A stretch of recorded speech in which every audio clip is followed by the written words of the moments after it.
Hello. Oh, let me grab my microphone. There. I'm sure that's better. Hey, Greg. We are here, ready to take on the USBCs. I mean, only from a commentary perspective, because I am not playing. No team would have me. I don't think I even asked. But we have 15 teams duking it out for the finals, which is going to take place in a few days. You got a job, so take your money. I appreciate it. Thanks for the 16 months of sub. Really generous. But there's only going to be one slot given out. US will be sending 2 teams for the Bermuda Bowl in about a year and a half. But for now, we're only picking one of them. So these are the 16 or 15 teams. Nickel has already gotten a bye as the 1 seed into the quarterfinal. Probably very much thanks to their performance in the, what was it recently? The Vanderbilt. Hey, Yem now. You enjoyed the Gatlinburg reviews? That's good to hear. I had a lot of fun playing and a decent amount of fun doing the live stream, putting that together recently. I mean, if I do go to more tournaments, I'll probably put together more of those, but it's kind of hard to get me out of the house these days. Greg also didn't play in the USBCs, but for a different reason. Greg is just too powerful, so had to give some of the other teams a chance. That's understandable.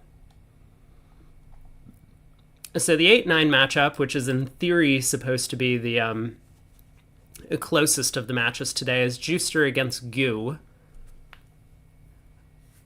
Oh, what I should do, if I was a good streamer, is I would put up a poll so that people could decide what match to watch. I know a lot of people want to watch Rosenthal because that is Gavin's new team, I think. Did I get that right? Maybe? Could be Gavin's new team. It's probably Gavin's new team. They were one of the 2 favorites that I picked early on, but so it looks like there wasn't a round robin. I thought they might have done a round robin for seeding for teams 4 through 16, but looks like just because they didn't have enough entrants. But so that means Rosenthal and Nickel are going to be on a crash course in the semifinals. That'll be in 4 days from now is when they're starting out that match, if both of them make it there. There are obviously quite a few other strong teams that they'll have to get through along the way. And so then Fleischer against Leibowitz have what looks to me to be kind of like a fairly easy bracket in the bottom half. Not having to contest against Rosenthal, Nickel. I think Bramley also is a fairly strong team. So I don't remember who's on Robinson. Is this Rodwell's team? I think this might be Rodwell's team, where he's playing with the sponsor, Eric Robinson. But some of these other matches look like they're going to be... Are there any weak teams this year? Did you watch my recap of the... what was it called? I did predictions for this. I thought there were quite a few weak teams. I mean, maybe not like, super weak, but in relation to the rest of the field, like we do have the entire squad that just won the effective world championship in the Vanderbilt. I know everyone just calls them NABC events, but there's, I mean, everyone from everywhere in the world plays, and it's not like Nickel was adopting European players to play on their squad. So, in relation to Nickel, probably everyone's weak. But I think, it looked to me like Shearson was very weak. Ballison is fairly weak. Bailey, pretty weak. And Hahn. I think those were 4 teams that I thought might not have done great in this event. I believe my exact words were could easily lose by over 200, which, to be fair, I have done that, like early in my career when I was, kind of like, I forget which one. It might be the Han team that has some juniors on it. Like when I was a junior playing in events like the Spin Gold or Vanderbilt or whatever with effectively all junior teams, we had lost by 200 imps. So it can happen to anyone, or mostly just me and maybe other junior teams. One Under Trick Wonder, None the Loop, did Spectre stop? Spectre announced a while ago, I don't remember if it was prior to last year's Fall Nationals or if it was after the Fall Nationals, but that he was stepping down from competitive bridge for a while. He might come back. I think we've actually seen him doing some like commentary or giving some commentary for God, what was it? I don't know. He may have been doing some commentary for the Vanderbilt, just like stopping on BBO to say hi. But yeah, I don't think he's going to be playing for quite some time. Commentary for God. Look, I would believe it if someone told me that Spectre was selected by God to play bridge.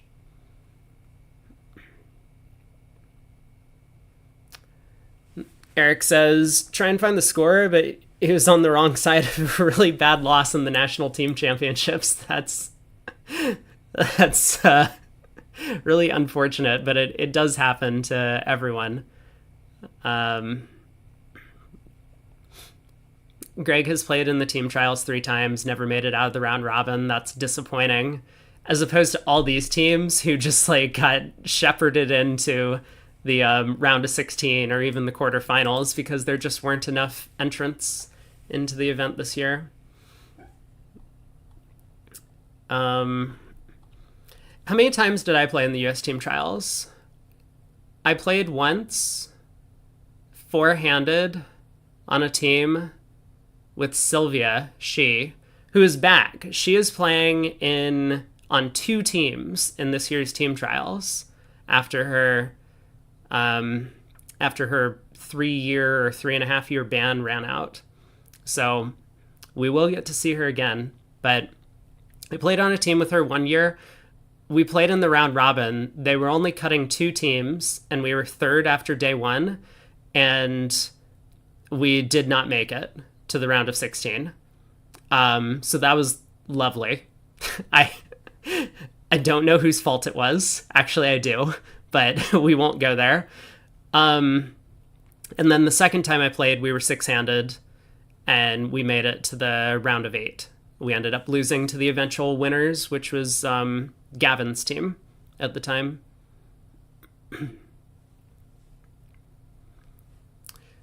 Eric says, in 2022 Latvian National Team Championship, you ended up losing 96-3 in a 16-board match. Hey, that's one of those things that I think is very surprising to a lot of bridge players. Many people will think that, they go and play in their local Swiss at like a sectional tournament or whatever, and they'll end up like having these team matches that are like, sometimes like 15-0, but more frequently it's going to be like 35-44. And they're like, oh, all bridge matches are just like a bunch of imps go one direction or another. But no, when you run into a really, really strong team, sometimes you score 0 imps and the other team scores a lot. We did have that happen to us in Gatlinburg. I think we lost the 8-board match like 65-0 or something, or maybe it was like 65-3. I think there was one hand where we beat them at extra trick in a vulnerable game at our table, and then the rest of the boards were just like lose 13, lose 10.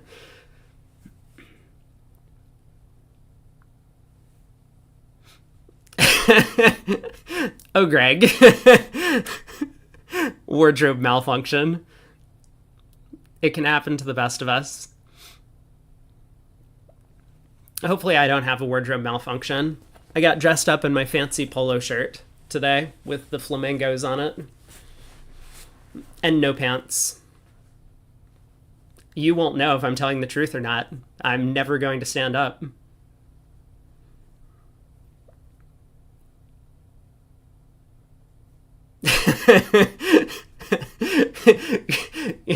Greg is kind of right. I mean, to be fair, like, a lot of the double digit losses were literally the opponents having a miscommunication at their table because it was a pro sponsor that on the team we were playing against in both tables. Let me check to make sure that we haven't actually started yet. I think we have 2 minutes to go. Starts in 2:02. Oh, wait. What? Video stream. I didn't mean to click on that. Let's click on this. No available score. Round of 16, 1 of 4. But it's actually 1 of 8. There are going to be 2 full days worth of... I wonder if this thing's going to update on its own. If I click in here, I have no idea how well this website is programmed. It seems to be a little bit better than BBO, in my experience. I do think I'm going to have a co-caster for part of today. Craig is planning to join me in about an hour, maybe, give or take. So I will have to pull up Discord to get him in here when that happens. But I will be leaving a little bit early today. Wednesdays for the next, well, at least through the end of the trials, I've signed up for an improv class, which is very exciting. It's going to be my first time trying any of this sort of thing. And I figured it might be helpful for like my commentary stuff as well. So it's like dual purpose. Yes, and exactly. Because I feel a little awkward sometimes when I'm like doing commentary and my co-caster says something and I'm just like, I don't know what to contribute. Yeah, you're doing great. Keep going. But it should be fun. Either way, it is evenings on Wednesdays for like a month and a half. And that means I will be running out of here maybe midway through the 3rd segment. I'm not sure.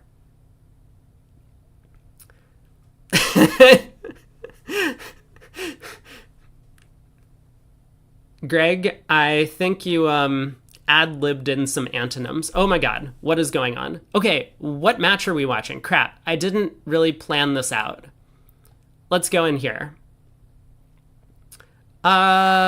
Should we go to the other room? I know people want to see Gavin, so let's go to the other room.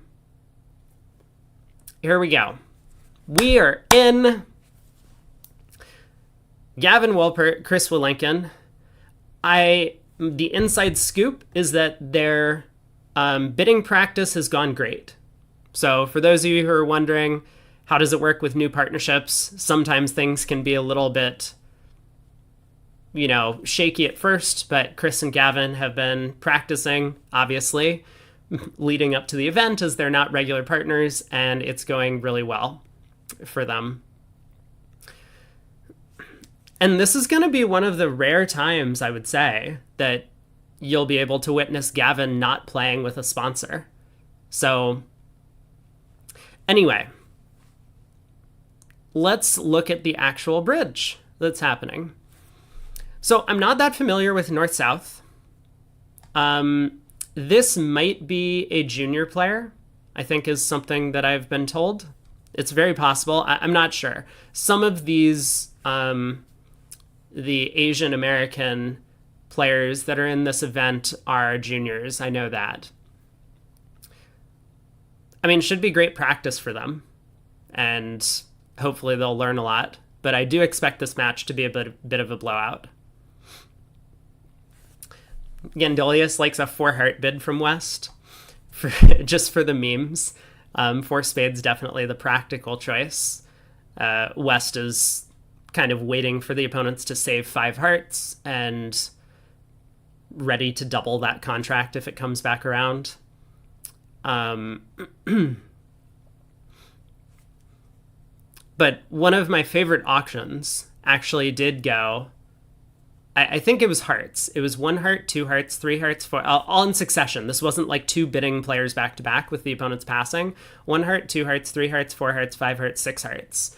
And the player who had originally bid third heart, or 3 hearts, was sitting there, and of course could have put 7 hearts on the table, really just for the content. But this was back before the days of like YouTube had exploded, so there really wasn't any like throwing for content going on. And they elected to, double. The opponents got to 6 spades and got doubled and went for some number. But definitely one of my favorite auctions. Nicole was on Canada's U21 team last year. Is that weird? I don't think so. There's a lot of Canadian players that have some sort of crossover or are allowed to play in the US or USBCs. I think that's been going on for a while, but I don't know the exact rules on it. Do we need to look at this contract? How's Gavin going to do? I mean, this looks like a good opening lead for the defense, but it's only going to net them a third trick. Gavin doesn't know the Club King is onside, but yeah, so he does just fly the Ace of Clubs. Probably just leads the King of Spades immediately. Oh, wait a second. Oh no, this is a disaster. Board 1, first hand jitters. Yeah, I mean, I even called it. Nicole.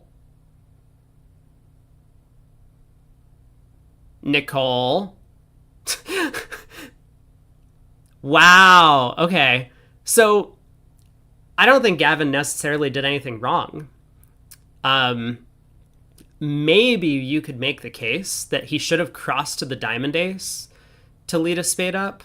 It wouldn't have mattered on this hand. But yeah, North could have beat this contract after flying the Ace of Clubs and leads the King of Spades. North could have cashed the Ace of Hearts, cashed the King of Clubs, and then played another club, letting their partner's Jack of Spades score for a ruff. Well, 4 spades bid and made. So, from a double dummy perspective, Gavin needed to take that club finesse at trick 1.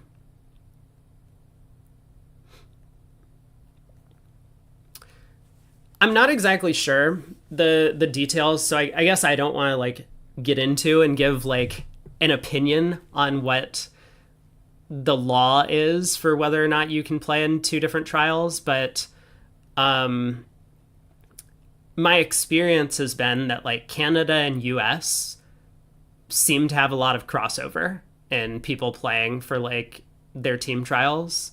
And I think in fact in Canada, if you're allowed to play in the US team trials, and if you don't make it, then you're allowed to play in the Canadian team trials. I think that's been a law for a while, which is amusing. All right, a spade by Gavin in third seat. Decides, especially at these colors, 5-4 in the majors, 10 count. He doesn't really want a spade lead, but he's just trying to get in and disrupt the opponent's auction in this case. 2 clubs is Drury. Wow, that is a bid by South. This is going to be exciting because North has a really good hand over there. 2 spades is a very adventurous bid. You're in the middle of 2 bidding opponents. You're vulnerable. Your partner didn't take action over a spade, which you kind of understand that you're short in spades, so your partner's likely to have spade length and therefore might not bid. But still, West could have a real hand. East has already said he's a maximum passed hand. You're forcing your side to the 3 level, red, when you don't necessarily have a fit, and your suits are... your whole hand is terrible, but the suits are really bad.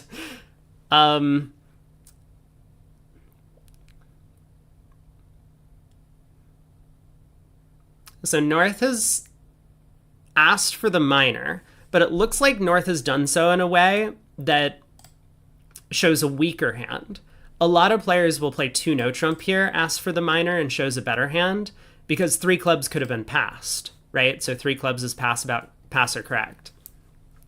Yeah, North was not in on the joke at this point. North tries 3 no trump, figuring that their side could easily be making game, which I think I agree with. Opposite many 2 spade bids, you know, especially knowing that your partner's limited in high cards, you probably have a lot of length. So South might be more likely to be, say, 6-6 or 6-5 with a 6-card minor. And in that case, North can kind of sit there and say, you know, if partners just has ace-6 of diamonds, we have 9 tricks and no trump, 6 diamonds, 2 aces, and the king of spades that we're going to score on opening lead. Well, Gavin wasn't having any of this. Are we sure this is going down? That's a good question. I hadn't actually considered whether or not it was making, but...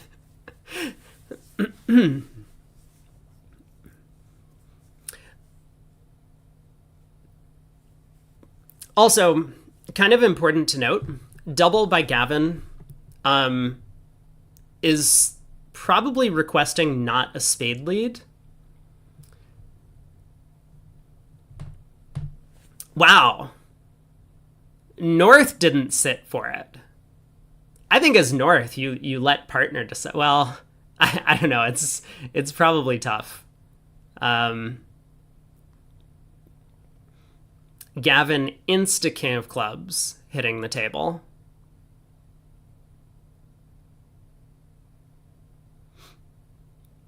Is there a way to see double dummy results in the platform? Yeah, I'm pretty sure. If you click this button, you can, it'll pull up like the double dummy stuff. It's not something that I use when I commentate because, I mean, the players don't get to see it. So we may as well try and solve the problems that the players are looking at. But I obviously don't mind if you're on your own and want to take a look at the double dummy. Sometimes I get it wrong when I'm trying to guess how many tricks someone's going to take.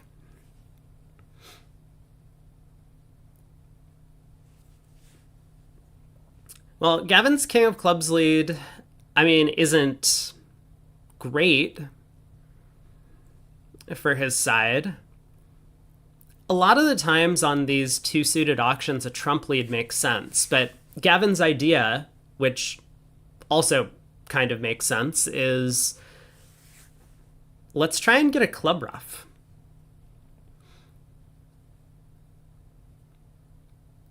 Like, if South had, say, 0-5-5-3 distribution, then king of clubs, club to partner's ace, club ruff would have been a simple way to beat this contract.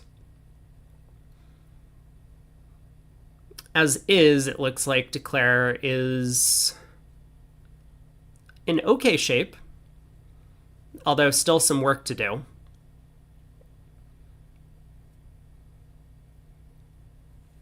Fortunately for Declare, they have all of the diamond spots. So even if they end up losing a trick to the spade ace, the diamond ace, and the diamond queen from here, they can still make the contract as long as they get the rest. So Chris might try a club throw, knowing that Gavin is out and hoping that Gavin will be able to promote a trump somehow. But Declare can just ruff with the 5 or 6, or jack or 10. I like the jack of diamonds. You know, I always enjoy seeing good technical plays, so I like what South has done. I mean, South in the auction, not a huge fan of the 2 spade bid, but the South in the play, I think, has done quite well.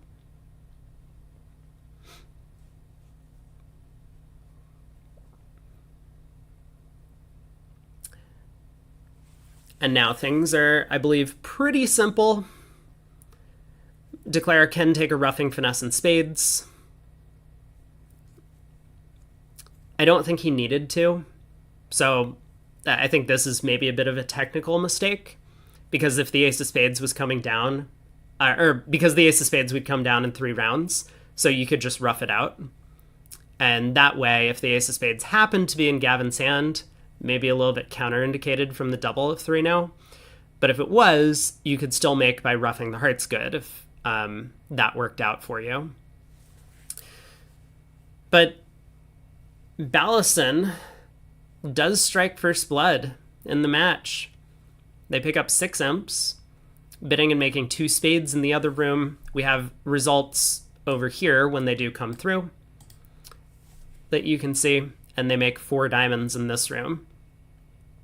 So South's decision to come in worked out quite nicely for their side. 2 passes around to North, who has a 1 spade opener. Chris, vulnerable against Knot, doesn't have 4-card hearts, so despite the doubleton spade and, close to an opening bid, will not make the takeout double with his hand. South has a simple raise to 2 spades, which I think is pretty likely to just pass back around to East. I mean, North might consider that if South has a maximum hand that is completely fitting, then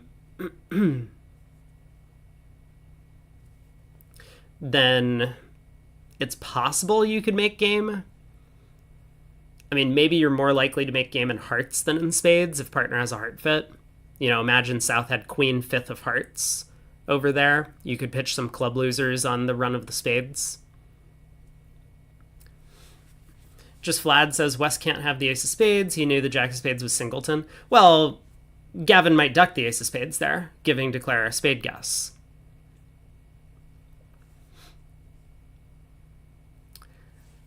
A little bit of a distinction for players who are more familiar with match points on this hand. I think at match points it would be probably a massive blunder for East's hand to not come into this auction at some point in time, because you just have to be aggressive and compete for part scores at match points. But at imps, no reason for Chris to believe that his side could possibly have a game, so he's happy to pass out 2 spades.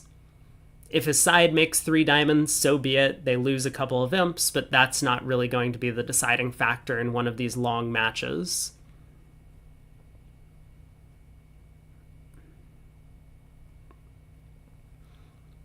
Trump lead around to the king does give Declare a little bit of time to mess with other suits. At match points, what would I do with the East hand? I mean, maybe I spoke too soon. I think it's definitely worth considering bidding with East hand at match points, and I don't think bidding with East hand at imps has any merit. It's possible that you should still just pass out 2 spades, like not bid over a spade and then pass out 2 spades with East hand. But I think at match points, doubling 2 spades has a lot going for it. Balance with the double. You're probably still a little bit rich to make a takeout double originally over 1 spade, with partner being a passed hand, the vulnerability being as is, and you having only 3 small hearts. But letting the opponents play in their known 8-card spade fit, you gotta have a better place to play than that.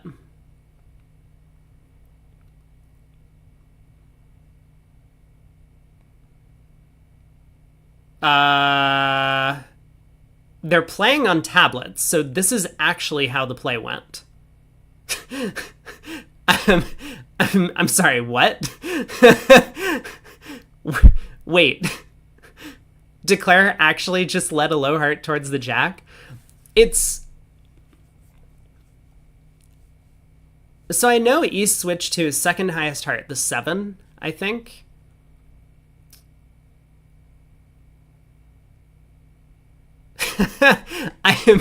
I'm so confused.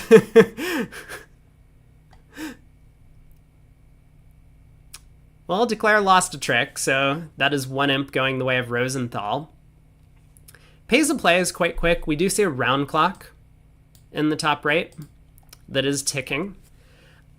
I know the way that it worked last year.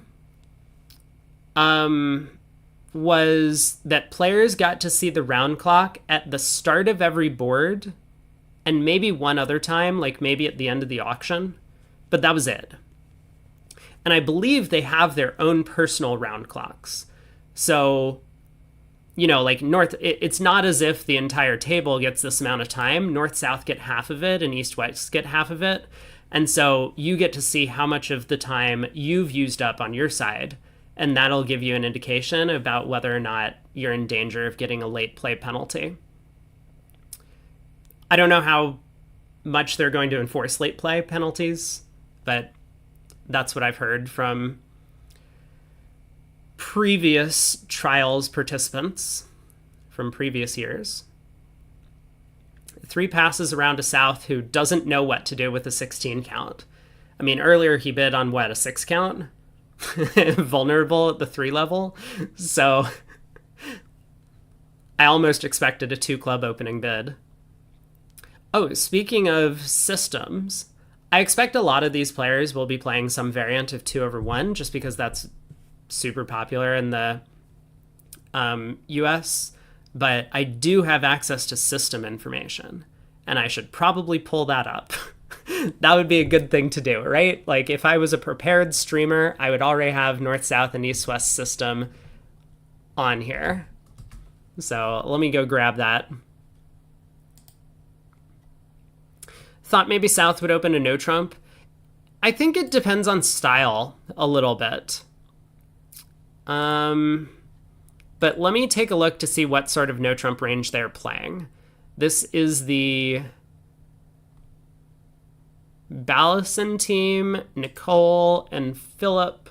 They're playing a 15 to 17 no trump, so it would have been within range. And I think the USBF uses the WBF system card, so that this would be a ACBL legal 1 no trump, but also I don't think there's any requirement about having singleton ace king or queen. Okay, and on Rosenthal we have Gavin and Chris. Oh, and I cannot open both system forms at the same time. Wonderful website. Yep, that's good to know. So I will take a quick peek at their cards. Looks like somewhat general 2/1. I will reference that if it becomes important later in the play. Other tables already in. Both rooms have reached 4 hearts on these cards. Looks like a pretty comfortable contract. Hey, Craig. Did you want to join? Is that what this message means? All right, let me go ahead and pull up Discord, and I will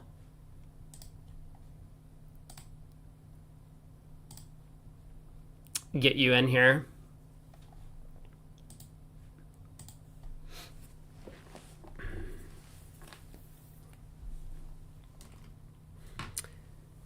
Hey, ATN, any reason why this is not being broadcast on BBO? I do not know. I didn't actually reach out to them. I mean, it's very possible to put a stream on BBO and... Oh, you mean like on VooGraph? Actually, I don't know what your question is in reference to, but... All right.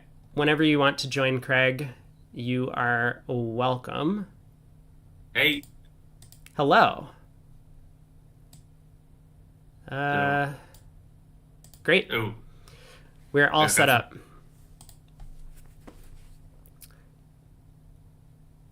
I figured people would want to watch Gavin, and I figured you would want to watch Chris. So here we are. Yeah. And I'm also interested to see, I think the Ballison team is very young, so I'm very interested to see what they're up to. Yeah, that's what I've heard as well. And they are off to a 5-imp lead. I mean, we should just cut the match now. All right, let me get the right window up here. Cool. So Yes, I have my own channel up. So hopefully that's working. I don't think I have any viewers other than myself, but one never knows. Ah, good. Well, I can give you a shout out if I remember how to do it. Uh, Boom. So Craig is apparently also streaming over on his channel. He's gonna try this out, see if he enjoys it. I think, and so you should all go give him a follow. Thank you for the support. All right, board 5. Let's focus up. East has opened a club. That is a gross looking hand, but it is 12. 12 non-vulnerable. I know. I mean, my interactions with Chris seems to be like a relatively conservative bidder. So he and I, so the specs may know, Chris is one of my oldest friends. We went to college together, so we hang out a lot, and we had a conversation about the light opening style that you and I use, that I use when I play with his wife down at Berkowitz. And one of his theories is that it's actually okay on hands like this, these balanced hands, which really bad are the ones where you're not going to have anywhere to go. Like, like this hand kind of weirdly is a better opening than like a 1 2 5 5 10 count when you have both minors. Because like here, you Rubin and Osham, whatever, it's fine. The other hand, you can just get buried so easily with no fit and nowhere to go. Yeah, Here, if the I opponents come in, it's a less deal, right? You're balanced, you have some defense. The other, if it opens the door to them, it's just a nightmare. yeah. I mean, there are obviously pros and cons to Yeah. all these things, but East West have found their spade fit Right. here. So Right. And we're talking about decisions around the margins. We're not talking about like passing, hands that everyone in the world opens. We're really talking about tiebreakers when we have you know, these discussions. for sure. Well, South Yes. hasn't found a hand that he doesn't like bidding with yet. I feel like from what we've seen, we're probably going to see him take another call. But the question, oh, the Nah. pass. He bid red white twice opposite a pass partner. I think from his point of view, he's done enough. Two Singleton Kings also are much more defensive than offensive. Were you here for board 2? No, you were Nope. not. I didn't think so. But I can see that they have a 6 imp lead, so Yeah, honestly, like, and I think, as we all know, when you've got assuming that North South are juniors, which I believe they are, like there's no way to stop them doing that except for beating it out of them over time. that's, that is a good way to put it. Well, And meanwhile, this is gonna work out just fine. I think North couldn't quite take a shot at it. South could reopen with a double, but defending 2 spades, despite having an unfair heart, it seems fine to me. I guess they were gonna make 3 hearts, right? They were gonna lose 2 hearts, a dime, and a club, and no spades, and yeah, maybe not a club. yeah. I guess I, probably a club. It's hard to lose the ace of clubs. I don't know how many spade tricks North South are going to get. I mean, presumably Declare leads a spade towards the jack right now. Yeah, and he obviously got off to a good start, leading a spade from his hands more convenient, but also since South was very likely to have at least one spade honor, but not spade length, starting it from that side, did very well for him. Okay, he tries the club finesse. I was wondering if he was going to be like he's not in the same room as South, right? So Chris probably doesn't have the same info that we have as viewers, where we saw South pause for a very, very long time over 2 spades before passing it out. Um, I was just wondering if he could pick off the stiff king of clubs offside, but he has not done I so. think that, he knows North has some values. He doesn't really know where they are. I think, taking the club finesse seems as good as anything. It's after that both the ace king of spades very easily. Yeah, that's why I was wondering if he would play a spade to the jack first to find out what was going on in the spade suit. Well, this defense makes sense a lot of the time, so I'm not gonna like blame South for leading a heart here. It makes Declare's life a lot easier on this deal in particular, but when trumps are splitting badly, sometimes it can make sense to play into a triple void Hmm. and disrupt Declare's Yeah, I trump think position. Yeah. right. Like on this kind of hand, if North had similar Okay. spade length but slightly weaker spades. Well, a Whoa. junior bridge may have happened in the other room a little bit. I mean, not only did they get all the way up to four spades and got doubled, presumably on the value of North's ace 10 9 8 of spades, but they probably didn't play it as well as um, could have been expected. Yeah, I wonder, sometimes, it can be so demoralizing to get to four spades, get doubled, have that kind of dummy hit and, like keeping focus to save the couple of imps for going for, three or 500 could be very difficult. Mm-hmm. Like it's one of the skills that like expert players develop over time and you just have to you just have to been there a bunch to kind of remember that even in a disaster the magnitude of the disaster can still matter. Yeah, let's see. If I can figure out how to navigate to the other table's And 500 be auction. 12 imps, 2 imps isn't nothing, so. Uh, And in fact, since Blanken made it, it's possible. Well, I guess he made it with the help of that heart play, but 300, and all of a sudden it's bad, but it's just not that bad. Chat, if you can tell me how to find the auction from the other room, let me know on um, on four spades doubled, but I can't figure it out. So Um, I am seeing it so right well, now. I mean, there's a scorecard button. I think you can click on that and then go into the deal. Wait, I just saw it. Oh, I So did it. on the Oh, bottom left, you look at me see a go. scorecard. I All totally right, did found it. it. That is Yep. awesome. Great.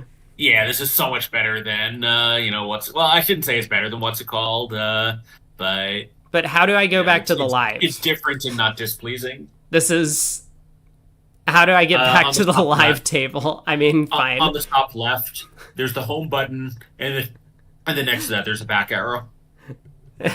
Great, great. Okay, You see it? we did it. We're here. Um, Mazel tov.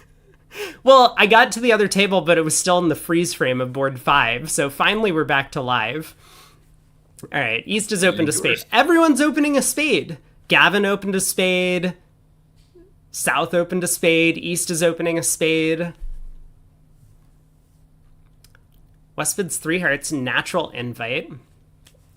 I like the bid. James, I wonder what their 100% roll. agreements are about the three heart natural invite. I I know a lot of people I have suspect some they have sort of none. like what?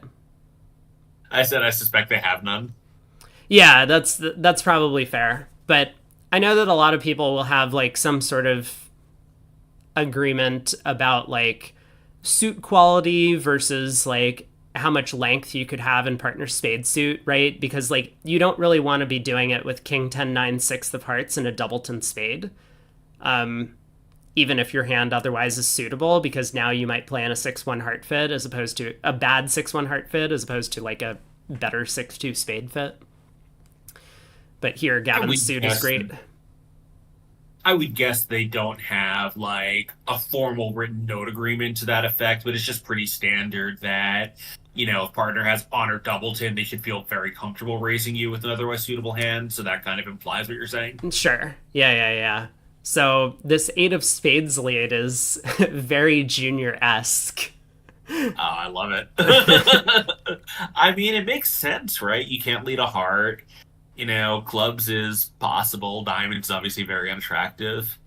This actually, like, if West has a singleton spade, which he often will, it's probably going to generate a trick out of nowhere.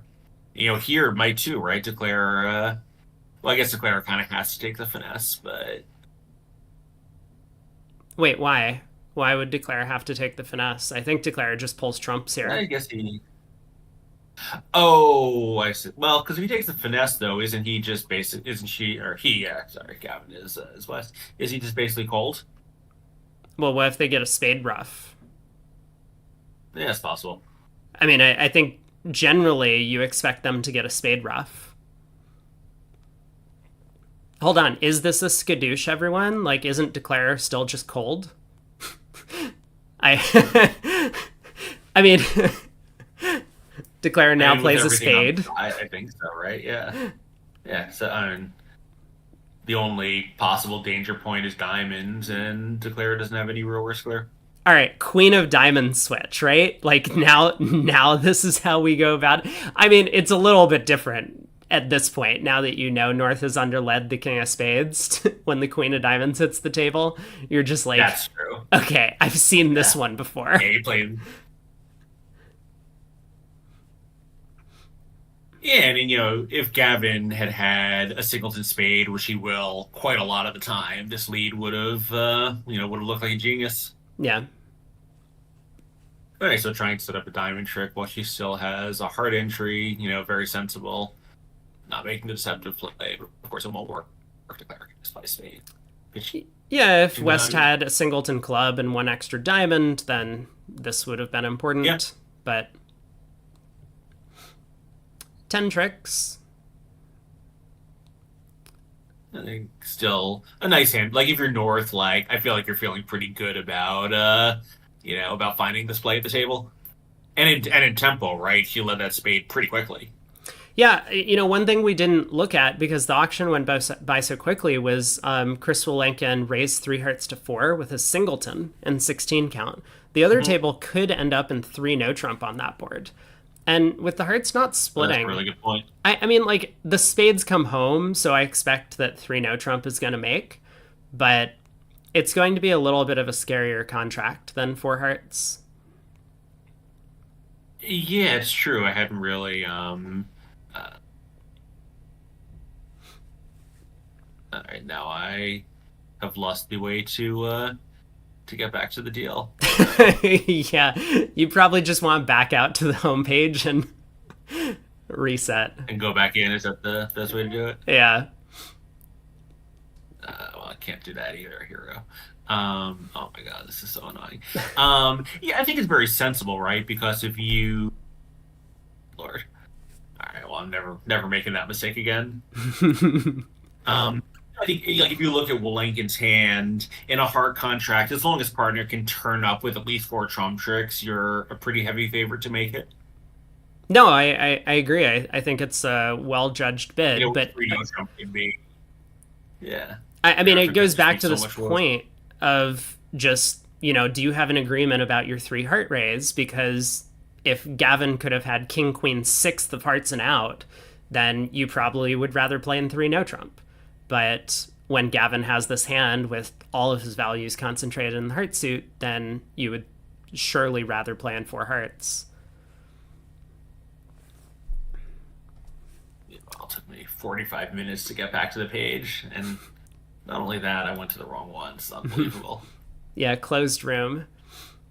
All right. Yeah. Well, Gavin thinking for a while over three hearts, he does have a bit of a dilemma here because despite his partner's three heart bid just being preemptive, like not asking partner to raise with four card support, he has a little bit extra. He knows the King of Diamonds is well placed. He does decide to push on to four hearts, which it's an all right contract at vulnerable at imps. If the singleton King of Hearts comes down, then you're gonna make this thing.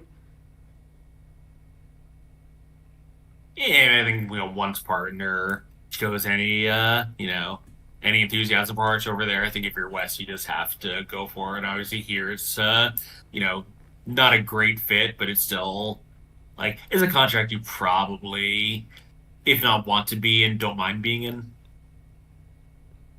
Yeah, I mean Gavin, I think is just hoping that his partner's pointed suit distribution was reversed. If East had a doubleton diamond and singleton spade, then on the diamond finesse and other, not terrible breaks in suits, he would be making this.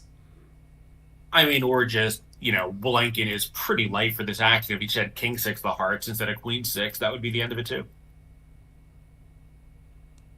Wouldn't you lose a club, a diamond, and two spades? Anyway, yeah, I mean, it's... I don't think Chris No, is sorry, light. Just same hand, just turn the queen of hearts into the king, then you just lose two spades and a diamond. Yeah, but is that less than invitational? Is that not a two-heart bid? That might be a two-heart bid.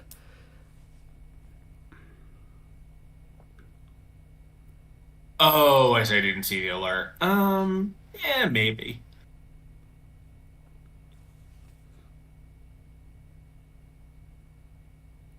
Wow. Okay, so board 6, the previous hand that we saw in four hearts. I wonder if it's better to pull up both tables at once. I mean, I don't know. I'll ask chat in the break. But if people prefer, maybe I can ask right now. I can put up a poll, and people can vote. I have a big moment in any first-time streamers, life. I have my first spam bot. Nice. Yeah, I gotta squash those. Yeah, I did as soon as I noticed it. Wait, defense is hard? Did I miss something? Oh, they played... Oh my god. 3 rounds of spades happened immediately. Ace of spades, spade to the king. And then Nicole, so the diamond went away.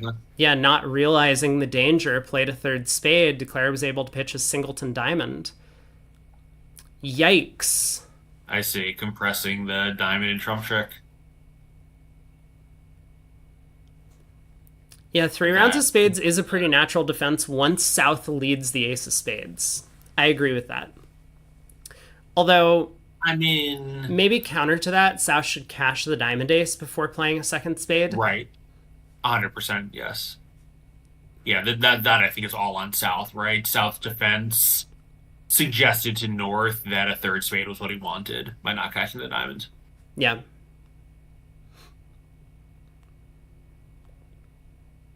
Now I figured it out. Yeah. Yeah, no, I think that was, I think that was the culprit. Anyway, we got another one of these, sketchy but kind of normal 12 count openings here. Sure.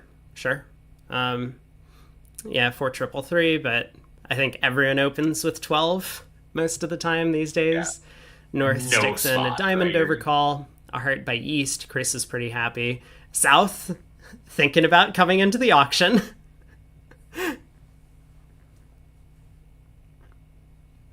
Does decide to pass.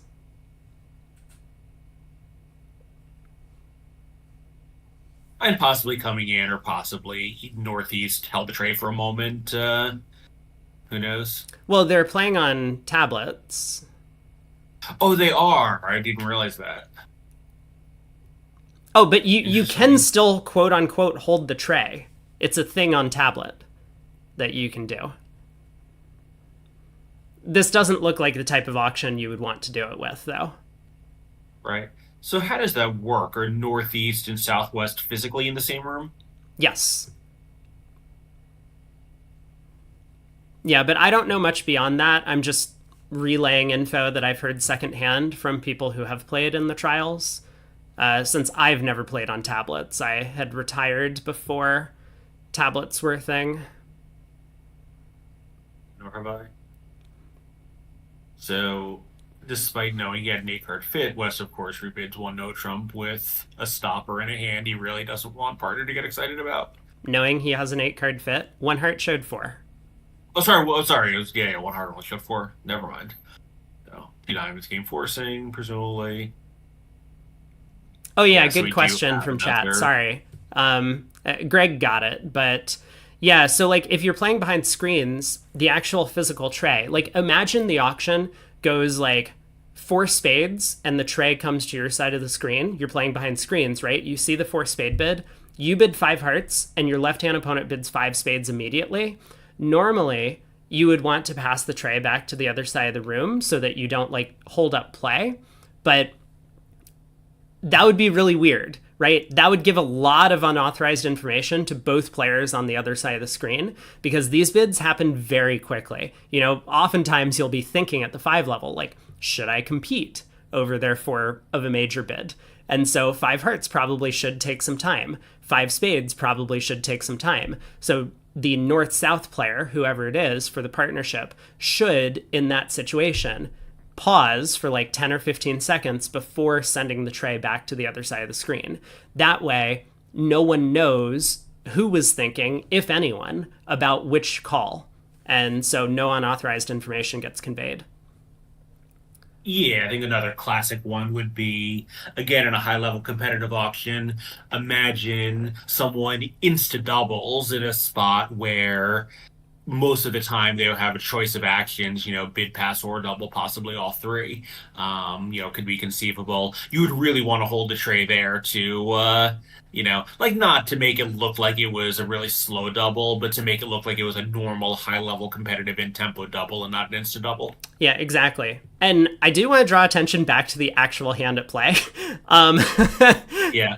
because, God, this has felt really weird that I can't see that it's not convenient for me to see the other tables results. My chat wants to watch both tables. I'm happy to do that, but I did want to draw attention to the hand because we are very close to making 7 hearts east west. But 6 hearts is a very good spot.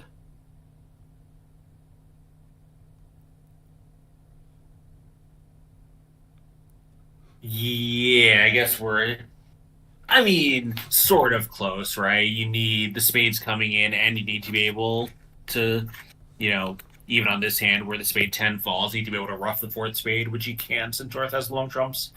So what I was going to say is, you could have the windows side by side, or Love Bridge on like Bridge Base. You can be kibitzing 2 tables yourself at once. So you could open, Bridge Base, you can't open up 2 Bridge Base windows, but Love Bridge you can. You can just open up another window on your own desktop to track the other table.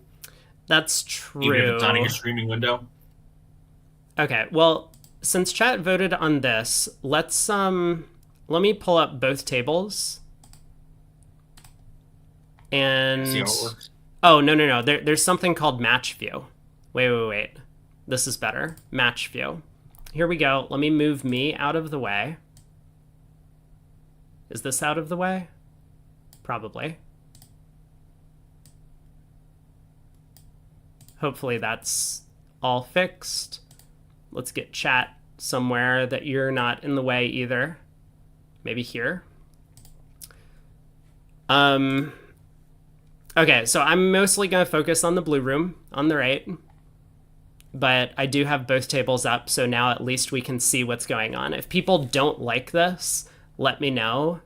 I know that I've gotten complaints from YouTube viewers in the past, so especially if you're watching on YouTube, let me know that if this is like too small. But here we go. I mean, I can definitely comment on stuff that's happening in the green room as well, but since we said we were going to watch Gavin, at least for the first set, we'll focus on their table. East-West do only get to 4 hearts on that board 8.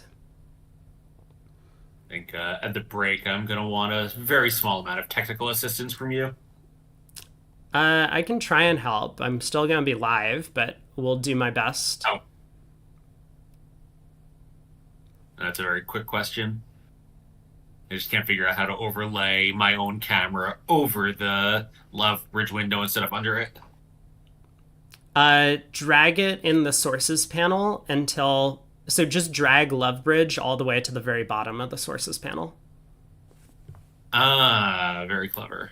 So that, I see, that's how you prioritize. Perfect, thank you. Yep. Oh boy. East West on board 8 looks like they are blasting off into the slam zone. So I'm going to take a look at what's going on. This is. I would recommend against bidding keycard with voids generally, unless you really know what's going on the hand. Like sometimes you can bid keycard with a void because you expect your partner to have all of the aces. You know, like imagine your partner opens 2 no trump and you have a 15 count with a void. You can just like bid keycard and presume partner has the ace, and then it just doesn't matter. But here, East has no idea what's going on when his partner shows 1 with his club void. Yeah. He might still bid the slam. Yeah. I think he's just probably like couldn't figure out a sensible way to get the information he wanted. And the ace of clubs could be useful, right? The 10 of diamonds, like the queen of diamonds rates to be finessable, after Norse overcall, but the 10 of diamonds could be a problem card, so the ace of clubs might be useful to pitch that anyway. Mm-hmm. I'm like sort of trying to justify what looks to me like a questionable action, but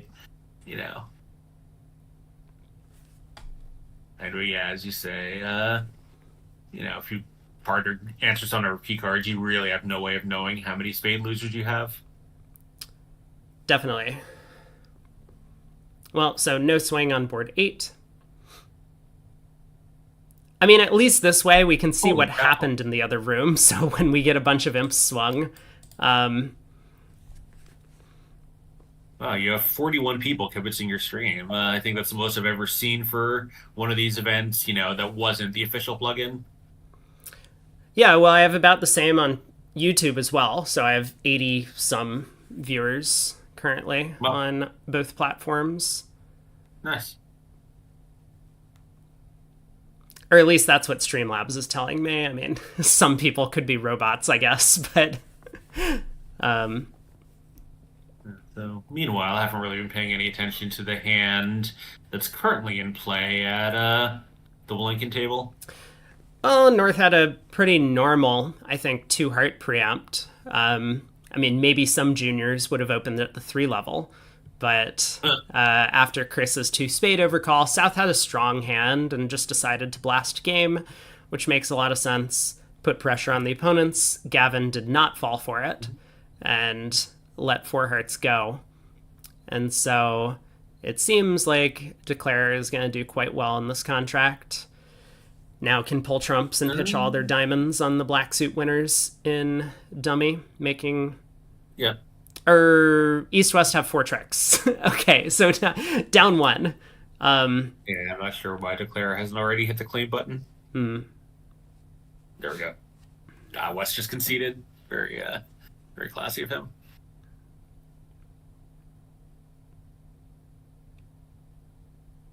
So who was the third pair on... Oh, right, of course, it's Cran and Vince. Yes. Who are playing right now. So Rosenthal, I think, likes to sit out the first segment. So he likes to play 2 and 3. Second and third guy. Mm-hmm. Like when they play in the the major open and ABC events, I think that's also his schedule most of the time.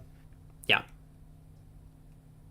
Andrew's he's not the strongest among the sponsors, but he's a pretty good player, especially on his best days. So, like a lot of times the sponsors like to sit when the other sponsor is sitting. But I think, he's confident enough in his bridge abilities that he's okay playing, second and third, yeah. I think that third segment, yeah. Mm-hmm. Yeah, which could be, a point for big swings happening in some matches. Oftentimes, if one sponsor is in and the other is out, that's where you would be looking to pick up a pretty large chunk of imps to solidify a lead, or to, overcome a deficit.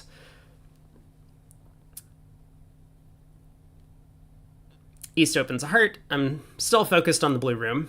East opens a heart. West bids 2 clubs. Artificial game force showing 2 or more clubs. I think this is a pretty popular thing to do. it's really valuable. I mean, even with spade length, to be able to just establish your game force as fast as possible. Because if you start the auction a spade, right, and let's say your partner bids two hearts, rebids two hearts, which is probably the worst scenario for you, you have to invent a minor suit to bid, which might not even be natural. So you would bid three clubs to establish a game force, and now your partner bids three no trump or three hearts, and you're sitting there, you haven't showed heart support, you have extras. Yeah. Like, what are you supposed to do at this point? So being able to just bid two clubs and then support your partner's hearts immediately, they've got the game force off. Now Chris can decide if he wants to start Q-bidding. Gavin's going to be thrilled to Q-bid or hear his partner bid three spades, if that's what three spades means. Well, in this case, three no trump is, a substitution Q-bid. They're playing the other way around.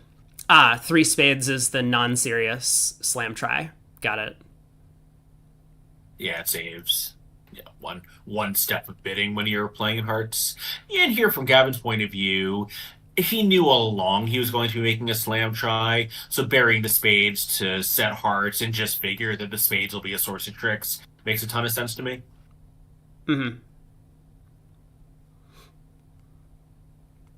Yeah, in fact, over partners, Q-bid, he just bids keycard. Interestingly, they are not playing kickback, a little surprisingly to me. Oh, am I frozen? Is that what's going on? I don't know, the auction's up to six hearts where I'm watching. Okay, I am totally frozen. Let me refresh. Great. I was wondering why nothing was happening on any of the hands. Understood. It's probably because I'm overloading computer with like way too many windows open right now, which is fine. We'll make it work. So Zap, you're not required to have a sponsor, but it's extremely common because, for one thing, there's more sponsors than there are top level expert players. So any top level player who wants to be sponsored, and most of them do this for a living, can be. But the other thing is, like, it's a big commitment. If you decided to play amateur, you might have a better chance of winning if you're, players like Cran and Vincent, Chris and Gavin. But it's an enormous financial commitment, right? The trials is a 2-week tournament. Going to the World Championship is a multi-week overseas stay. Having a sponsor makes it really practical for an expert bridge player to play in these events. Even putting aside the fact that it's a living for them. Yeah, there are a few amateur teams in this event, and some of them occasionally, win. And part of the reason they win is that they don't have any, they don't have any liabilities on the team. Sure. But it is kind of true that having a sponsor is one of the ways to attract all of the strongest players to a team and to the event. Like, if there were no sponsors in the US team trials, I don't think many of the top players would be playing. It's a little bit different in other countries, and this might be surprising. I think I had this conversation with V8 a while back, maybe. Don't quote me on that, but she can tell me that we talked a little bit how, like, a lot of the top teams in Australia or New Zealand just don't have sponsors. So they send their best players to all play on the same team and represent them in, like, the Bermuda Bowl or World Championships or whatever, with no sponsor. Maybe, there's some sponsorship from the National Bridge Organization over there, but not with a player who is specifically sponsoring the team. Well, there's also a pretty significant difference between work culture in the US and the rest of the world, which is like, if you're some Scandinavian expert, let's say, and you want to play on an all-expert team in, some Nordic national trial, you're getting 5 or 6 weeks of vacation a year, doing all of these things.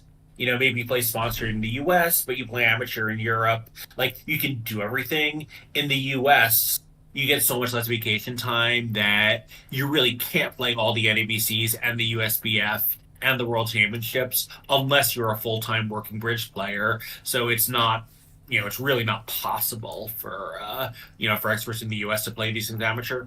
Right. Hey, Good morning, marksman. Oh, I feel like we missed a duo that we were going to do for commentary. I should have you on at some point during the trials, if you want to, that is. You are obviously welcome. I did want to touch, I mean, the auction concluded in the blue room, but we had a very interesting decision about how to handle the hand for North South. I mean, South opened a club, Gavin overcalled a spade, and North had a penalty double of spades. Passed back around to South, and South decided to balance with two clubs. There's always such a great disappointment in that way. Yeah, I mean, like, obviously South's whole hand was ace, king, queen, six of clubs, and nothing else. But he does have four card hearts. So if he reopens with double and his partner didn't happen to have a penalty double of spades and partner bid hearts, he would be able to end up in the heart fit. The singleton diamond is a little bit of a liability. But, I think oftentimes you got to take advantage when the opponents give you opportunities like this to go after them. I'm not saying that one spade doubled would have been a disaster for East West, but they might have missed a chance here. Yes and no, though, right? Because if you're South, if you double and North passes, are you really happy about this? Like, imagine one of the opponents has a singleton club, which they often will. You've got one like partner. Let's put your six tricks on the table and get 100. True. Yeah, maybe that's a fair point. North being very careful about playing the hand, doesn't want to go down when clubs are 4-1. Right. 3, 4, 5, 6, 7, 8. Yeah, I think very sensibly so. I think that's a nice play. Wait, but surely West has the spade ace. Shouldn't she have just pitched a club on the second diamond, won the club switch with the ace, led a spade towards the king queen, unblocked the hearts, crossed in clubs, led a spade to the that would have also been 9 trick. There might have been a way that she didn't have to give up the over trick safely. But anyway. Yeah, she's just got the rest, so I don't think she cares that much. Yeah.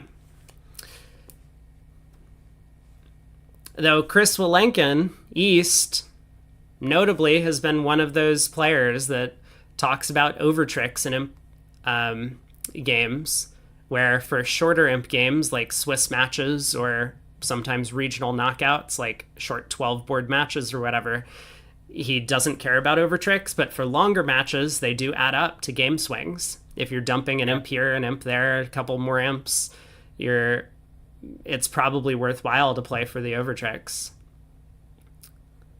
Yeah, I mean, these are 120 board matches, right? So, there's going to be a lot of opportunities to save stray imps here and there. Yeah. All right, I finally have a dissenting vote for don't do split screen. Unfortunately, I don't have a way to poll YouTube and Twitch at the same time.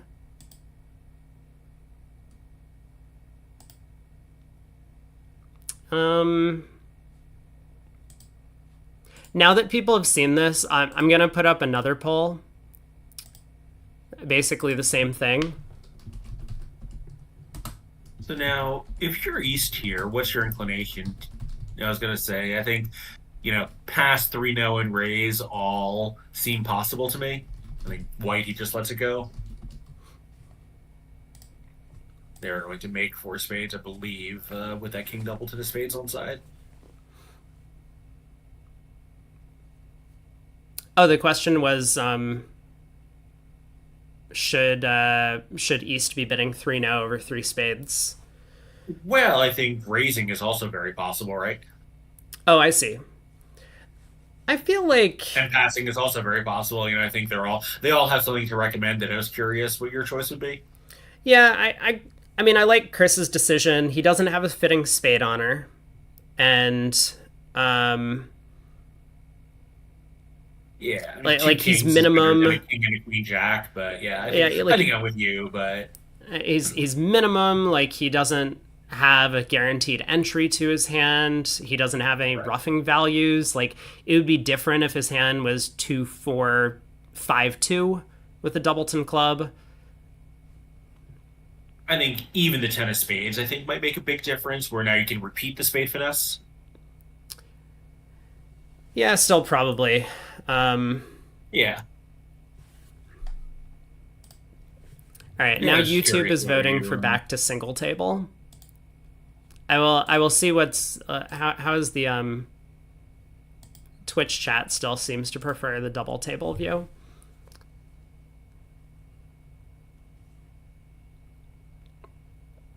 I don't think I can please everyone with this. I'm just gonna throw that out there. Yeah. So meanwhile, I'm not sure what happened, but it's now a 28 imp lead. Oh, I see it. Um, on the previous board, they um did not get to slam at the other table, so that was yet another double-digit swing to Rosenthal.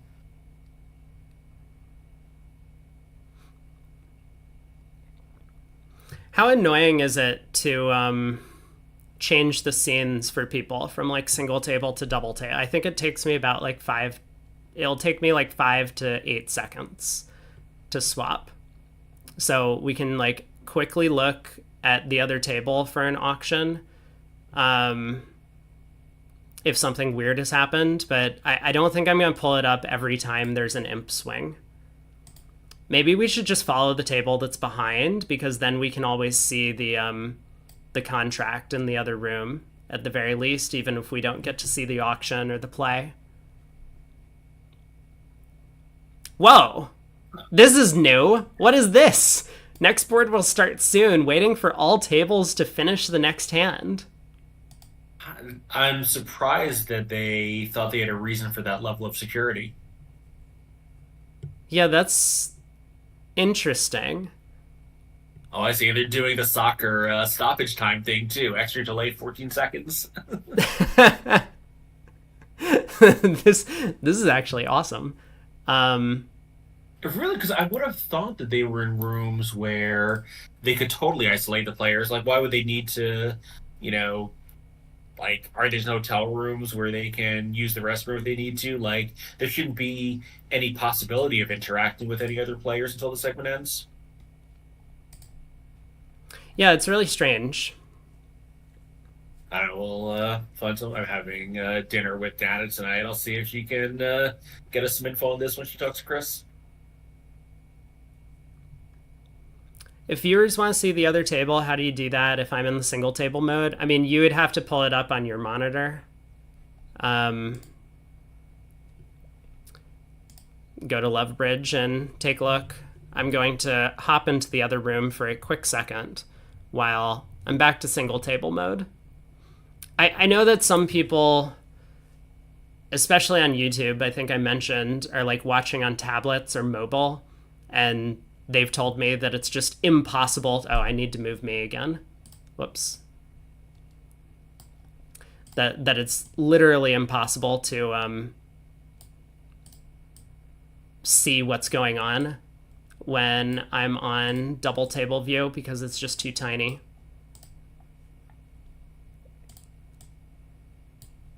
Wow, I wonder what's taking so long at least one table. The wait probably was to finish the next hand. That doesn't make any sense. Shouldn't they be finishing this hand? I don't know. It is strange. This is real because like this is the first delay in 12 wars. It is not possible. This is the first time some table has been out of sync. Yeah, watching the slower table is a good idea. I might try and do that then in the future. Oh, we do have a decision to make, though, for the second segment, because I've promised every second segment is going to be single table or single player point of view. So we need to pick a player. And I wonder if I should pull up some... I should do this. This should be a poll. This should be an important poll. Well, isn't it a little dangerous because you don't necessarily know who's playing? That's true, but I'm going to make some educated guesses, I suppose. Are you committed to this match, or is the entire event a possibility? An entire event is on the table. So, All right. I mean, Well, I'm sure Gavin is going to get. Well, Gavin's probably out. Oh, Gavin might be yeah, out it's just for every second segment. or he might be in for every second segment. Who knows? I think they're going to have Cranton and Vince in for 1 and 2.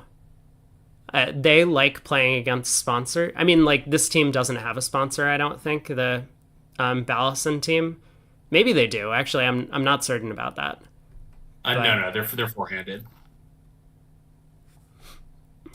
well, yeah, they're four-handed, but that doesn't mean they don't have a sponsor.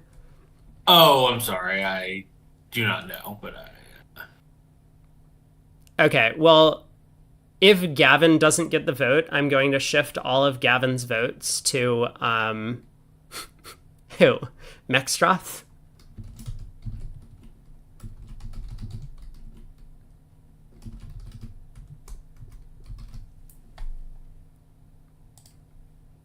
Okay, for YouTube, I do see a vote for Gavin from YouTube. The choices are going to be Gavin, Mech, Hammond, and other. Other will encompass, like, someone else. I don't know who, but those are the choices. Is Zia playing? I think Zia is playing, but I don't remember yeah, which. Ballison. I just looked at his LinkedIn. He's 2 years out of college. This is he does seem to have a grown-up job, but I would be shocked that this is not an all-amateur junior team. Got it.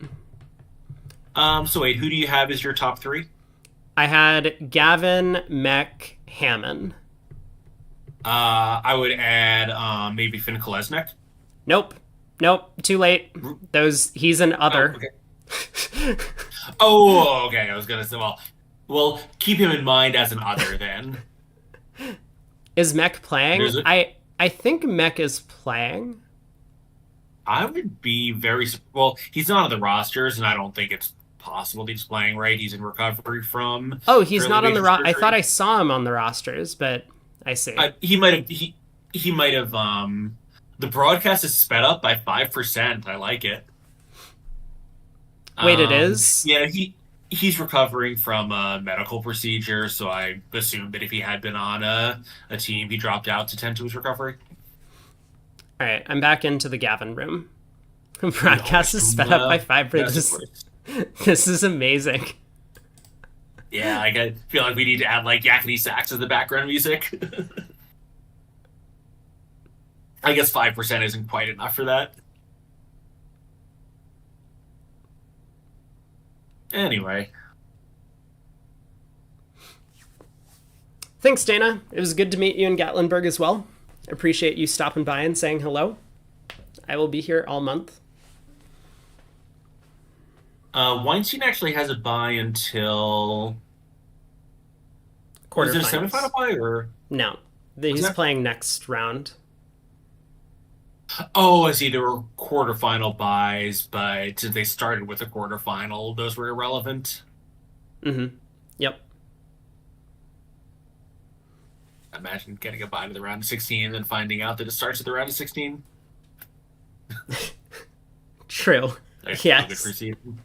Like Leibowitz and Right. Fleischer. Yeah, they would have been able to dodge the round robin, but there was none. Yeah, so we did see before I jumped over that Ballison will pick up a chunk of imps, 6 imps, because they did Yeah. manage to get to 4 spades on that previous board that Gavin elected to open 1 spade and rebid 3. And in the other room, the player for Ballison opened 1 spade and rebid 4. The old junior advantage on that board. Yeah, I mean, it's probably a close-ish game at imps, not vulnerable. But one of the things I that think these top players will do is like they'll be a lot more conservative at looking for non-vulnerable games. Um, But when it comes to vulnerable games, they're just going to go all out crazy and bid everything. And 7 2 is not that attractive a pattern for that 4 spade rebid. I think Gavin's bid is very much the mainstream action. Yeah.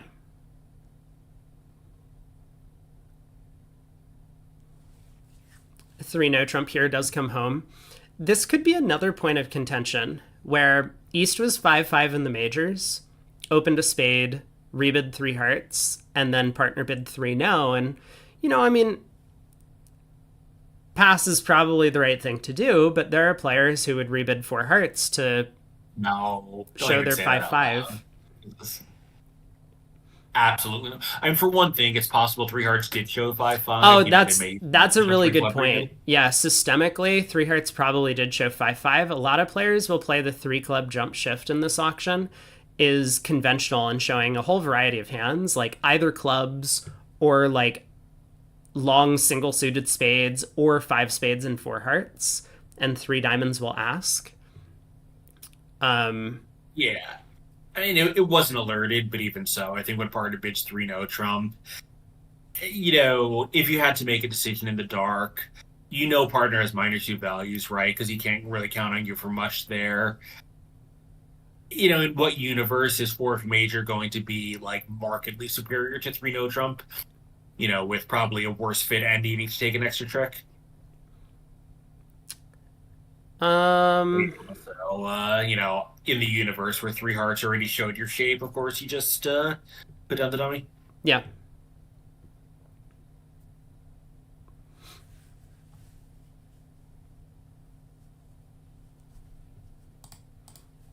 Man, this is a little bit disappointing that the players are like forced to take a break. I guess I will jump back So to the other weird. room. And maybe we'll get now sped up to 10%. Yeah, we're gonna speed up even further. Um,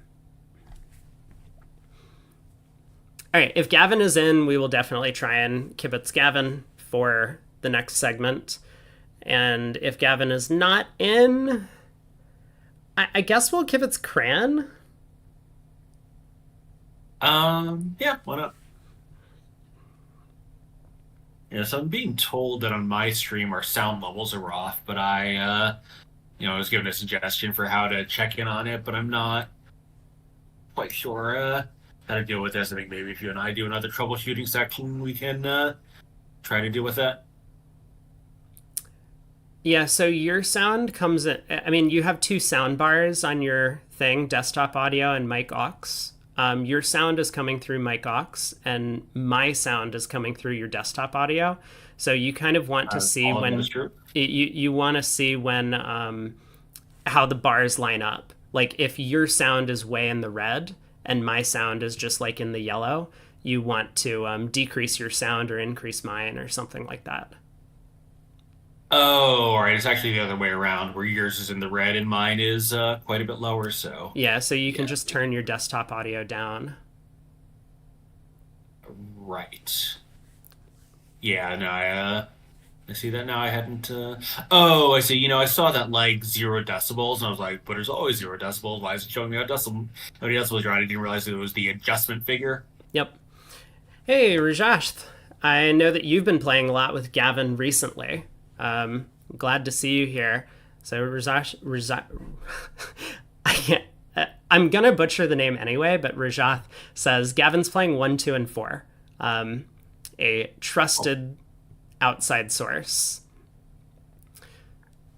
Trust anyone, but okay. All right, we got a hand again. And I don't. What do we think of Norse reopening action here?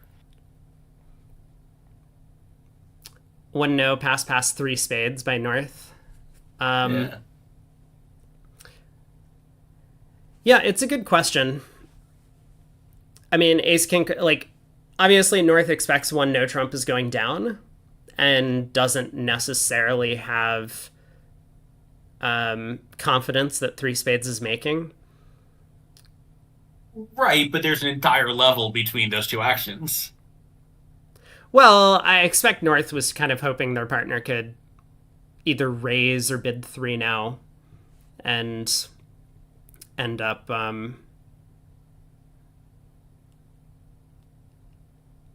in a game themselves. I mean, if you don't have a penalty double available and you think that your side could be making a game,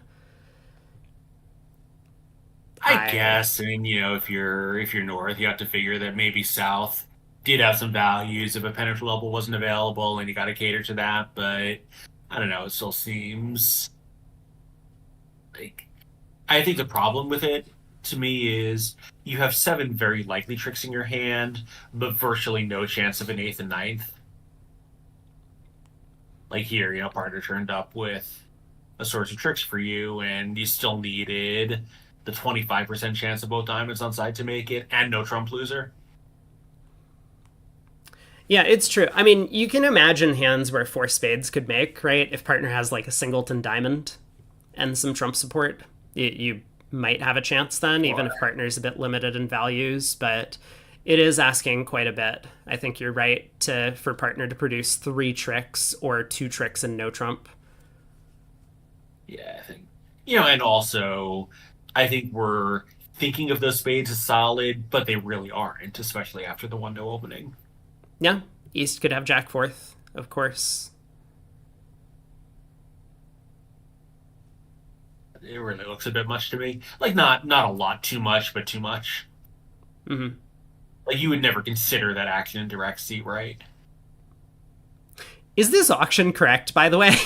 I just counted East's values. Wait a second. East has a What? 19 count, and it's a good 19. That's really. I wonder he might have miscounted. Oh my god. What? That would be very out of character, but or maybe just misclicked, right? There might just be no undo option. He clicked 1-no trump, and that's that. That's I think true. that's possible that he planned to open 2-no trump with, a slight upgrade, non-vulnerable first seat. Yeah, I don't know how difficult it is on the tablets to do that. Like, again, I've never done this. I should probably Right. play the trials next year just so that I can understand what's going on the tablets. You could set up a GoFundMe so that your viewers can send you to the trials. I'll just play with Ron Smith. I'm sure Uh, that'll. We're starting up our partnership, so we'll. um, or do you guys have a plan to play? Yeah, yeah. Once he's done with this nonsense, Nice. What's your first outing going to be? no idea. We haven't talked that far, but it'll be That's fun. great. Great. Yeah, Ron's super fun. Obviously, great player. Easy to play with. Hmm. Just You know, a funny, a been fun. one level higher than.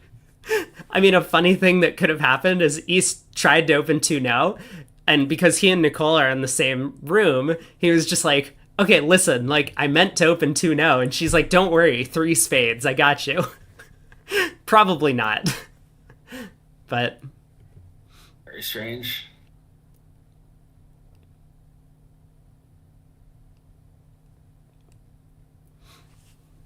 all right. Gavin has opened a club. He has 18. So just trying to count. I'm gonna zone in on their no trump opening range at some point.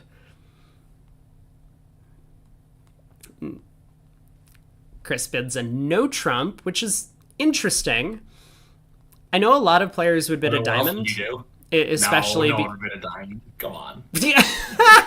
what is this nonsense? What are you talking about? Never bid a diamond. I mean, Chris wants to bid a I'm not diamond, saying but never bid a diamond. I'm saying no one would bid one diamond on that hand. that's crazy. Like a lot of people. Okay, you tell me then. I know why a no trump's a good bid. You explain it to the viewers. So reason number one is when you have a bid that shows your strength and shape extremely well, which typically would be a no trump bid, you should lean toward making it without a good reason not to. It's just so helpful to your partner. You also have 2-2 in the majors, so if you bid a diamond, it's very easy for South to come in. When North, South, or Red, White, you want to force them to make a guess at the 2 level and not have a 1 level overcall. But I think the biggest reason is just you can make a fairly narrow description of your hand, or you can make a very broad description of your hand by bidding one diamond. And between those two, I'm always choosing the narrow one. Yeah, I think the main reason is, especially at these colors, when you're favorable, the opponents could easily be making four of a major, and one diamond, as Craig has mentioned, will allow them to come in very cheaply at the one level. Whereas a no trump is very preemptive with this type of hand. It's preemptive and it's scary, right? Like if you're 4-3 with some stuff in the majors, which you often would be when partner opens a club, there you are as South. Like, come on in and get doubled when it's your 7 card fit and the opponents have more than half the deck in high cards. Mm-hmm. Well, with all of the delays at this table, the other room has caught up to us. So now we do get comparisons. I think this is the last board of the set, board 15. Matthew, I actually do like the Love Bridge view graph. I like the layout better than BBO. I like being able to see the other table, like the little like picture in picture that BBO has in the Yeah. bottom right. Like that's kind of nice, but Yeah. And the history window. I'm not sure if you mean the history window or something else, but that is a mhm. useful feature. Yeah. Yeah, having the running totals in the same window is really nice, and this is super annoying to go back and forth. Okay, so I'm pretty sure that is the end of the first segment, which means players will get a break. What board no? Oh, board 15. That is the end of the first segment. So I think a brief break, right? There's 20 minutes until the next segment starts. Yeah, I mean the round clock says there's 36 minutes left, but Oh, wait a second. I think it's 1:15 Chicago time for the next, or 12:15 Chicago time for the next segment, which means the view graph is actually in 50 minutes. right. Although the players might well get back in before that happens. So I'm I going to would take a think, I don't look. think this is like, I do not think this is like the American Nationals where you can just start and your own schedule. I think those are fixed starting times. Really?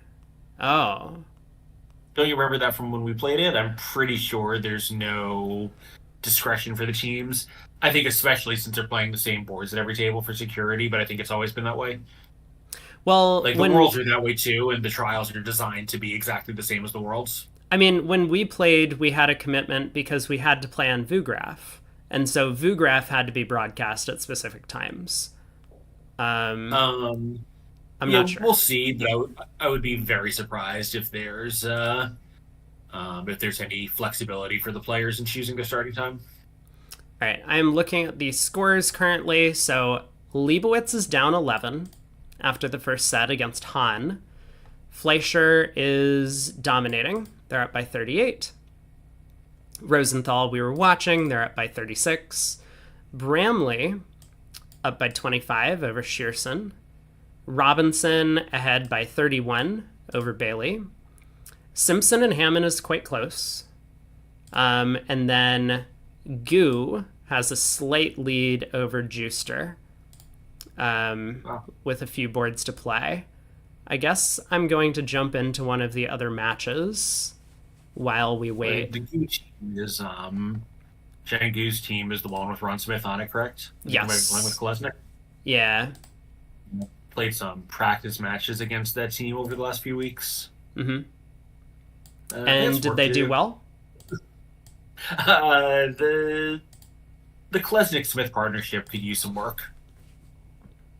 I think those two just come out of such a different style of play that they were definitely um, I like Alex. I think is a really strong player, but it's just tough to build a partnership with someone that you don't speak a common language with. Hmm.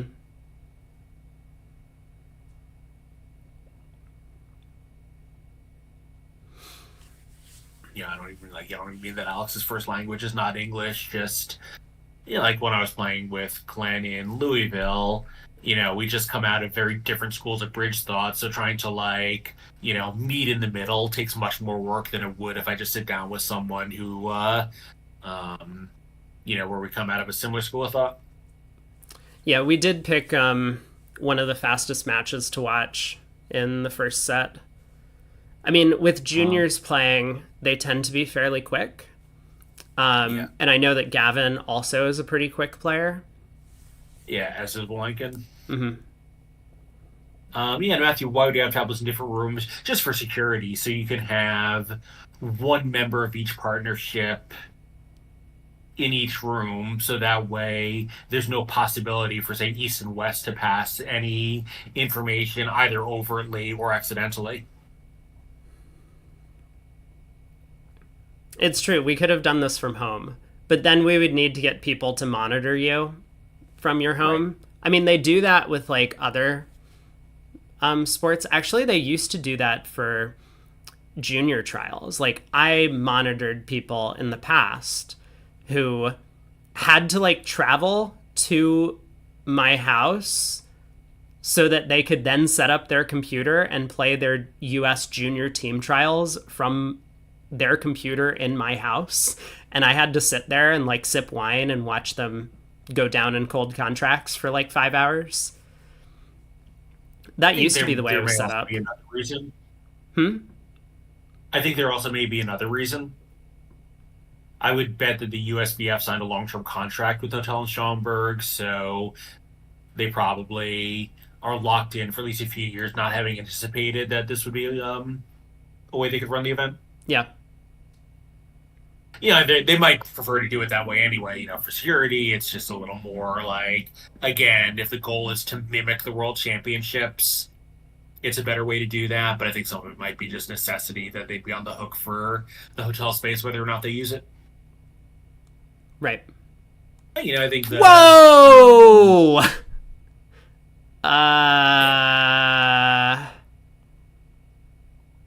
yeah, I think a lot of it is just they want to one criterion in selecting a world championship team is how are they going to do if they can't sleep in their own bed, if they're eating crappy restaurant food instead of whatever they would want. So like really just mimicking the full holistic experience of the world championships and not just you know sorting it out on the bridge, I think is you know at least some of what they have in mind. Why did Kit not cross to dummy and diamonds to take another spade finesse? He was worried about 6-1 I mean, diamonds? But so like, that he could write the article that says, so I figured out it was right to cross take the spade finesse. So I did, so I cashed the ace of spades. yeah, this is gonna come up in Kit's corner soon. Absolutely. what? What was that line of Out there play? playing, He didn't even like out there think for playing 4D chess. he didn't even like go into the tank for like a minute and a half. He was just like, well, spade to the jack one. I better hope spades are 2-2. Yikes. Maybe he just believed McAllister would never false card the 10 from King 10 third. I mean, that's possibly a reasonable assumption. Yeah, I think that is a reasonable point that, yes, the actual playing conditions are very different for the World Championships. But, I think they also maybe just be hoping that at some point the WBF will catch up to the USBF in security. Maybe just a few more scandals from now, and they'll do that. Judy, I think everyone likes Vince and John. They were pretty good buddies of mine back in the day when I used to play a bunch of events, and they would always show up to ruin my tournaments and make sure that I never won anything. But they're wonderful people away from the table. You probably don't want to run into them at the bridge table, though. They will steal all of your imps. All right, so I'm actually just going to close my stream for the moment. And just switch to yours where you're watching this other table. Yeah, I was just in the Yeah, Bramley Shearson match. yeah. I've just been watching it in your window and forgot mine was still open with blank screen. Hmm. Yeah, yeah. No, it's true. I think as long as and for forgetting Matthew's comment, just until there's a real wholesale change at the top of the WBF, not much is likely to change. Same as like the International Olympic Committee and all that. Like, nothing changes in any of these until there's a major house cleaning, and that if it ever happens, probably will not be anytime soon. Right.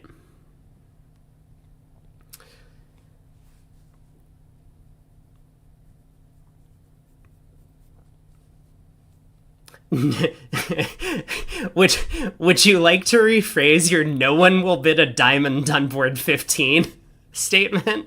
Uh, I don't know. Did someone bid something that's not a diamond on board 15? No one. Oh, Can we rewind the tapes? No one will ever consider bidding anything other than a no trump. Is that what was said? so I'm watching your window, which is a couple of bids behind reality, I guess. Did Debbie bid a diamond? Yeah. Yeah, it hasn't caught up to her, at least where I'm watching your stream. Yeah. I mean, for what it's worth, like, I would like to bid a diamond. If I knew the opponents were never going to bid in this auction, obviously we want to bid a diamond with this hand, not a no trump. Like, partner gets to describe their hand. We don't want to wrong side the no trump when partner has king and a spade, or king third of spades. But I think the main deterrent is that, like, the opponents will just be able to come in easily over a diamond with a harder spade.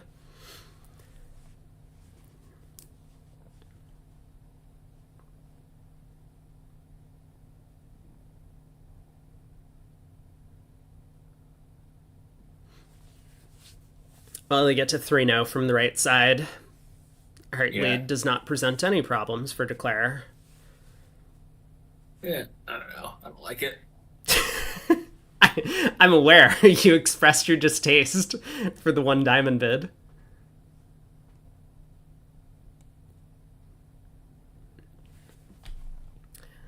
Lots of artificial precision nonsense going on in the Woolsey Bramley auction. Club precision, two clubs, natural game force with diamonds.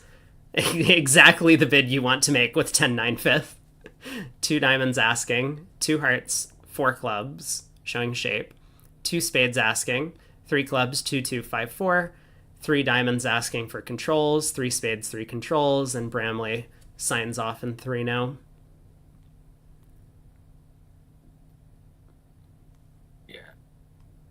Yeah, so, much longer auction, but sounds like very similar information conveyed as in the much faster Lincoln Wool production auction, rather. Yep.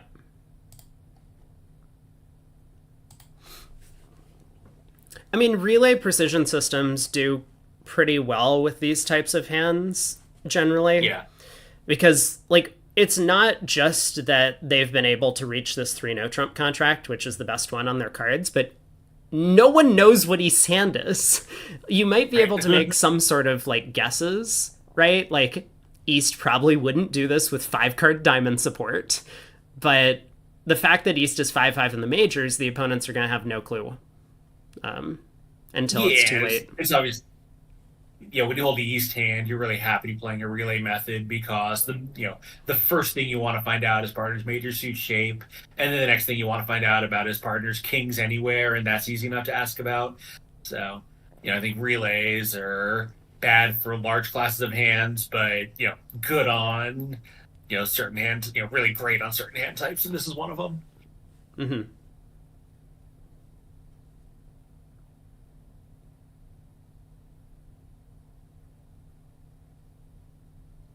Bramley is now pausing to reconsider the problem after unblocking the club ace. Yeah, trigger so behind here.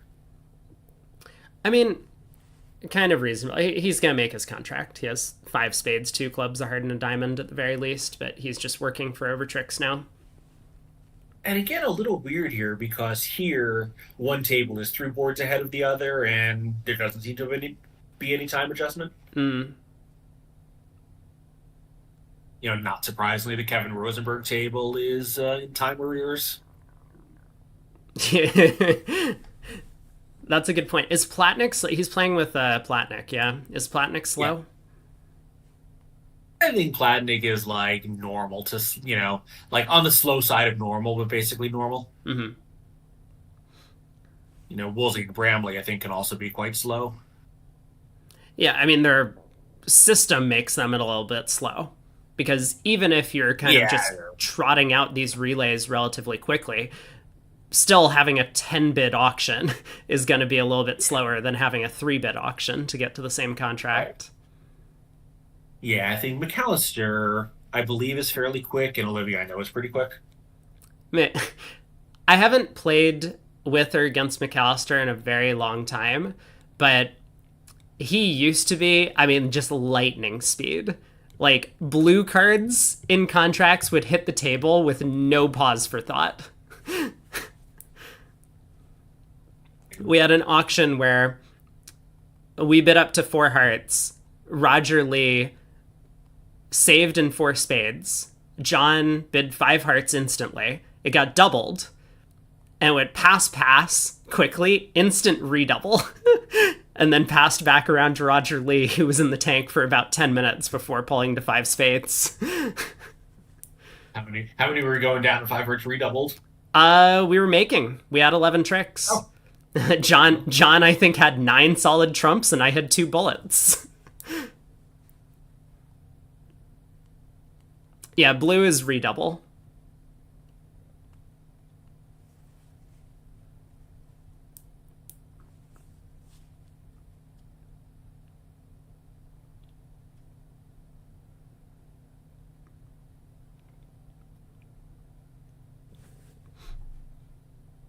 Bramley is slowly cashing out all of his spades. I'm not sure what trick he thinks he's getting in the end position because the entire opponent's hands are both going to be high. But yeah. All right, I think I'm going to leave you do a little work for the next half hour, and then see you back for some Gavin Kipling. How does it work? Do you just click on the player's name, same as in? yeah, I think you can click on their name and it pulls up a little pop-up that says kibitzing, and you click on it. Yep. Indeed, it does. All right, I will see you back here in about half an hour. Sounds good.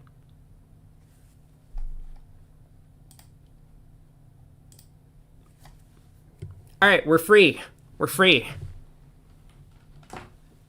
At least for a little bit. Redouble with 9 solid trumps is a good policy.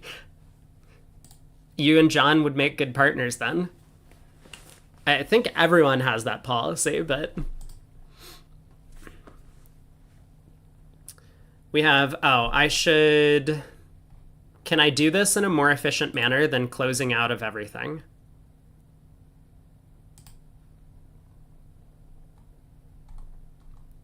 I'm gonna go with no. So I think I have to close out of everything and then come back in. Closed room. Here we go. Reset my camera.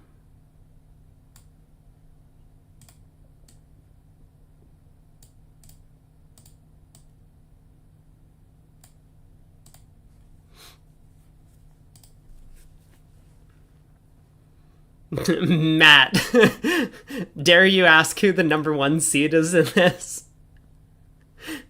In case you haven't been paying attention, there is a team, in fact, the exact same team makeup that recently won a big team event at the North American Bridge Championships.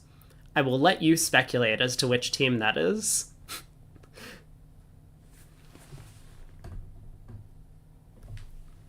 You still maintain they're washed.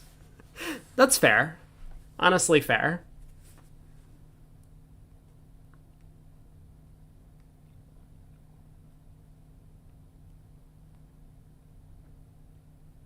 North-South make 4 spades on this deal, right?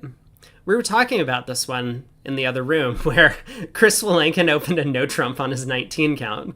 But with the ace-king third of diamonds on side, Declare can actually set up the 4th diamond to pitch a heart loser and make 4 spades.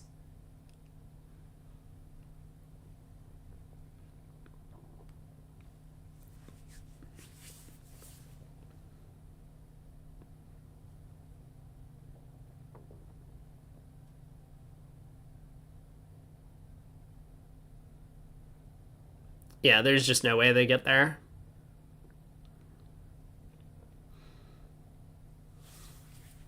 So East-West have landed in 3 clubs. Other room ended up playing 2 no-trump down 3. Presumably because East opened a club and jumped to 2 no-trump, and that just passed out. Hoping that Jack third of spades was a stopper, even though North had probably overcalled a spade. I mean, what are you supposed to do in that spot? Bridge bidding theory will tell you that you should, I guess, bid two spades or something, but in reality, I think 2-no is probably the only real description of the East hand.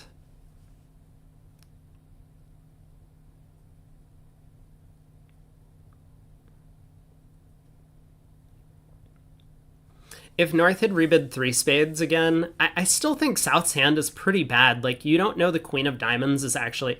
You don't know Queen empty fourth of Diamonds is providing two tricks on offense, right? So that's a big deal. The Doubleton Club looks like a good roughing value for your side, but that means you're likely losing two club tricks. I don't think there's any realistic way for North-South to get to four spades unless North takes a very rosy view of the hand. I mean, I think getting to four hearts is possible, for sure. And that contract would not make, as you have a trump loser. But spades is just too tough.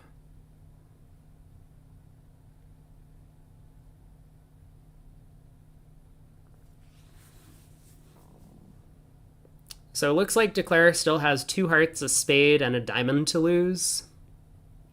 Wow. King of Hearts from South. That does not feel like a very good play.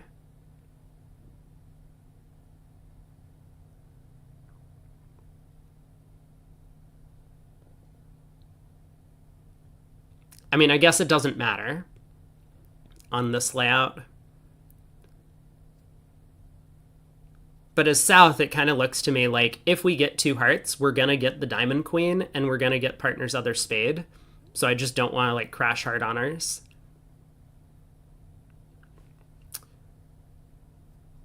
Guess it doesn't matter.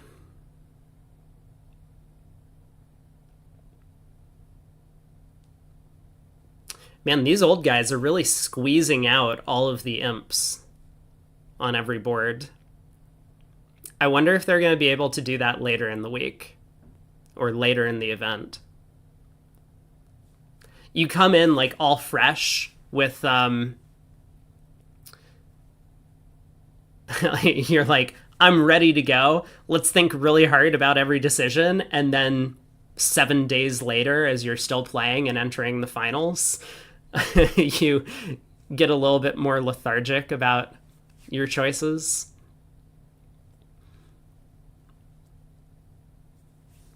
Last board of the set. So Bramley ahead by 39 in this match. We will take a quick look at the scoreboard before the next round starts. But it looks like all the tables are finishing in good time. I mean, they even have 15 minutes here to finish up this last hand. Everyone's getting to 3 now on the East-West cards, and it's just going to be a question of how many tricks you end up taking. With the diamond splitting, you start out with 5 diamonds, 2 clubs, the ace of hearts, and 1 other major suit trick, depending on the lead. Like if North is on lead and leads a heart, you score the queen of hearts. If North-South set up spades, you score your queen, jack, third of spades. Clubs do come home as well, with the queen dropping, doubleton, and in the pocket.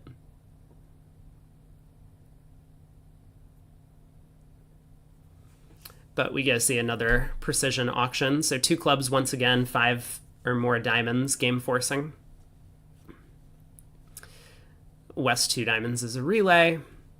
So East gets to show his shape. I think it was 2 spades showed 4 or more clubs. We saw that last time from Kit. Kit was the one who was answering questions previously. Okay, 2 hearts shows 4 or more clubs. There we go. 2 spades, another relay. And now East gets to show his shape. 5-4-2-2 exactly. We might get the exact same auction as at the other on the previous board. But once we finish this auction, because the play is not going to be important, I kind of want to highlight this. We talked a little bit about this relay precision style thing, having this ability to conceal opener's hand a bunch. So 3 clubs showing 2-2-5-4. We've had the exact same auction up to this point that we had on the previous hand where Bramley was 5-5 in the majors with a doubleton diamond and singleton club. And so now Kit is 4-3-3, and he's doing the exact same thing. He's now relaying for controls. And Bart is going to show like less than 3 controls or something. Yeah, 0 to 2 controls. And now West is going to bid 3 no. And that's going to end the auction.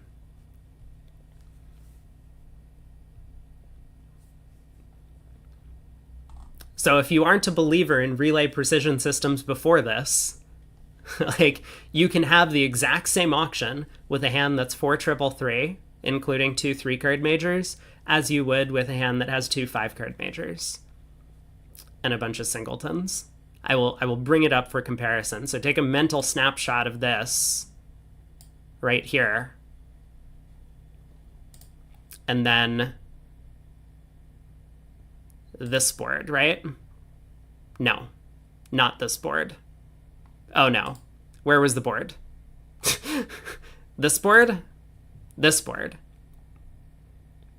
Remember what the previous auction looked like?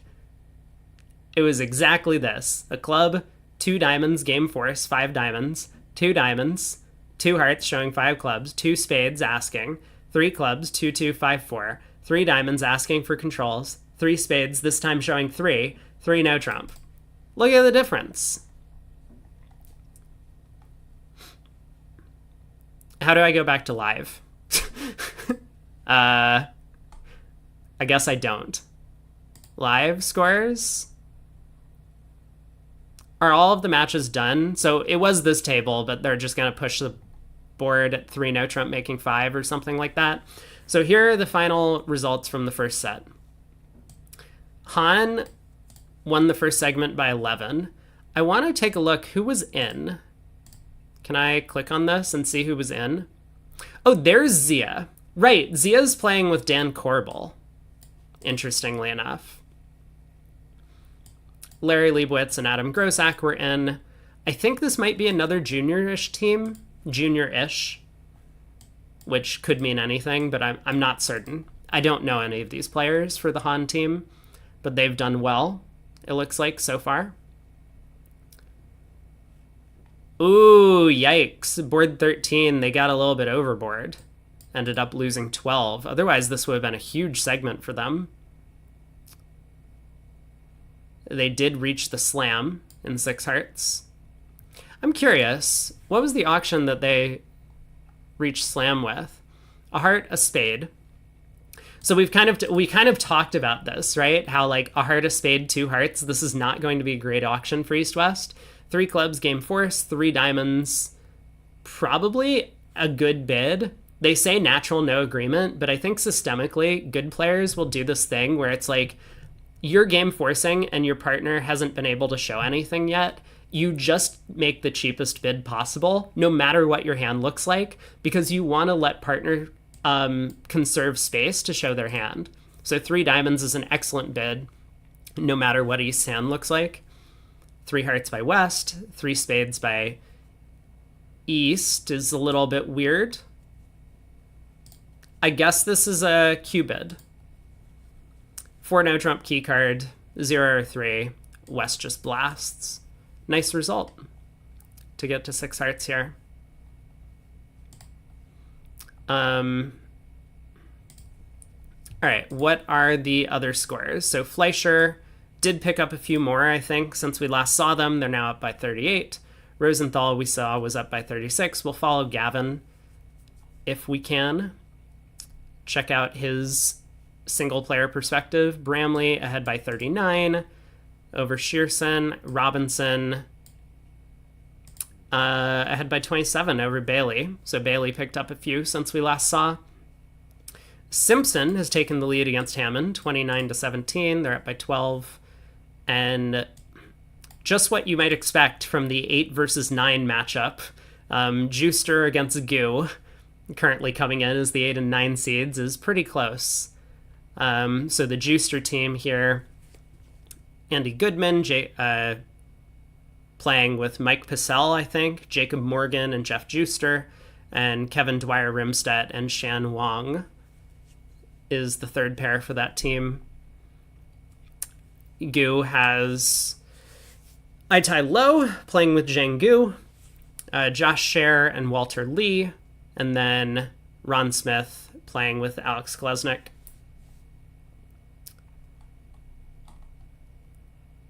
So maybe the only big, news right now is Leibowitz is down after the first set.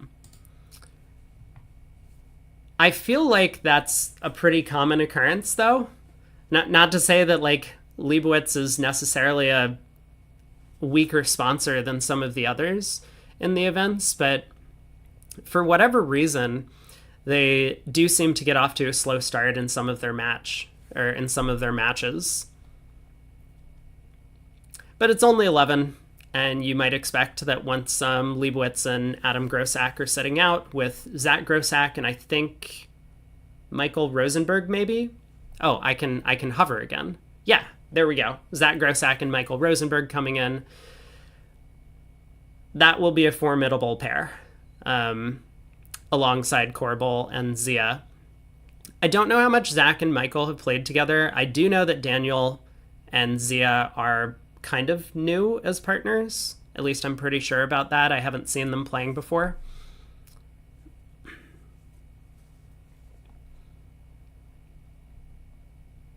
So how much time do we have?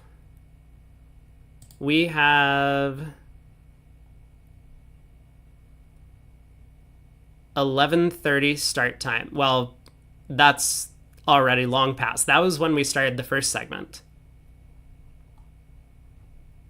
We have no updated info on when the second segment starts.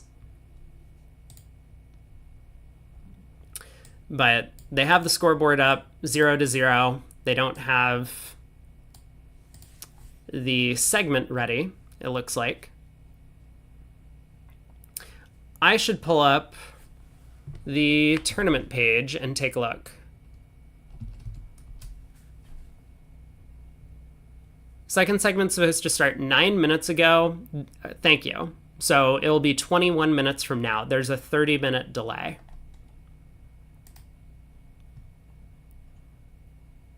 Man, that's really disappointing. That is a lot of time off between segments.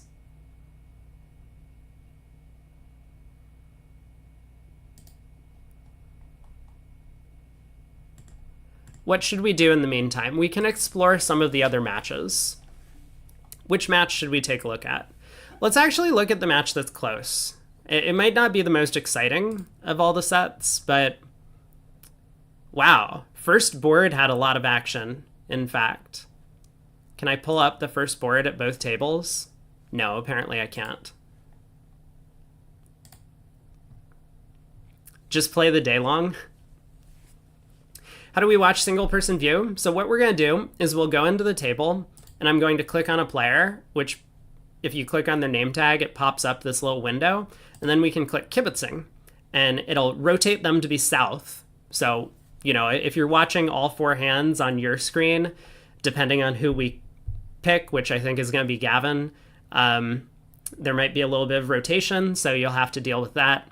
But this is what we get. And then you can step through the play. Dummy comes out. So let's take a look. First board, North open to heart. 2 hearts by East, 3 hearts by South, 4 spades by West. We saw this start to the auction at a lot of tables, I think. At both tables in our match, more or less, had the same start. North decided to bid 5 hearts. Now, he has a little bid of defense. And the spade ace and, well, the heart ace and also king of clubs could take a trick. But he also has some offense in that he's 5-5. I wonder what the decision was to bid 5 hearts as opposed to passing.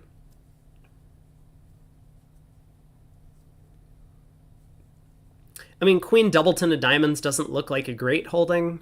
You might expect the opponent's suit as diamonds, and in fact, if the opponent's suit's clubs, you're in a lot of trouble. So you would prefer the opponent's suit to be diamonds, but then you probably have two diamond losers off the top. You only have a fifth trump. I mean, obviously being 5-5 is nice, but competing to the 5 level is a little bit scary. Partner had plenty of options to show a stronger raise in hearts, like 2 spades, for example, or maybe even 2 no trump, depending on what they're playing. But 3 hearts was chosen, which tends to be, a much weaker raise, which is what South has here. Maybe North was hoping his partner had 4 trumps. If his partner had 4 hearts for the 3 heart bid, he might be a little bit more protected. But yeah, 5 hearts did not fare well. East did have clubs. So what happened in the other room? They got to 5 diamonds as the save, which is interesting. We saw the 1 heart opener from North. Alerted. I wonder if that means they're playing a precision system. 2 hearts Michaels. South here decided to bid 3 clubs showing diamonds. Looks like a great decision based on the result in this room. They did find their way to 5 diamonds. Note North's 5 diamond bid. That's a very impressive bid to make as well. On only Queen Doubleton, right? Like, how many diamonds is his partner promising for the 3 club bid? I'm not sure, but it might only be 6. And you could be very concerned about trump lead. You unblock the spade ace, partner tries to cross back to hand, but the opponents win and then play a second trump. I could definitely see you going for 500 or even worse in this type of contract. 15 seems like a weird number of boards to play. Is that what the conversation's about now? So, back in my day, when real men were playing bridge, we would play 16 board segments for all of these team matches. Vanderbilt, Spingold, USBCs, everything like that. All 16 board segments, which makes sense, right? Because that's how you rotate through all the vulnerabilities and every player's dealer. But then somewhere along the way, they decided that it just took up too much time to play 16 boards. So they cut it to 15. And nowadays, a lot of events are cut to like 14. Isn't the Bermudable 14 board segments 3 times a day? Maybe? I don't remember. But yeah. So when I came back and I saw that people were playing like 14 board sets for their team matches, it just seemed really weird to me. 14 slightly better than 15. I kind of agree with that. Bermudable is 16 by 3. Okay, so the Bermudable still is doing it right. But I know for a fact I've seen some like 14 board segments. There have been like 12 board segments as well, which you might argue also makes a bit more sense. But yeah, see, Schmeeble plays 24, which is probably divided up into 2 sets of 12. Probably, again, for time purposes, right? Because you do have a constraint. You have to get all of the boards in a reasonable amount of time. And if players are slow, or if you just want to give them more time to make their decisions, then well,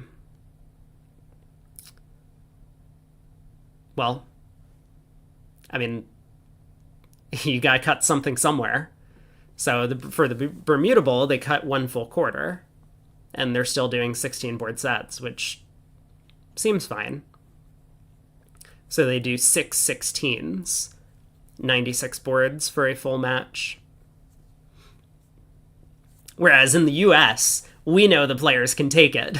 5 sets of 15 boards, 120 board matches, 4 sets a day. But it does mean that the stamina issue is going to be a factor when you're playing in a long event like this. How about just force people to play faster? I mean, you could, but you have to give people some amount of time, right? And there's always going to be a debate, like what's the reasonable amount of time to give people per board. With tablets, you can play faster because there's no reshuffling the cards into the board. There's no issue with like caddies bringing boards back and forth between the rooms. And you don't have to like pick up and sort your hand. You know, all of these little things kind of add up over the course of playing on tablets. Okay, I promised I was going to take a look at some matches. There's some boards in the set. Board 10. Board 10 seems like an interesting board to take a look at because about half of the pairs are getting to the slam and half are not. So Ron Smith and Alex Kolesnik had the same thing. They opened a heart, bid 2 clubs, game forcing, 2 hearts by East, 3 hearts by West, 3 spades by East. Looks like just a bunch of Q-bids back and forth. 3 spades was a Q-bid. 4 clubs must be a serious slam try then. 4 diamonds, Q-bid. 4 spades, key card. Showing key cards and 6 hearts by West. I mean, when West gets to take over with key cards, he's pretty happy. He doesn't really care about the queen of clubs in partner's hand because he figures the spades will set up to pitch club losers if necessary. But they missed it in the other room. Should we ridicule Passell and Goodman for their auction to 5 hearts? Let's take a bit of a look. 1 heart by East, 1 spade by West. So again, I think this is just a system thing.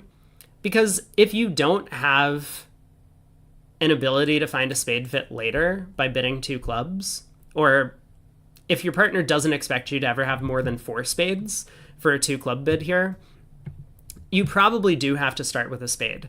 So it's not as if like this is just a different piece of judgment from Passell versus Kolesnik in the other room. I think it's just a different system that they're playing. And so both players kind of did the best they could with their hand type. East bid 2 hearts. West decided to splinter in diamonds. And again, this all goes back to this starting with 1 spade thing, right? Like West now had a decision to make over 2 hearts. He judged in this room that he didn't want to make up some artificial 3 club bid just to game force and for the auction to get out of control from there. So he decided to get his slam try off his chest immediately with 4 diamonds. 4 spades was key card, 5 clubs was 1, and East wasn't really comfortable bidding higher than 5 hearts. I'm a little surprised. You know, ace third of diamonds looks great.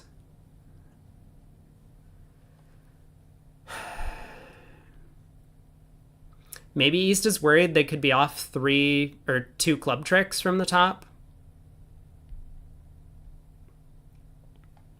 East might think his partner had the ace queen of hearts or something and nothing in clubs, but it would be a bit of a weird splinter to have like not even the club king. Yeah, maybe a little bit conservative from East. Michael says, in response to 1 major, 2 clubs, uses 2 diamonds. 2 diamonds is just asking, I assume. 2 hearts is 4 in the other major. 2 spades is 5 clubs. 2 no is 6 card major with extras. 3 clubs is 5 diamonds. Yeah, 2 diamonds is the default rebid. That's pretty popular.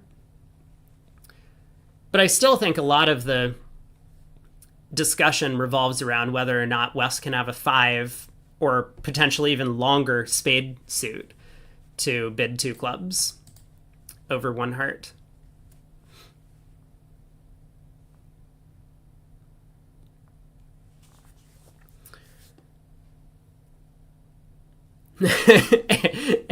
Eric is upset about the keycard auctions because they find enough keycards and then never bid slam.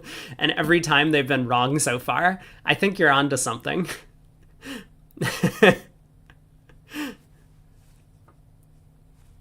I do tend to agree with that. I think there's what I would say is I think you probably need to have some sort of like not necessarily a written agreement or anything, but some understanding that certain bids effectively say that if we have the right number of key cards, we should bid slam. And I think this 4 diamond bid says that. Like, East didn't have to bid 4 spades, but once they do, it should effectively force their side to slam, or we're off 2 key cards. I think those are the only 2 possibilities. Because the auction just gets so cramped, so 4 diamonds really should just have, like, a fairly well-defined range here. Like, what is the hand that East is picturing his partner with where slam isn't making? Like, king, queen, jack, 5th of spades, ace, queen, 3rd of hearts, singleton diamond, and, like, 4 small clubs? Is that a splinter? I mean, that to me feels like a 3 heart bid that wants to Q bid and find out if you have club controls. Maybe. But, I mean, that could be what East is worried about. Either way, I do think that you have highlighted a big weakness with what some of the pairs are doing on these hands. Who is the sponsor again? In the Pacell Goodman partnership? That is a good question. On this board, I'm going to say East. East is the sponsor. All right, well, that was that match. We have about 5 minutes. Oh, play has started. Okay, play has started. Let me rejoin the Discord call, since I know Craig will be yelling at me to get on if I'm not here. All right, where did we say we were going? Gavin's table, which is Rosenthal, and he might be in the same room. Here we go. Kibitz. Excellent. We're waiting for players currently on break, but presumably because the players have filtered into the table, this means that when they all get here, we will be able to start a little bit early. Maybe? I'm not sure. Not sure. I guess we'll see if the clock ticks down. But here we go. Content you will not see anywhere else on Twitch or otherwise. We get to watch from a single player's point of view and talk about what Gavin is thinking. It's probably important for me to pull up his system. So let me do that. I do recall, I think they play some sort of like multi-style 2 diamonds.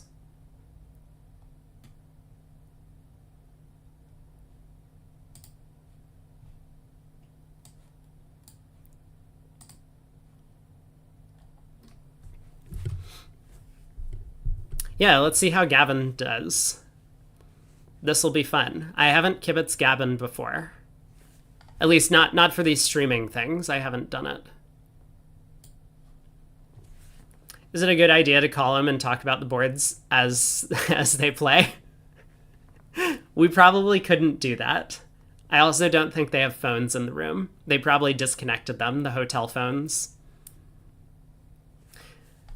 So let me take a look. They're playing 15 to 17 no trumps, presumably at Chris's request. They're Can I pull this window in? No, I can't. Their card says that they're a new partnership. It's like written on their card, in case people didn't know.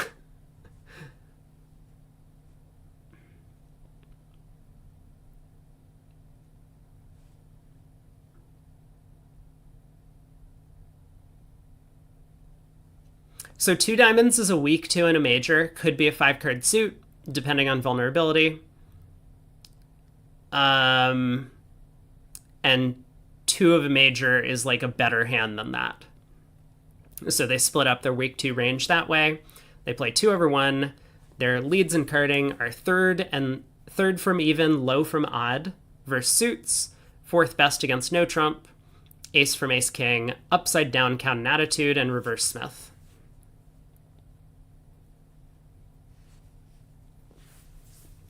Yeah, I agree with what Michael's saying, that Gavin's just going to basically try and play down the middle, I think, as he always does. He tends to believe that just like playing solid bridge is what wins matches, and he's won a lot of matches in his life at a very high level, so there's got to be something to it. Yeah, Rob, Leah the bot from Into Bridge is playing Gavin's system. Can you get a convention card link? It's off of the USBF site.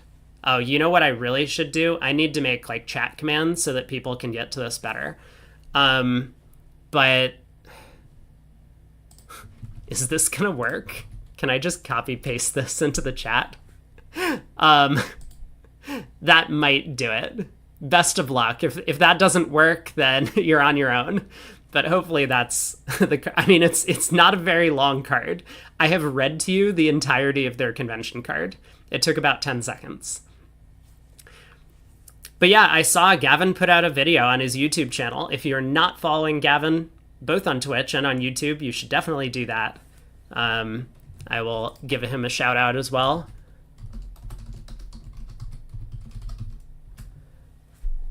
And I'm sure everyone here is already following Gavin, but I saw that he put out a YouTube video about how Leah is now playing his system.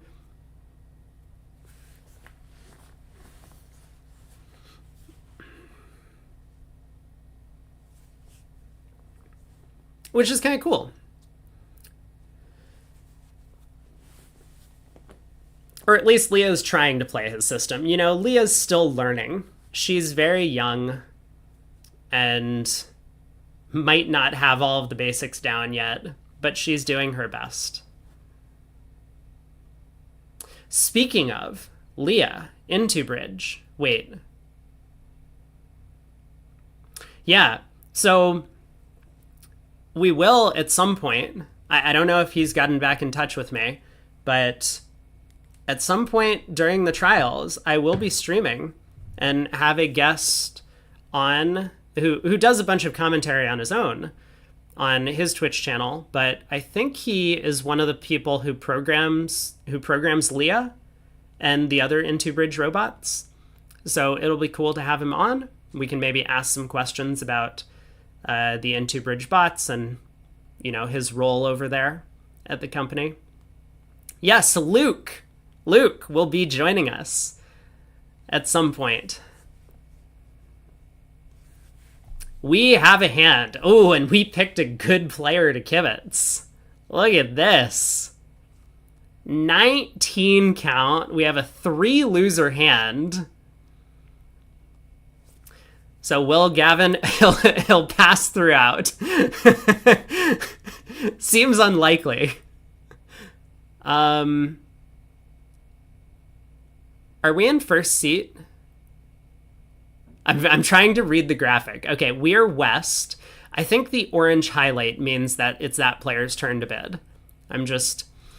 Yeah, what do we think about 2 clubs? I like it.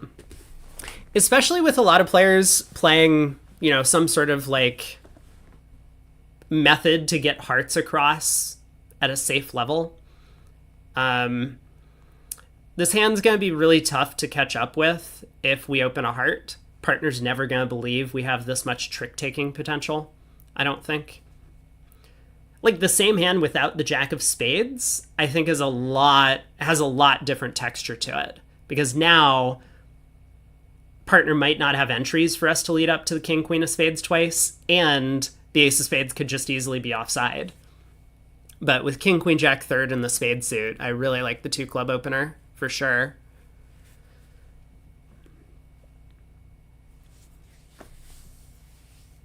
So Chris has a decision to make. I wonder if in the kibitzing perspective... No. I was going to say I wonder, because I didn't see any action from the other side of the screen, if they were going to like pause until it came back to us, but they didn't.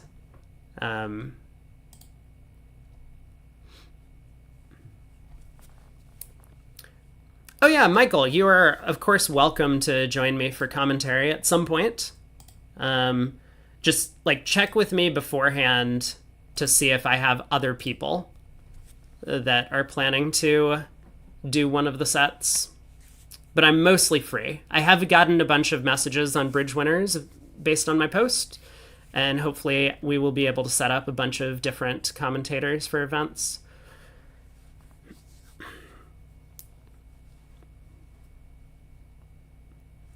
So 2 clubs, 2 diamonds, 3 diamonds by our right-hand opponent, and the tray has come back to us. I mean, it looks pretty natural to bid some number of hearts. I wonder if Gavin can bid 4 hearts to show this hand. He does bid 4 hearts. Okay. Well, so normally jumps and game forcing auctions will show like a solid trump suit, basically. So that's all that 4 hearts is saying. Like 3 hearts could be based on a hand that has 5 hearts to the king jack. And so this 4 heart bid confirms to his partner, I mean, having already opened 2 clubs, that hearts is trump. I don't care if you have a void, we're playing in hearts. But it might be a question as to whether or not 4 hearts really shows the trick-taking potential of this hand. Whoa!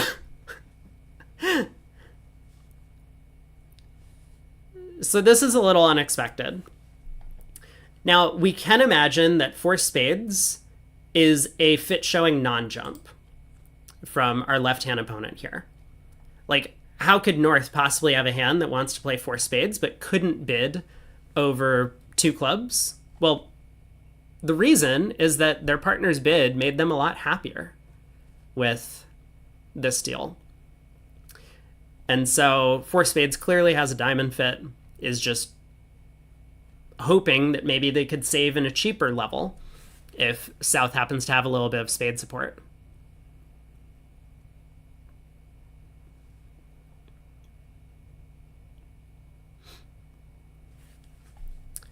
Yeah, partners pass. This should be a forcing pass situation.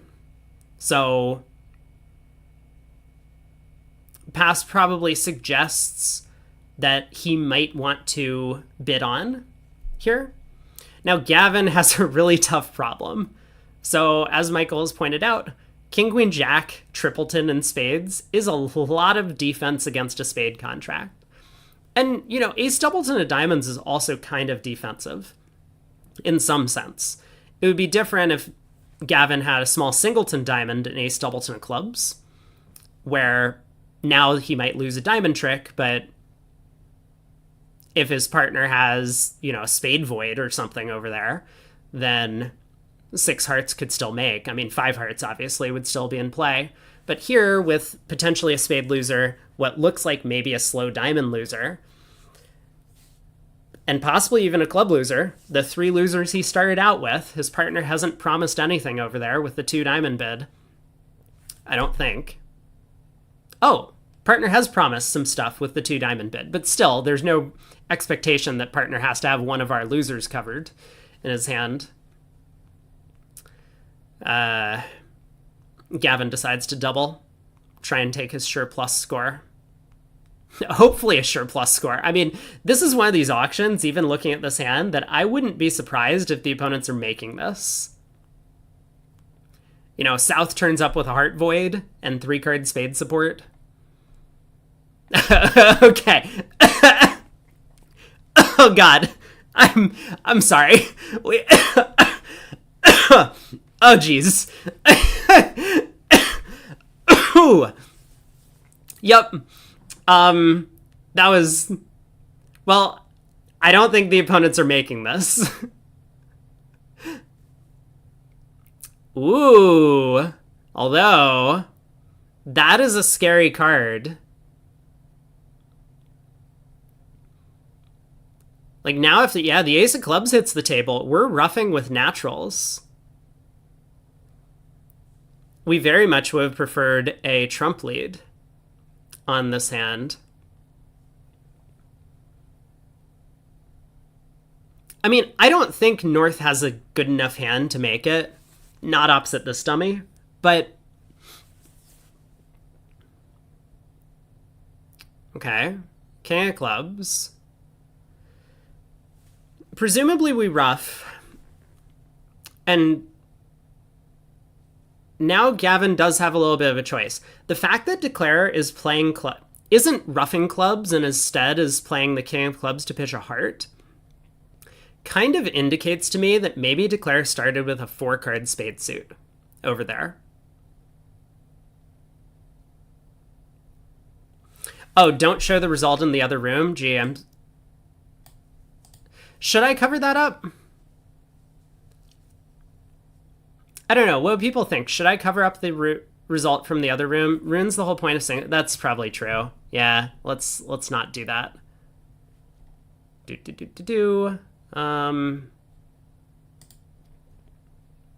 Give me 1 sec. Well, Gavin did decide to try and pull trumps, but I think at this point he's now going to tap Declare and hearts. It strongly sounds to me like North was taking a flyer with some diamond support at 4 spades, hoping to find a miracle fit with, whatever it is, 4 spades to the ace. And South South just didn't really have a hand. So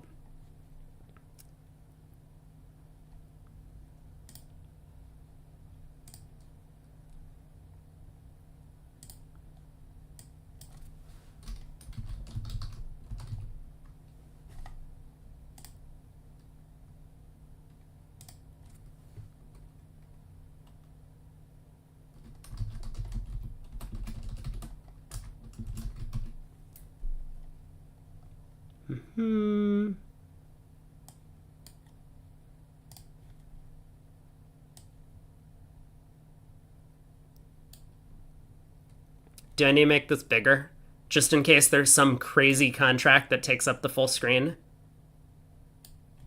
There we go.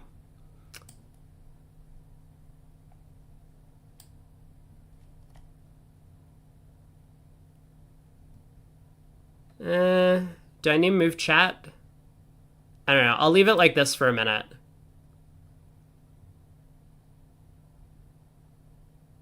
Maybe I can just get rid of the words. That'll be better, right? Gavin's really thinking.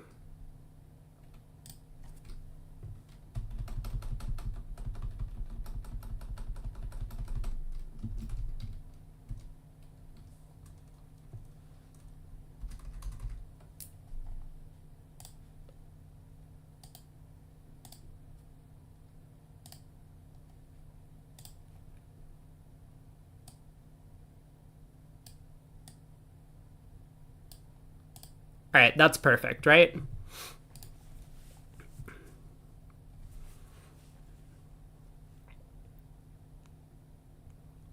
Interesting that he decided to lead a diamond to his partner's king. All right, I honestly have not been following much of what's going on the hand. Apologies. But oh, I could go into something and delete the scoring element. Oh, you mean like from a web page perspective? Yeah, we're not doing that. That's not a thing that's going to happen.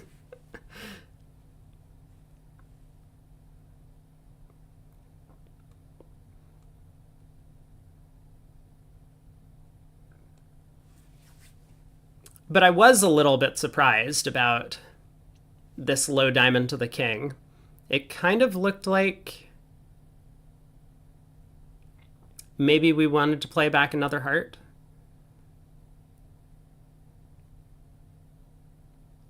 Ooh, although, wait. This is a really good point. Yeah, good attempt by Gavin.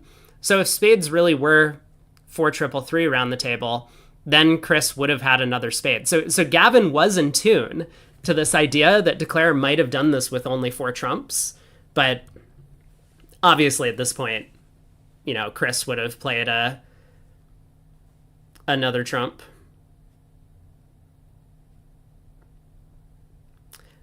So Declare started with 5 spades. We don't exactly know what's going on in the club suit. I mean, Declare cashed the ace king of clubs, but then they ruffed the next round.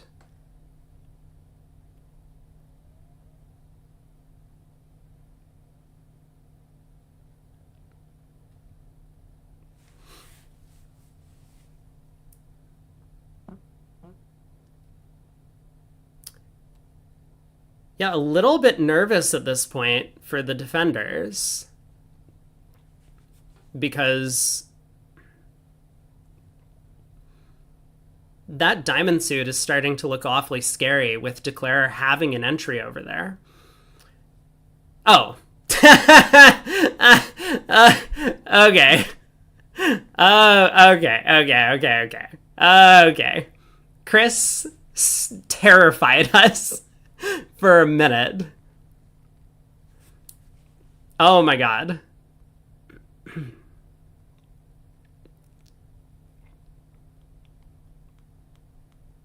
Have I been paying attention? Isn't Declare like out of trumps or am I?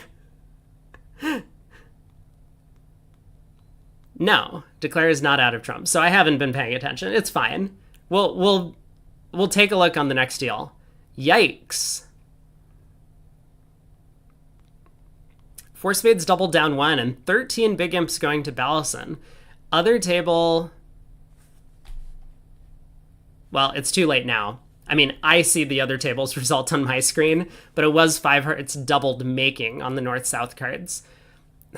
This is a little bit disappointing because we can't see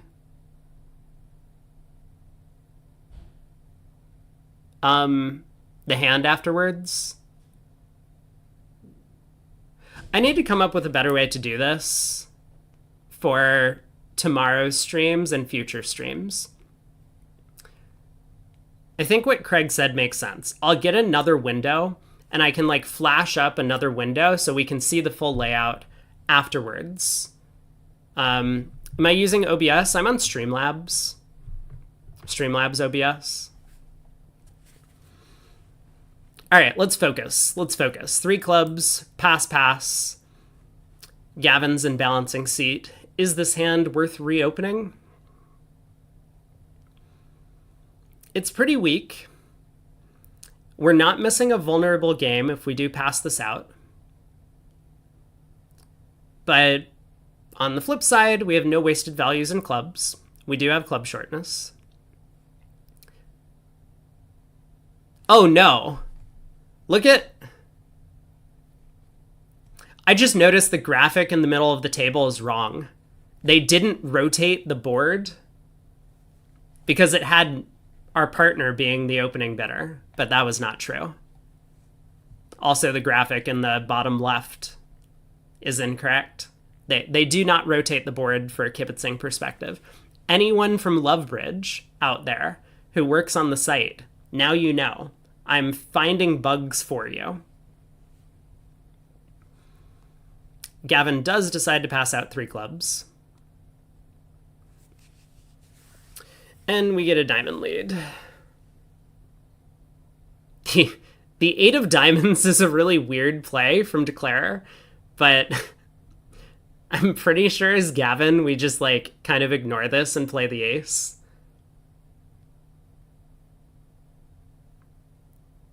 It would be really nice if the 9 of diamonds won the trick, though. One Under Trick Wonder says, very thankful when dummy hits with some values when you decide to pass things out. Gavin does stick in the 9.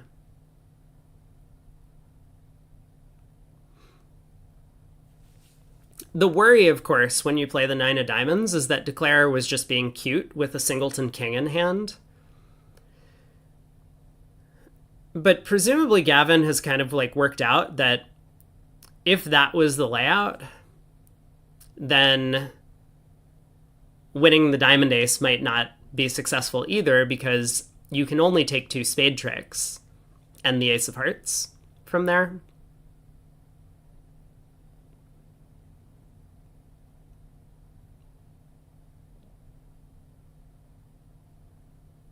This long tank is very suspect to me. Wow, he ducks.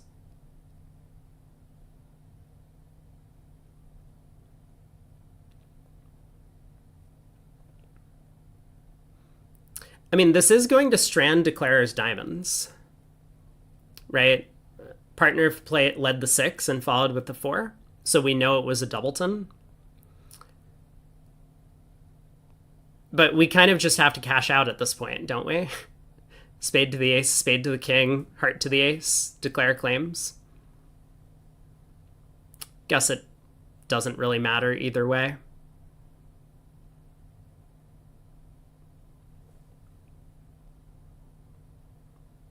Yeah, ultimately, now the broadcast is sped up by 5%. I wonder what causes this to happen, speeding the broadcast up.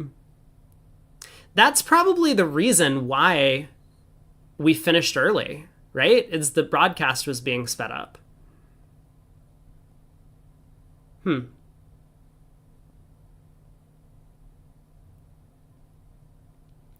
Well, 2-umps went the way of Ballison there, so they're off to a good start in their second set against the Rosenthal team.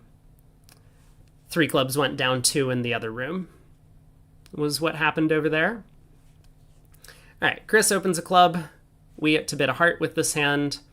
I don't believe there's any chance Gavin's going to pass with 4-4 in the majors, despite only 5 high card points. But we might have a decision to make on the next round of the auction. If there is a next round of the auction. Double on our left. So one thing we're kind of thinking about here is, like, where is the opponent's fit on this hand? And it's probably not in spades. The graphic of the board in the bottom left, should I cover that up as well so that people don't get confused?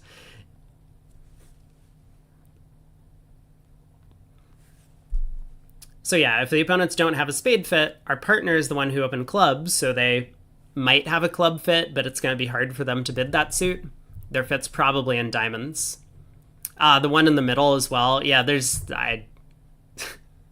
unfortunately, there's not much I can do about that. We were able to pass out 2 diamonds, though. And I think anything from diamond, heart, or club make a lot of sense as opening leads. I like the trump lead. You might expect that North could easily have the heart ace, so leading a high heart might work against you. Club lead could work, but a lot of the times for this takeout double, North is going to have short clubs. And so, dummy will be able to over-ruff us even if we rid ourselves of clubs and partner can play a third round. So the trump lead kind of cuts down on the potential for Declare to cross-ruff the hand, forces Declare to play a little bit of no trump. Redouble was support, yes. 3-card heart support.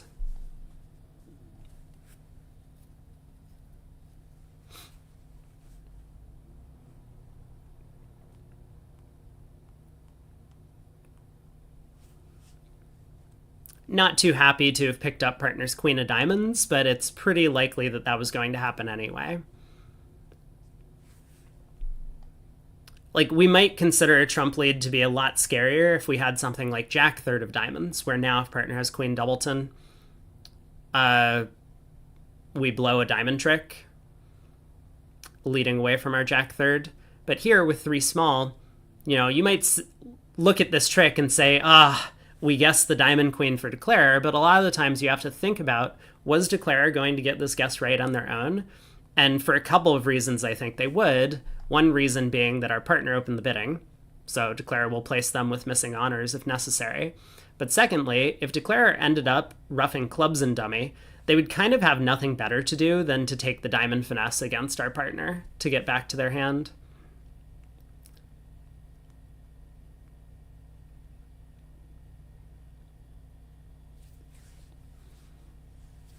So 2 rounds of clubs. Our partner's in and does get to shift to a heart. 8 of hearts back, signaling that it's probably like an upside down attitude shift or signal.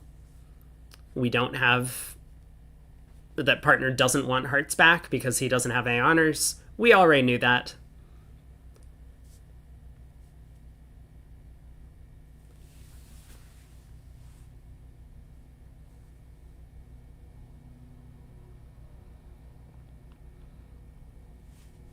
Gavin, understandably nervous about pitching a spade. I mean, he doesn't want to discard a trump on this trick, but he could have pitched the nine of hearts. That was never going to take a trick. The reason that he might be a little bit nervous about pitching spades is he doesn't want to give away the position to Declare. If Declare happened to have three small spades, had Gavin not pitched a spade, Declare might have tried the spade finesse. But after spade discard, Declare could have picked off partner's queen doubleton. Turns out, right-hand opponent had 5 clubs on the side. Plus 150, no swing. I liked that a little bit better. There was like a 15-second pause where we could actually look at the full deal before moving on to the next one. One spade on our right.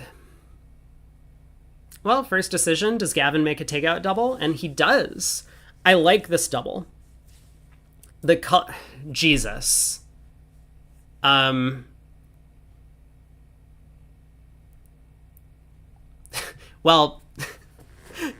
I'm now having a hard time reading the vulnerability.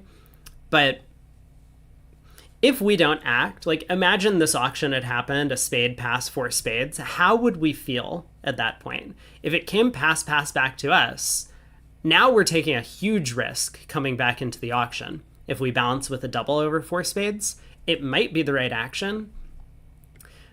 But would we rather be able to force partner to bid at the 2 level or force partner to bid at the 5 level? I think forcing partner at the 2 level is okay. And yes, our hand's very light. Partner's probably going to be expecting more from us for this type of bidding. But we're kind of shooting for the big win on this hand, right? And the big win is that we have a vulnerable game. We want to bid and make it. So I think as Gavin, you can be ecstatic about how this auction has gone. You might imagine that you're pretty likely to win some imps because it's very possible the other table doesn't bid on your hand and then 4 spades ends up just passing out. You know, whether or not that contract makes, it's probably not good news for your side.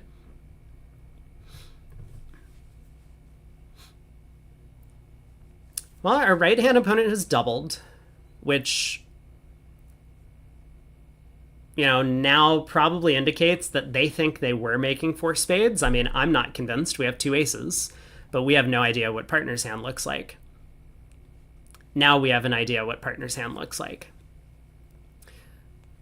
So how do we feel from Chris's perspective at this point in the auction?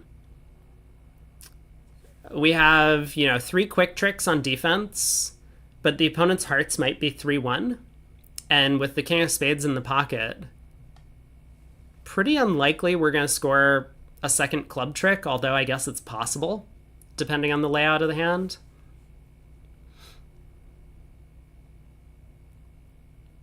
This is horrible. I mean, we're not making 5 hearts, but the real question is just like, if the opponents are making 4 spades, then even minus 500 is not a disaster. And if we can escape for minus 200, we're going to be in great shape.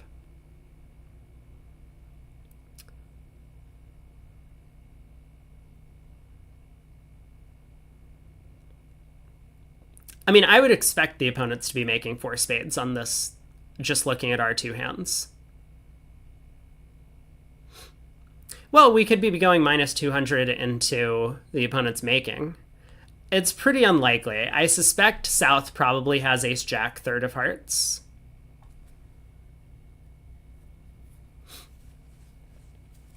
But the difference between 500 and 420 is 3 imps.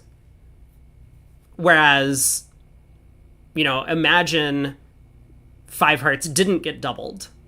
Now we're just winning a giant pile of imps whenever 4 spades is making. And on top of that, 5 hearts could make sometimes in this type of an auction. So, just trying to defend Gavin's decision for making the takeout double with a little bit light values. I like the bid. It might not occur to everyone, but I think it's definitely well within the range of what you should be thinking about on these hands. You know, go for the big scores as opposed to worrying about like bad results. Yeah, partner could have a singleton club instead of the doubleton jack. And now we're just on the jack of hearts falling. We have a spade loser, the ace of hearts, and, well, I mean, diamonds need to come in, but getting to a vulnerable game on that type of hand is not crazy.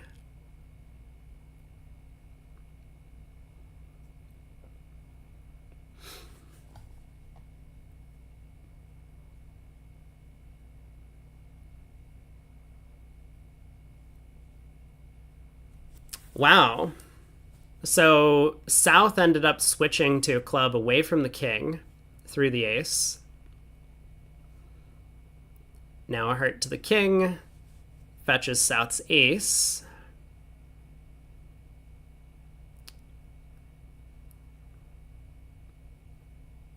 Spade seems weird.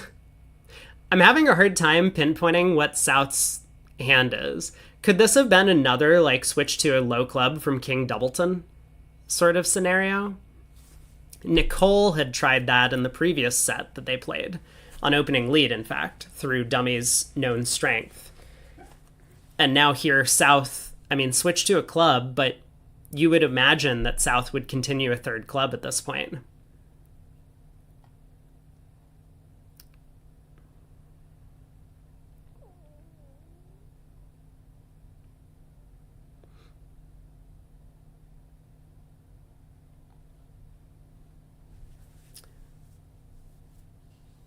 So Chris is going to ruff a club, hopefully to strip South of all of his clubs from here. And then he's going to exit a trump. South has the known jack of hearts, and South will be end played into either leading a diamond or giving Declare a rough sluff. I'm speculating, but this looks like the plan to me.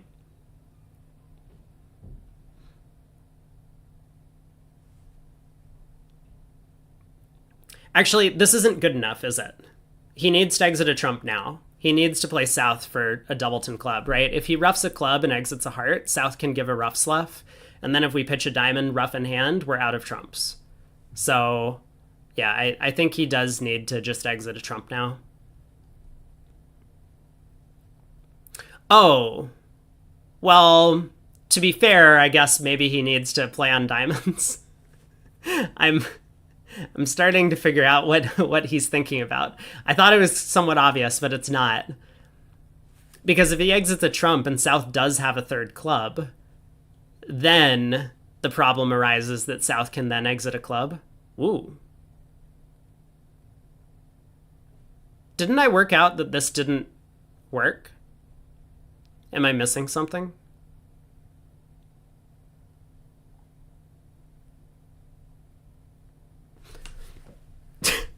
What? Okay, well, if South does that, then it works. Yes, I am missing something. Okay, we did it. We got there.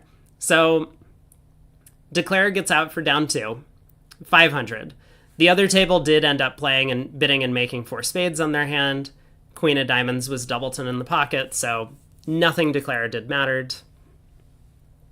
Ultimately.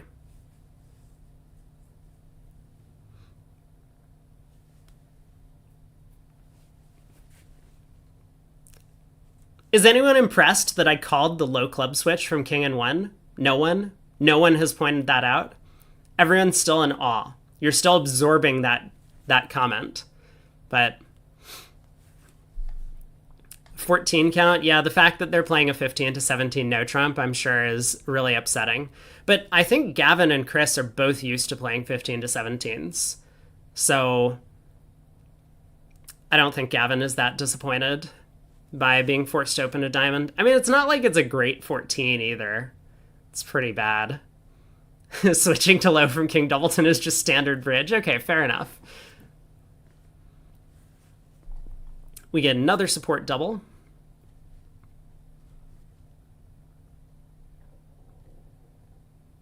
Whoa. Excuse me? Ups. This is my hand. I have 3 quick tricks. Partner has responded, we have spades. What are you doing in our auction?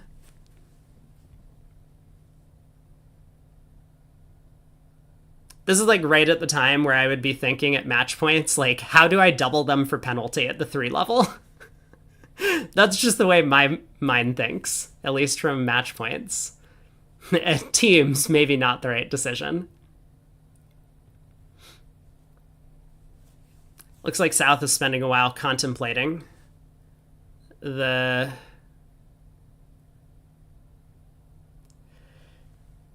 or not to push on to game. I mean, for what it's worth, I don't think we double if they bid game. This is one of these auctions where, like, a lot of our defense is dependent on us being able to cash the ace-king of diamonds, and if the 2-heart overcaller just has a singleton diamond, then there goes a full trick, as well as 4 of our high card points down the drain.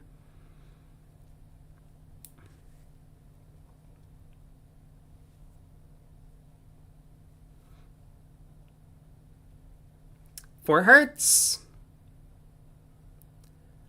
They win.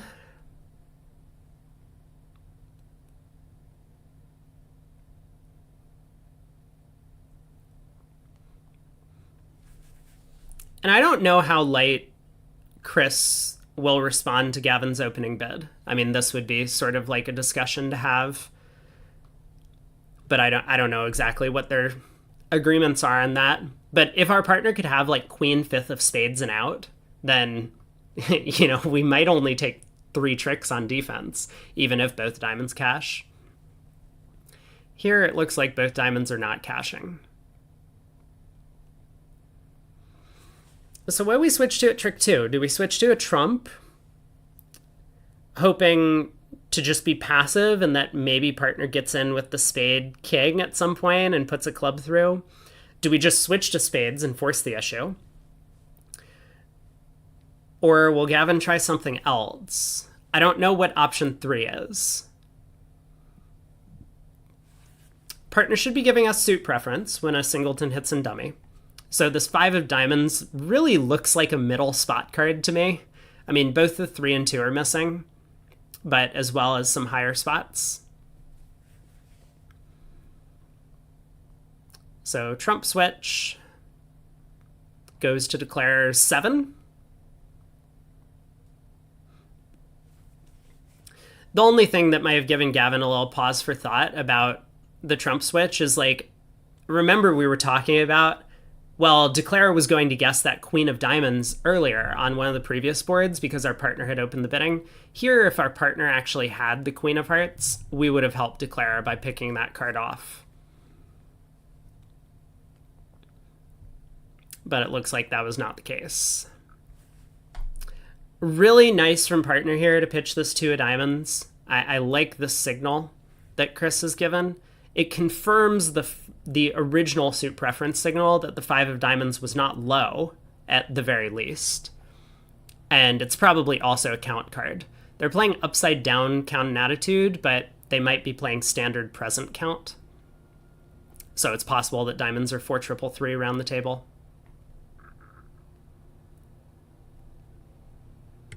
Or not 4-3-3, 4-4-4-1. 4-4-4-1.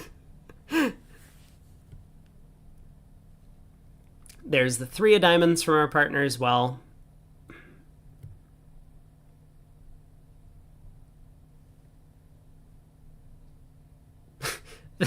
That's a card. All right, so what did Declare end up taking? Looks like Declare got 4 spades and 6 hearts. Is that correct?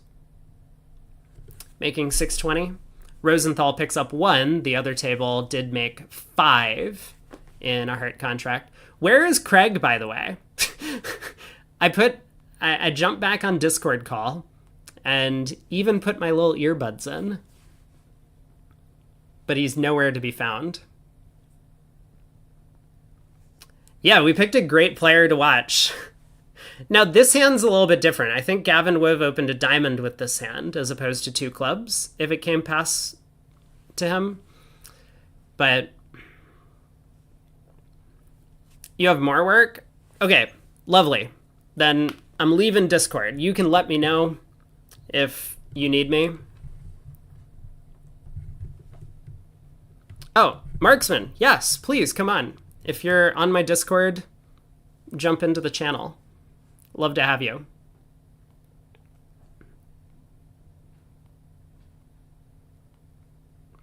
Ooh. Last hand, the one spade bid was on Jack fourth and out, so it didn't even have to be like Queen fifth. It didn't have to be that good. Two spades, two no. Like asking.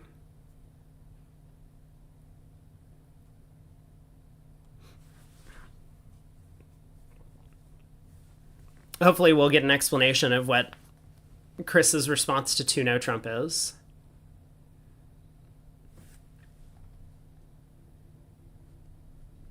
Oh, Jack fourth of clubs and four small spades.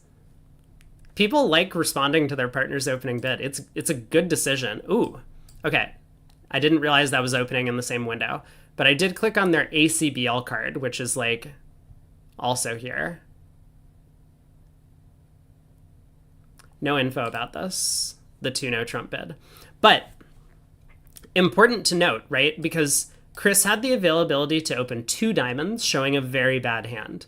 At these colors, it could be a really like awful hand. I don't know what they define as awful, but maybe like king 10 fifth of spades and nothing else is probably qualifies. I mean, maybe even worse than that. So two spades shows some stuff here, and definitely a 6-card suit. Three clubs is a non-minimum. Three diamonds asking for shortness.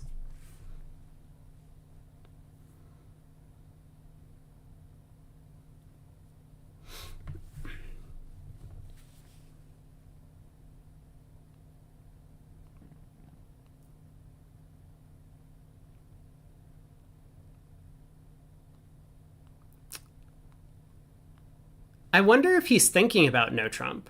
Like, I would be thinking about a spade slam. Marksman, hello. You might be muted.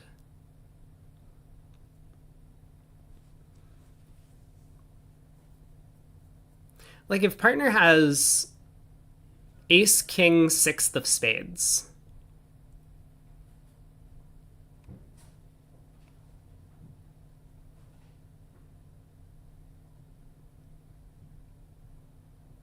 I don't know what the likelihood is of partner having ace, king, six of spades. But if he has that, six spades looks great. All right, what's actually happened? Three diamonds, shortness. Three no trump, short diamonds.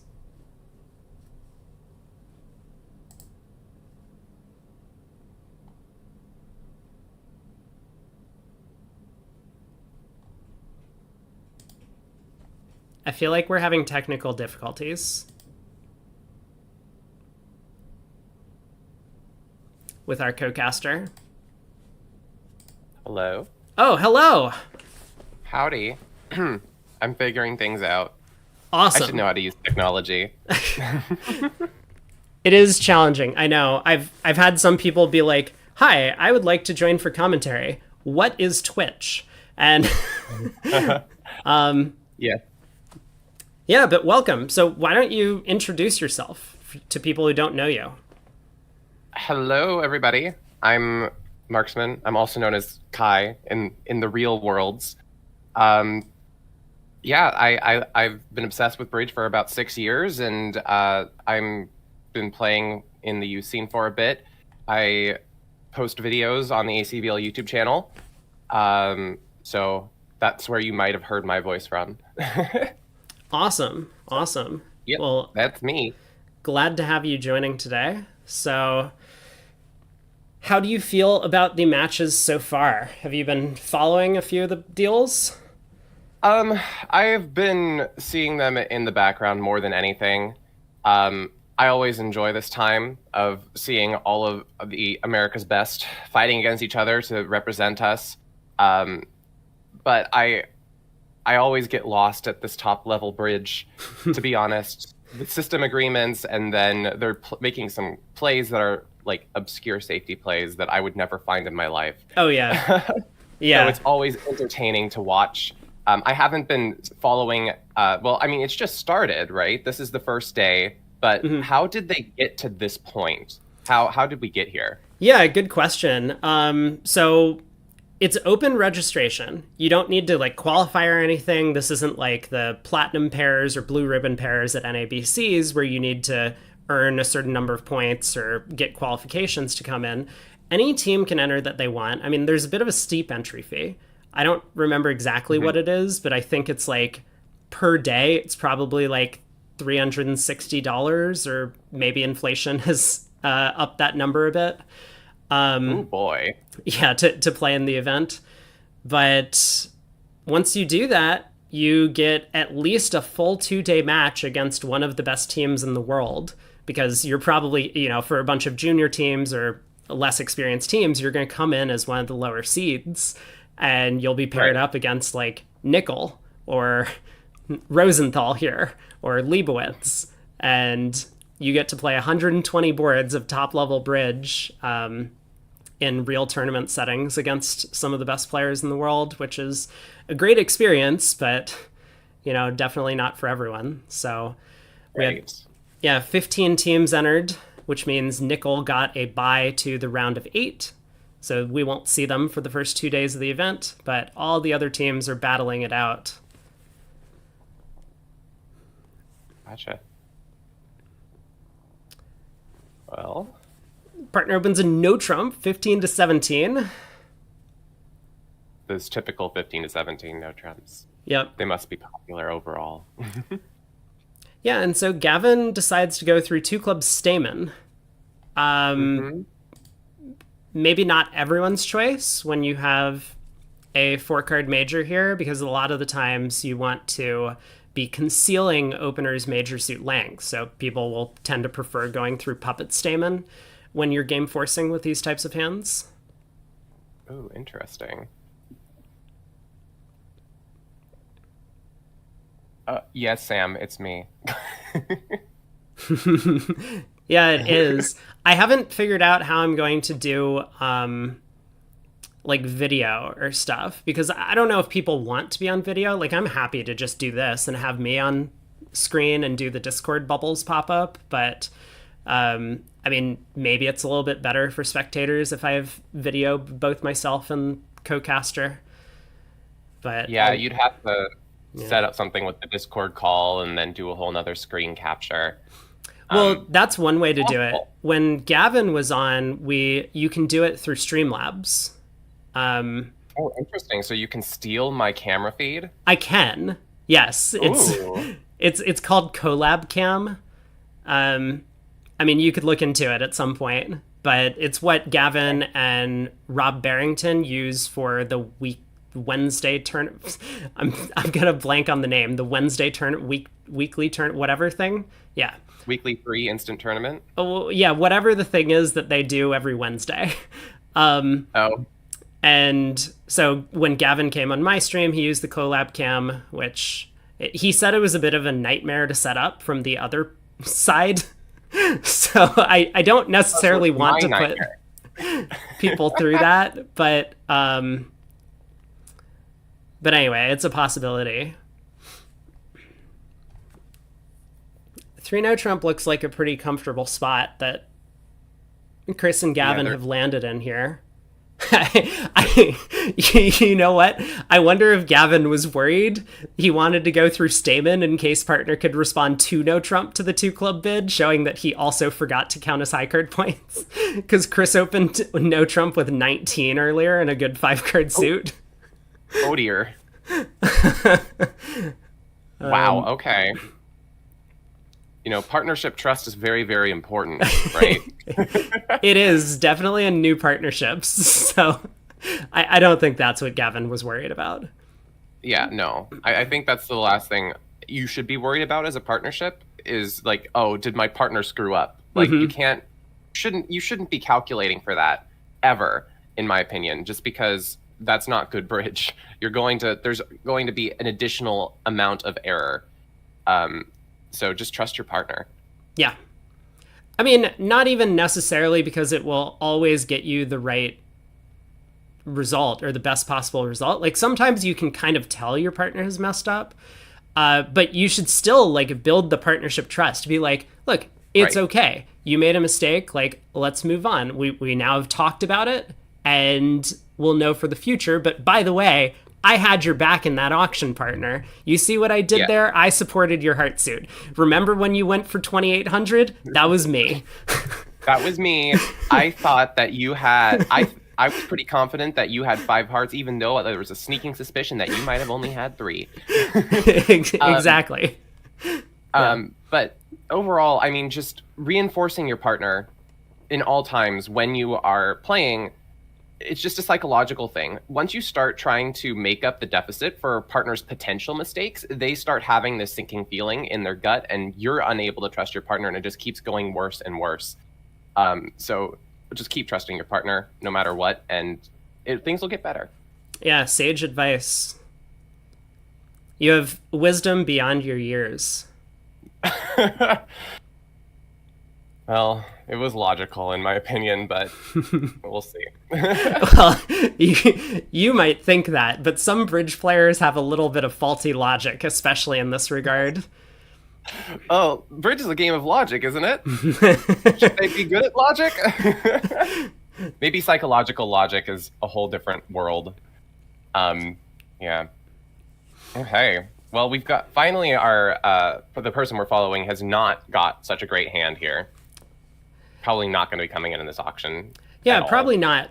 But there are some things that you do want to be doing, even when you pick up one of these bad hands. You want to think about the opponent's distributions, right? A 3 hearts looks to me like a mini splinter or something to that effect. Probably. And so we can think, well, North has 4-card spade support. They have a singleton heart. They've opened a diamond, not a club. So a pretty likely shape from our left-hand opponent is going to be 4-1-5-3. Well, yeah, that might mean partner could be pretty short in diamonds, and on defense we might look to try and give partner diamond roughs. So that's probably something Gavin's thinking about. We're on lead, so we have the initiative to start the diamonds, even though partners diamond shortness, they can't lead from themselves. Yeah. So good predictor of the diamond lead. This is the kind of stuff I need to be thinking about more often. Well, it's easy to get lazy, right? Like Gavin picks, for a lot of players, Gavin will pick, or a player less than Gavin's caliber will pick up this hand and be like, I have 5 high card points, I'm just never bidding. And you don't think about any of this stuff until the auction's over, but you want to use your time wisely. So. 4 spades from South. We would need to know a little bit more about the opponent's agreements. Like, would 3 spades by South have been forcing there? I imagine they left just enough room that South could reject the... Oh, we have a club lead instead. Gavin but now we also have 3 hearts as natural. Oh, interesting. Yes. Okay. It would be nice if that was alerted. Well, so why would you have... Like, isn't 2 hearts a reverse here? Like... Yeah, so... Maybe it's just a really, really powerful reverse. Like, mega reverse. I have... Yes, the super reverse. This is what I'm talking about. Was that in my Gatlinburg recap? The super reverse or super splinter or something? Because someone did that to me, but my amusing story is that when I was a junior, I did this. Playing against Mexstroth and Rodwell. I opened a heart, partner bid a spade, and I jumped to 4 diamonds natural. It was stronger than 3 diamonds. Yes. So yes. More powerful than a reverse, even though it's like 18 plus. But yeah. I mean, for me, I'm just in this intuitive spot in this situation. Haven't gotten into my mind yet that 3 hearts is a splinter. Which is a little bit dangerous, right? Because a lot of people assume it in their own minds that 3 hearts is a splinter. But like when I'm opener, right? I'm thinking, okay, I've got to show I've shown my diamond suit, and now I've got to show my 4-card heart suit, and it feels very, very powerful. So why not just bid 3 hearts? It's bigger than 2 hearts, right? Where it's forcing, it's going further, but you know, 2 hearts is more than enough in the end. But obviously.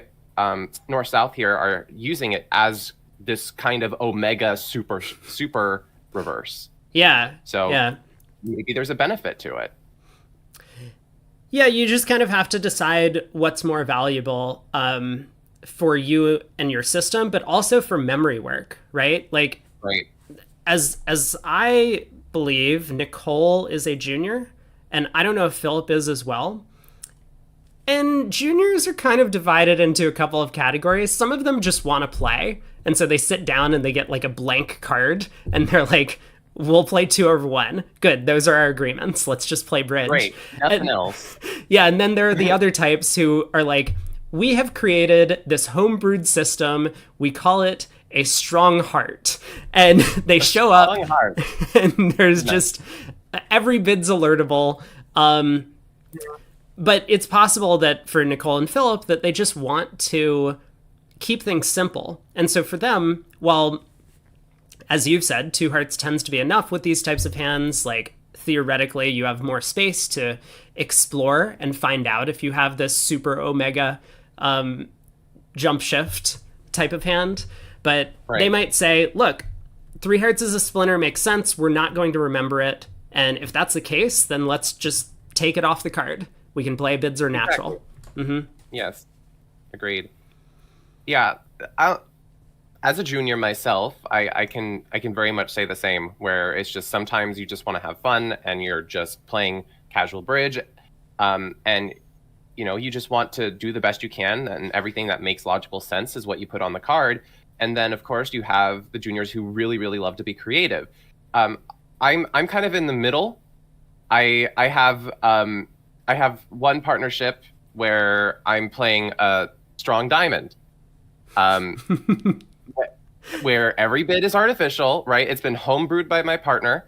And, you know, I enjoy it because it brings a whole new perspective to the game for me. Like, I was kind of getting a little bit tired of 2/1 because it felt very, very redundant. But, of course, there's always more to learn in every system that exists. But, you know, it's just seeing a whole new world to the game. So this hyper... artificial system, well, is very fun to play and have a new experience with. But anyone else I'm playing with, I'm just like, let's just play bridge. Let's just have fun. Let's not focus too hard on the agreements. We'll play whatever you're comfortable with, because I'm okay with new system stuff and I can get it down pretty fast. So it's just making partner comfortable if they're a little bit more stringent on what they play, so that we just have a good time. Yeah, that's really important, especially at the junior level of bridge. Like, this is supposed to be fun. Like, we want to keep you guys playing so that you continue to play for the next 50 years. And if you're not having a good time, then it's going to be tough. Well, back to the defense. It looks like this hand has gone about as well as possible for Gavin and Chris, although it might still not be enough. Mm-hmm. Partner does get to rough this queen of diamonds, though.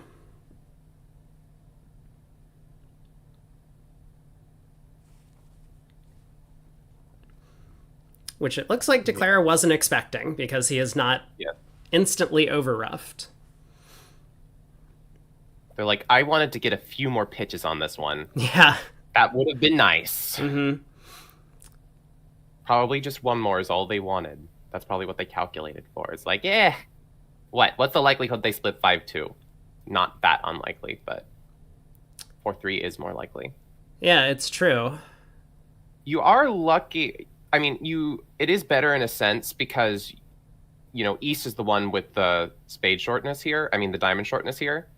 So you actually have the option to overruff. It would be much, much worse if West here was the one that was short in diamonds, in my opinion. Definitely.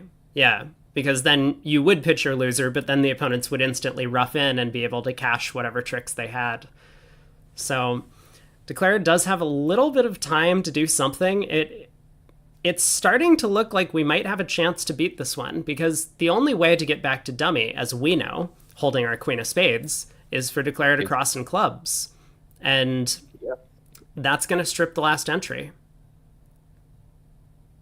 Right? Maybe South is kind of reverted to, East having this hand with more spades, just having the spade length. And it's like, if they rough, then I'm over roughing and I'm getting rid of their spade length at the same time. It's kind of the equivalent of drawing trump. Yep. Maybe that's the thing that they have to be playing for at this point. Which doesn't seem to be the case on this hand because, Gavin here with 3 spades, it looks like, if anything, spades are splitting 3-3, so it's just making things worse if you play another diamond here. But still probably the best that Declare can do. Yeah.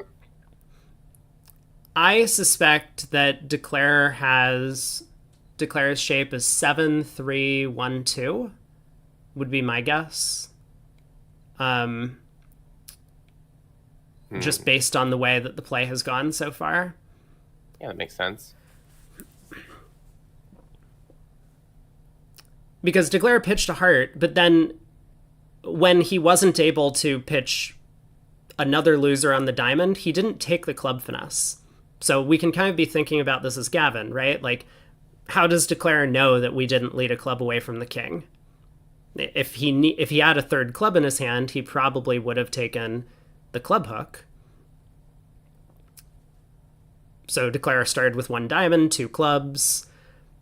We know our partner didn't lead from a doubleton heart. Or, I mean, we don't know that for certain, but the way that the hand has been played out, I mean, why would Declare be pitching hearts if he just had 4 of them in hand? Oh. Yeah, Shift also brings up an interesting idea of what if this was a misbid where South thought that partner was splintering and they just are in this atrocious fit and Chris has like these insane spades. That is a good point, and that's starting to look more and more likely now that Declare turns up with a third club. Yeah, now Chris has turned up with a third spade as well.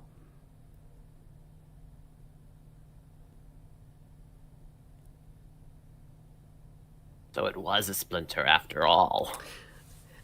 Or maybe this was just them being like, we play what we want, and then they weren't on the same page. Very possible.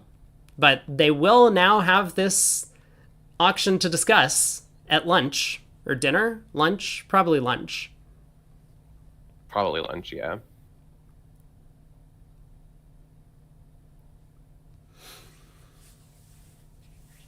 I mean, I guess it's still possible that Declare started with 6-3-1-3 in shape.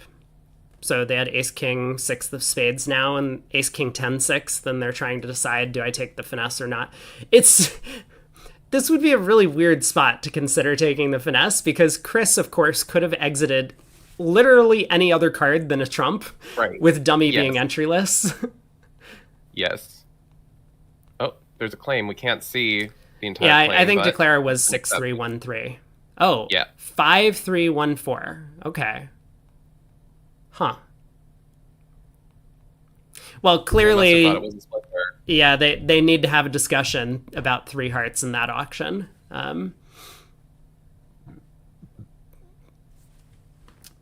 Because I think you're right. South expected it to be a splinter, and North expected it to be natural. Yes. I mean, I think that's the only reason why South would bid 4 spades with their hand. Agree. 1 heart. Would you take a call here? Yes, of course. Yeah, absolutely. I mean, not vulnerable, you kind of just always respond to your partner's opening bid. You might think that's just a junior thing, but it's not. It's not. It's an advanced thing, too. Yeah. You just make it so much harder on the opponents to get to a game contract. Like, this is especially true at imps, where the person who's behind the heart bidder could have heart length and just not enough stuff to bid a no trump, and the other player could have like barely below an opening bid and 3 no trump is cold their way. But if you bid, your side gets to a no trump, the opponents just pass you out, not doubled, and you win a game swing that way. Love it. Love that. Yeah. So, do you think that there's any world in which we think that 3 clubs is a splinter? No. No. No. Not for these guys. Nope. Never. Whoa, look at that hand. Beautiful. Yeah, now there wasn't any alert on the 3 club bid. I know that we had talked about this auction specifically, a heart of spade 3 clubs, in the previous set, where most high-level players will play this as like some sort of artificial catch-all, like game force thing. And Ooh, interesting. And so East could have had a hand that had like single suited hearts or spade fit or long clubs as he has here, and 3 diamonds would be used to check back. But of course, with Chris and Gavin being a first-time partnership, they might not have had time to discuss everything, and so this is one of the things they left off their card. So 3 clubs was just natural. Gavin took a practical choice at 3 no. Right. It is showing a very, very powerful hand. You've got the other 2 suits, so it seems pretty logical to be going for 3 no. Yep. You know, one of the things I'm always saying is when in doubt, bid 3 no.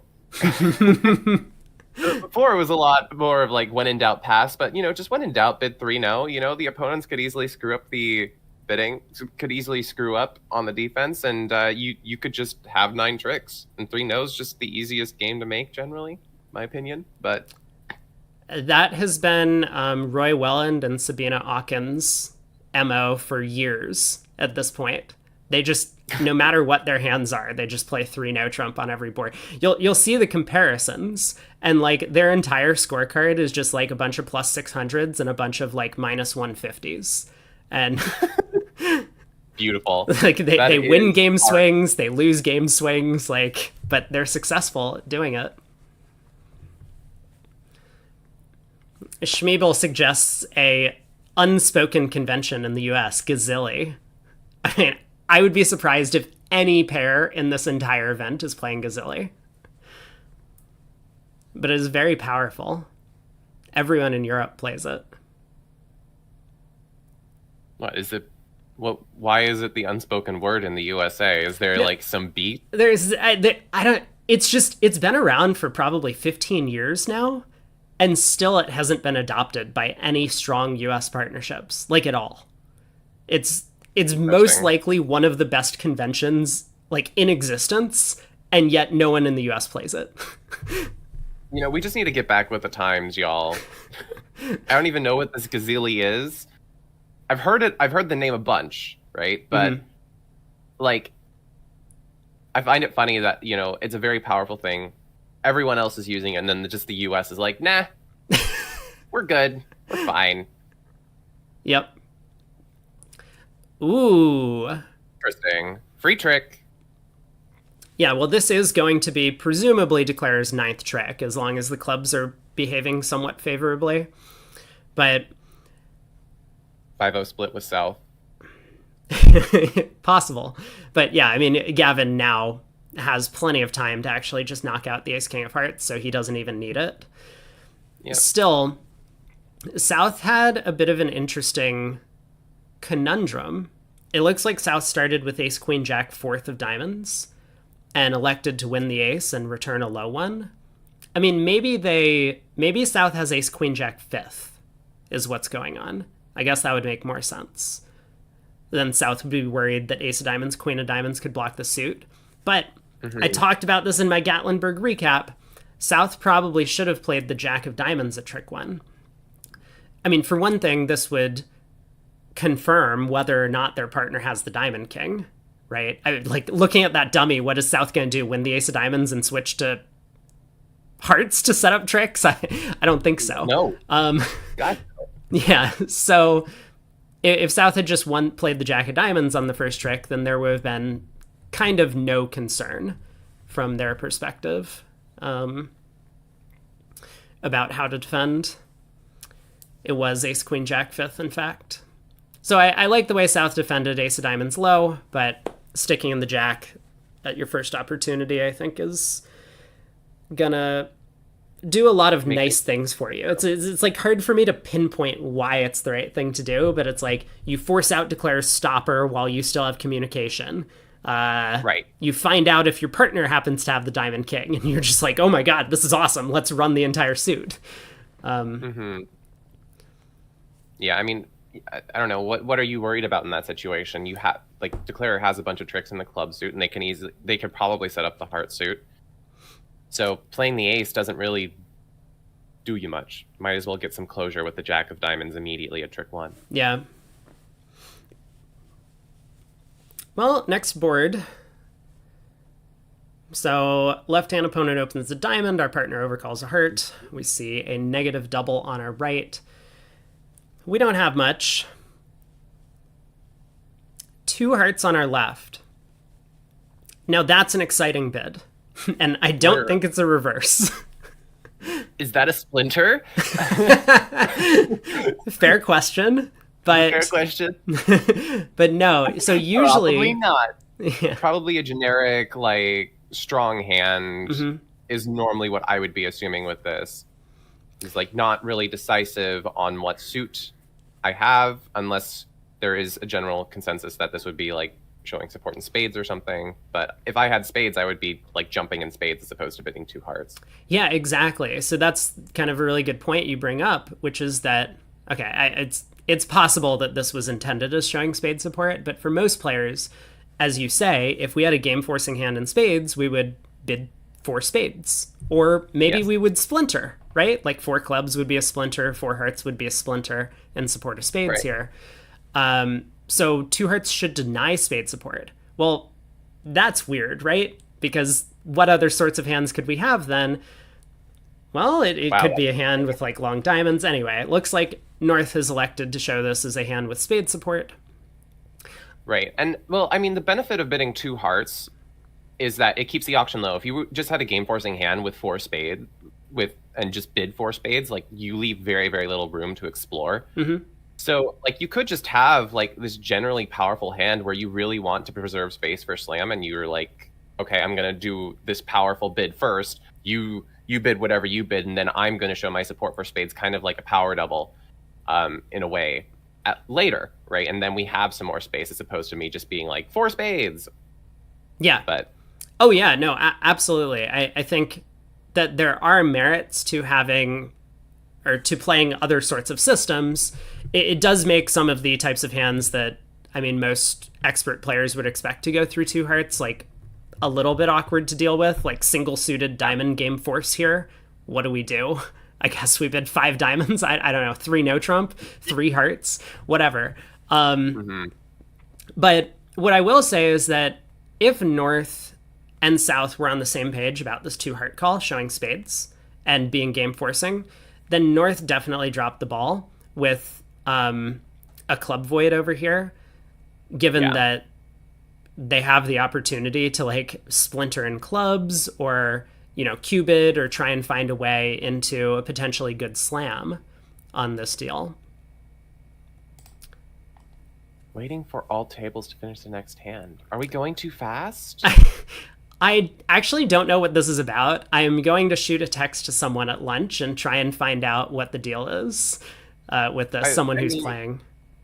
They're probably just, there's players who are currently playing that are still playing the next hand, and this is just like an automatic stop, so that they can't possibly, if they wanted to, have any ability to cheat. I don't even know how you would do it,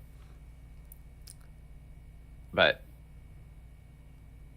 yeah, I'm not sure because we don't have a delay after every board, and there's no way that every table is on the exact same pace, right? Like we finished the first set with, I think whoever the Kevin Rosenberg table was on like board 10. We'd finished 15 boards in our match and they were still on board 10. So I don't know what this is actually about, but...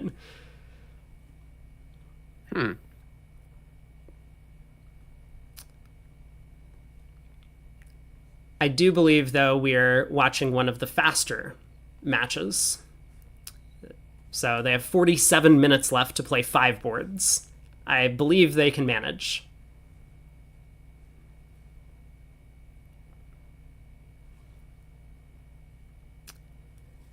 Maybe just a VuGraph thing. I think all the tablets are on separate, like, Wi-Fis. But I'm not sure. Yeah, and now we're sped up by 5%. The broadcast is sped up by 5%. Lovely. I mean, maybe this is their way of like making it less boring for the viewers, because long tanks are always fun, very, very fun. That's true. Maybe they have looked into this. They have some sort of like machine learning model running in the background to know when to pause the play. Right. Okay, 1 club, 1 spade. Long tanks tend to give me the ability to start talking about food. Food. Well. Speaking of, though, I probably need to DoorDash myself some lunch, because I think that's going to be my play for the entirety of this event. Yes. So you have a like 8 more days of DoorDashing yourself? Well, no, because I'm gonna do all of the things. So it's All the first things? There's open, more than 8 days? and then Oh, wow. after open is mixed, I think, and then it's seniors and then women's, maybe. So it's like 20 days or something like that. Wow, this is a big event. Huge. Holy cow. Yeah, I think the reason why they did this was they want to give people an opportunity to drop into, like the next event if they get knocked out. So like if someone doesn't make it in the open, then they can drop into the mixed. I don't know if that's actually what's going, because all of these are going to be held simultaneously at the World Championships, right? Or the Bermuda Bowl. So you can't actually play for both USA 1 Open and USA 1 Mixed. Right. Um, But it's giving you the opportunity. mm-hmm. Alrighty, here we go. No thinking at trick 1.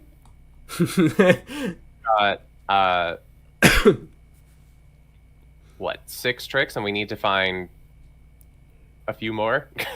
3 more?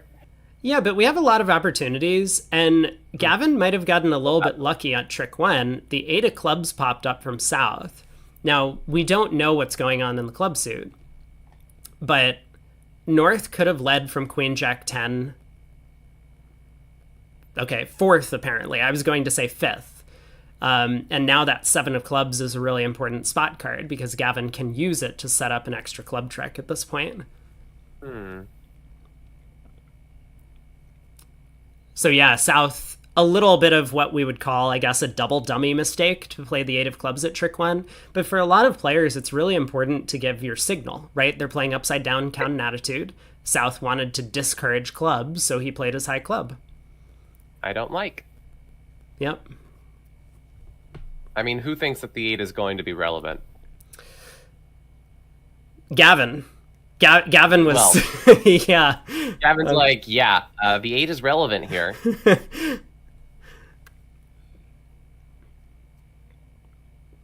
So how many tricks are we up to at this point? We've got an additional 2 tricks, I believe. So if the heart split 3-3 or the spade ace is on side, we're good. I'm not good at immediately spotting squeezes, but it doesn't feel like a hand where squeezes are possible. Yeah, we don't have a squeeze opportunity, but we might have an end play opportunity.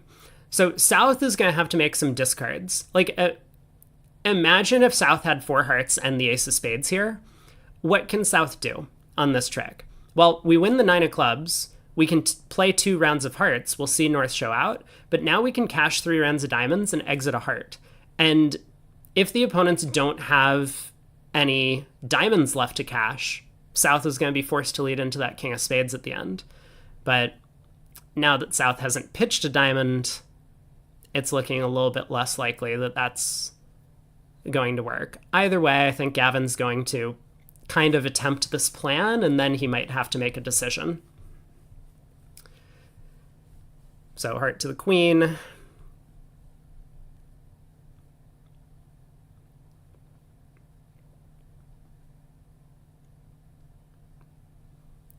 And paying careful attention to the opponent's signals. I will say, early in the match, like the first segment that you end up playing, and this is probably something Gavin has been paying a lot of attention to, and I personally haven't when I'm doing commentary, but I should, is how often do the opponents give honest signals? Because this isn't something you can just ask them, right? Like, you can ask, hey, Right. do you play upside down or standard? And they have to tell you.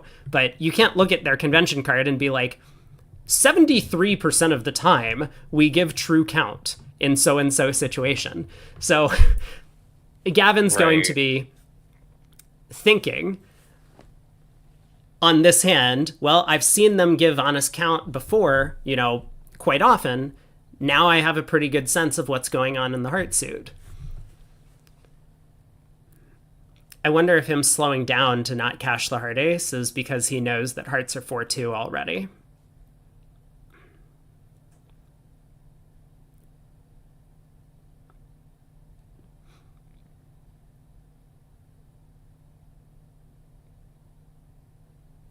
It is worth mentioning that vulnerable under tricks do matter.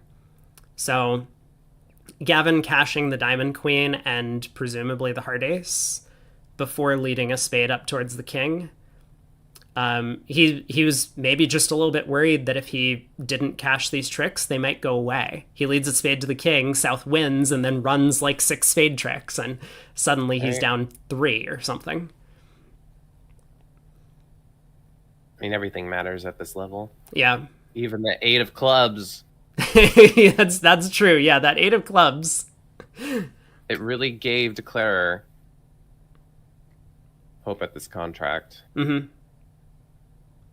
But granted, the 8 of clubs would have fallen later on subsequent club tricks. Yeah, but then the 7 wouldn't have been as important. Like, the way it... Okay, so hearts did split. Mm-hmm. And now a spade to the king. And then... But the ace of spades was off. Yeah, this could have been an opportunity for North-South if South had kept that club 8 at trick 1.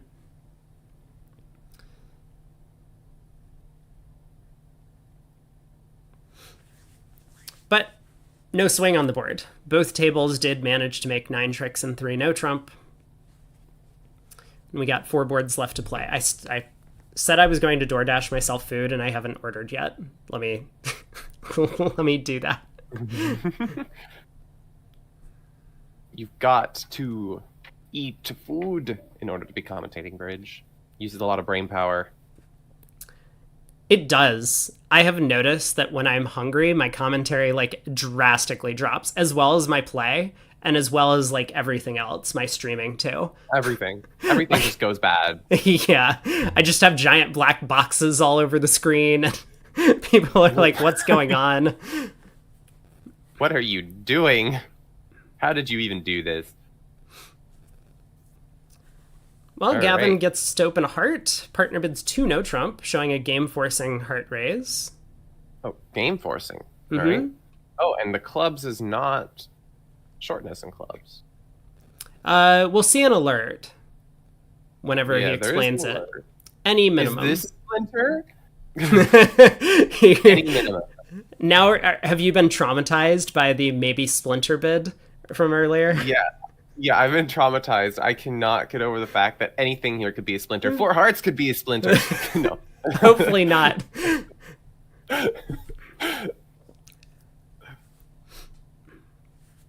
Yeah, so what a lot of people do is 3 clubs shows some sort of hand type, like in terms of values. Looks like for Gavin and Chris, it shows a minimum. And then Chris could have begun asking questions if he cared to look for a slam. Like if he had extra values over there, he might ask if Gavin had shortness from there. But with this type of hand, Chris is happy to just play game. Right. I thought that this agreement was a little bit more normal, like with the Tuno Trump being invitational or better. I think regardless, it's still nice to have a method to distinguish your ranges as opener, right? Because we don't want Gavin's 3-club bid to just be like temporizing, and then partner has to ask like, hey, how many points do you have? So using it to convey your minimum hands makes some sense. But I do agree with you. When I play the Jacoby style 2 no trump, I tend to use it as limit plus. And then for me, 3 of the major would be sign off, showing a minimum, and other bids would show different things. Ooh.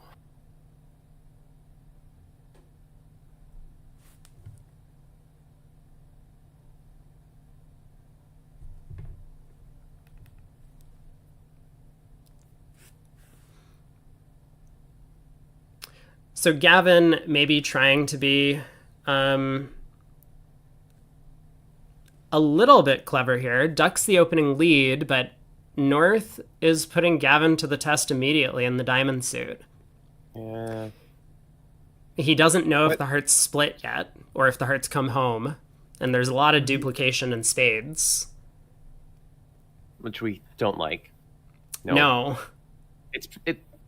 I mean, I was about to say it looks pretty having the ace, king, queen, jack, but not like this. No, you would prefer one of you to have a 4-card suit at least.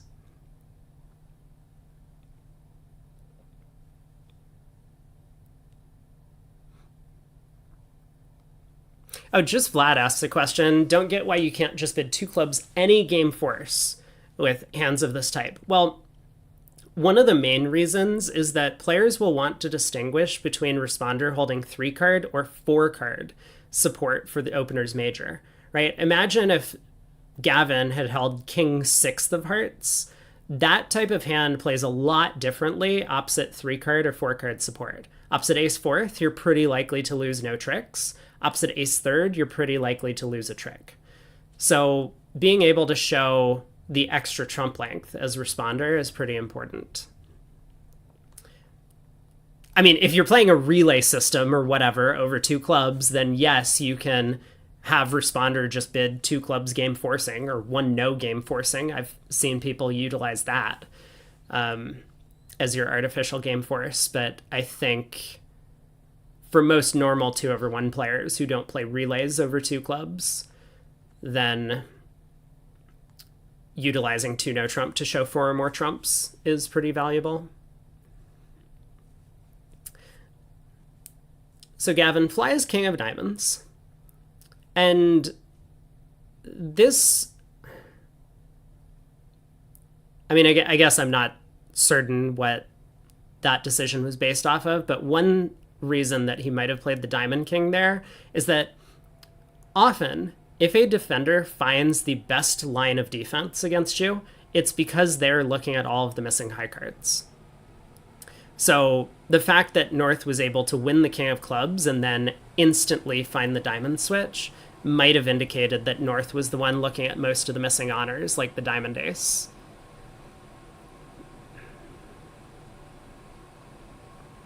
But that's just like a small, subtle inference. Well, the hearts have come home.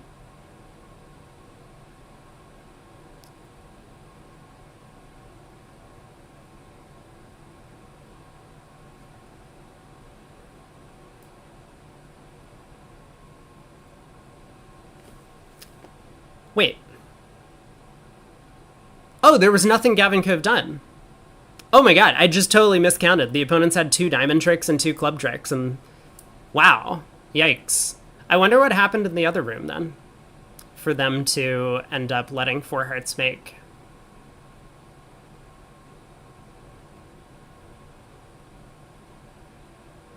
It doesn't seem like one of those hands where the defense can really go wrong. I mean, obviously they did somehow.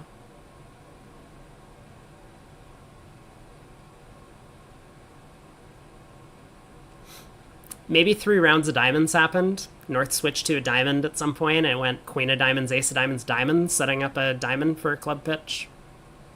Guess that's possible.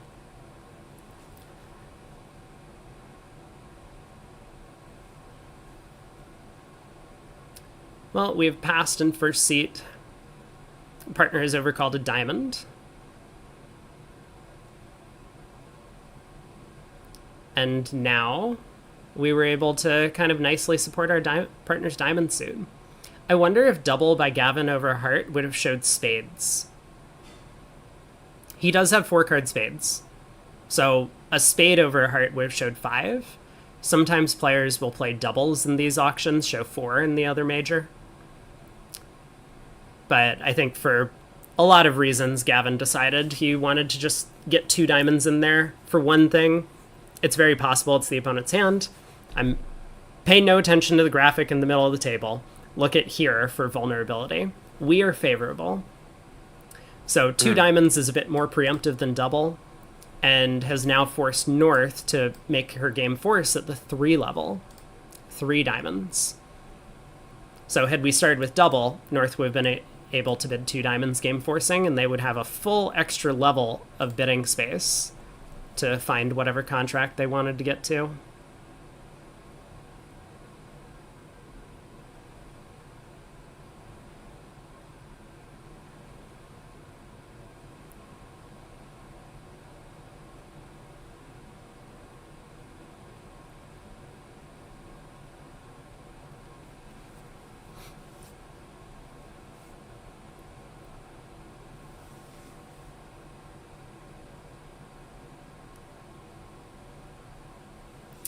The other table ended up getting end played to let 4 hearts through.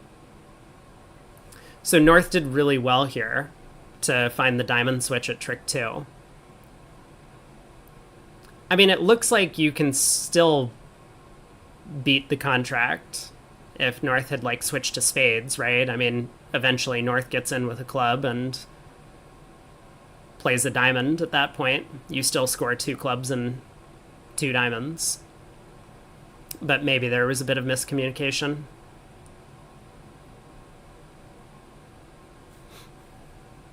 So 3 diamonds by North.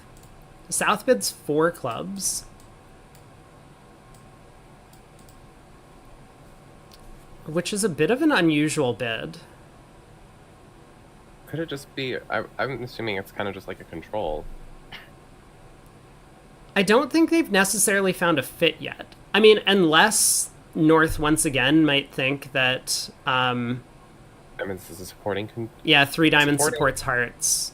Mm-hmm.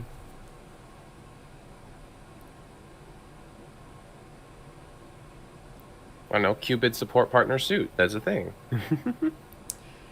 It seems to be that Nicole has this idea that Cupids are always in support of partner suits, which I would say, like, good instinct to have.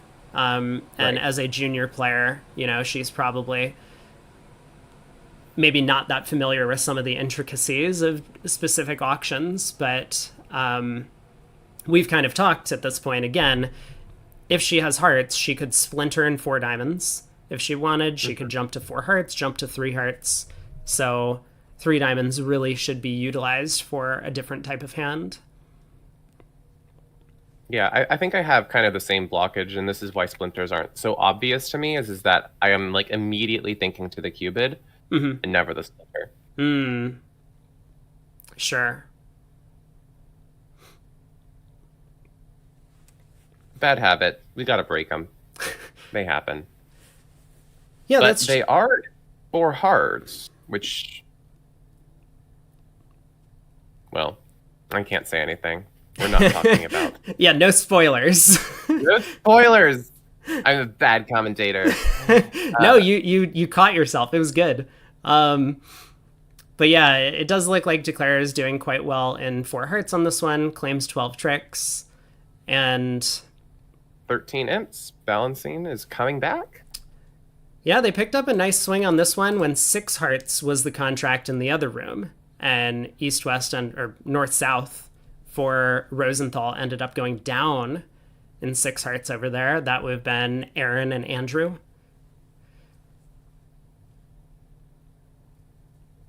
I didn't look. Was 6 hearts makeable, or was it just like always down? I can take a look at it. On a trump lead. Where's the double dummy? Yeah, it says it's always down on the trump lead.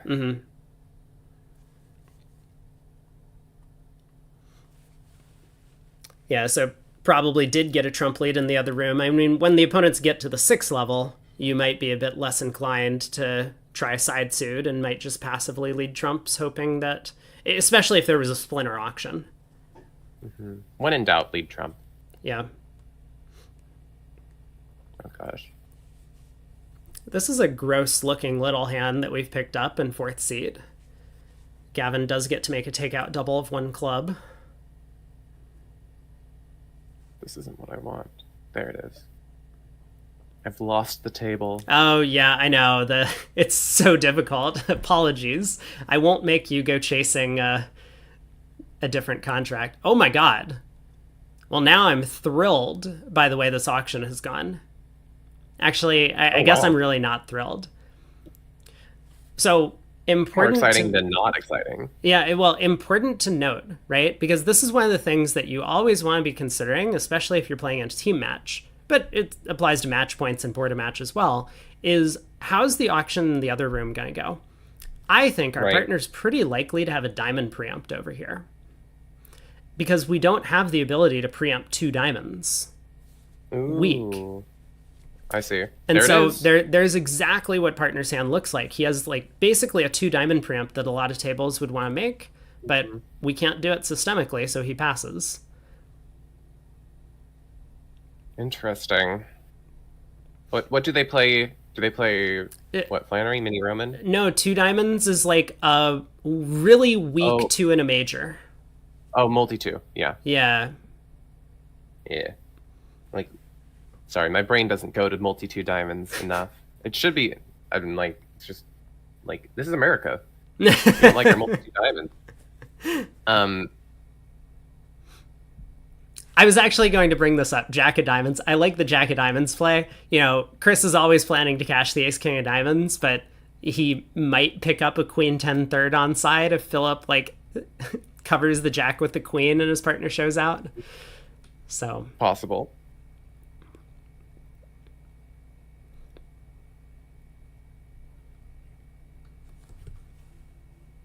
We go. We've got what? Just clearly, yeah. 11 tricks. The spades have come home, so Declare can pitch a heart. Even if they didn't come home, Declare could still cross in diamonds and then run the Jack of Hearts, and South would have been end played because South would have been out of spades at that point. Yeah. So 150, we got 1 table or 1 board to go, and now we have to wait for the other room. Other table also got to a diamond part score on this board. The agony.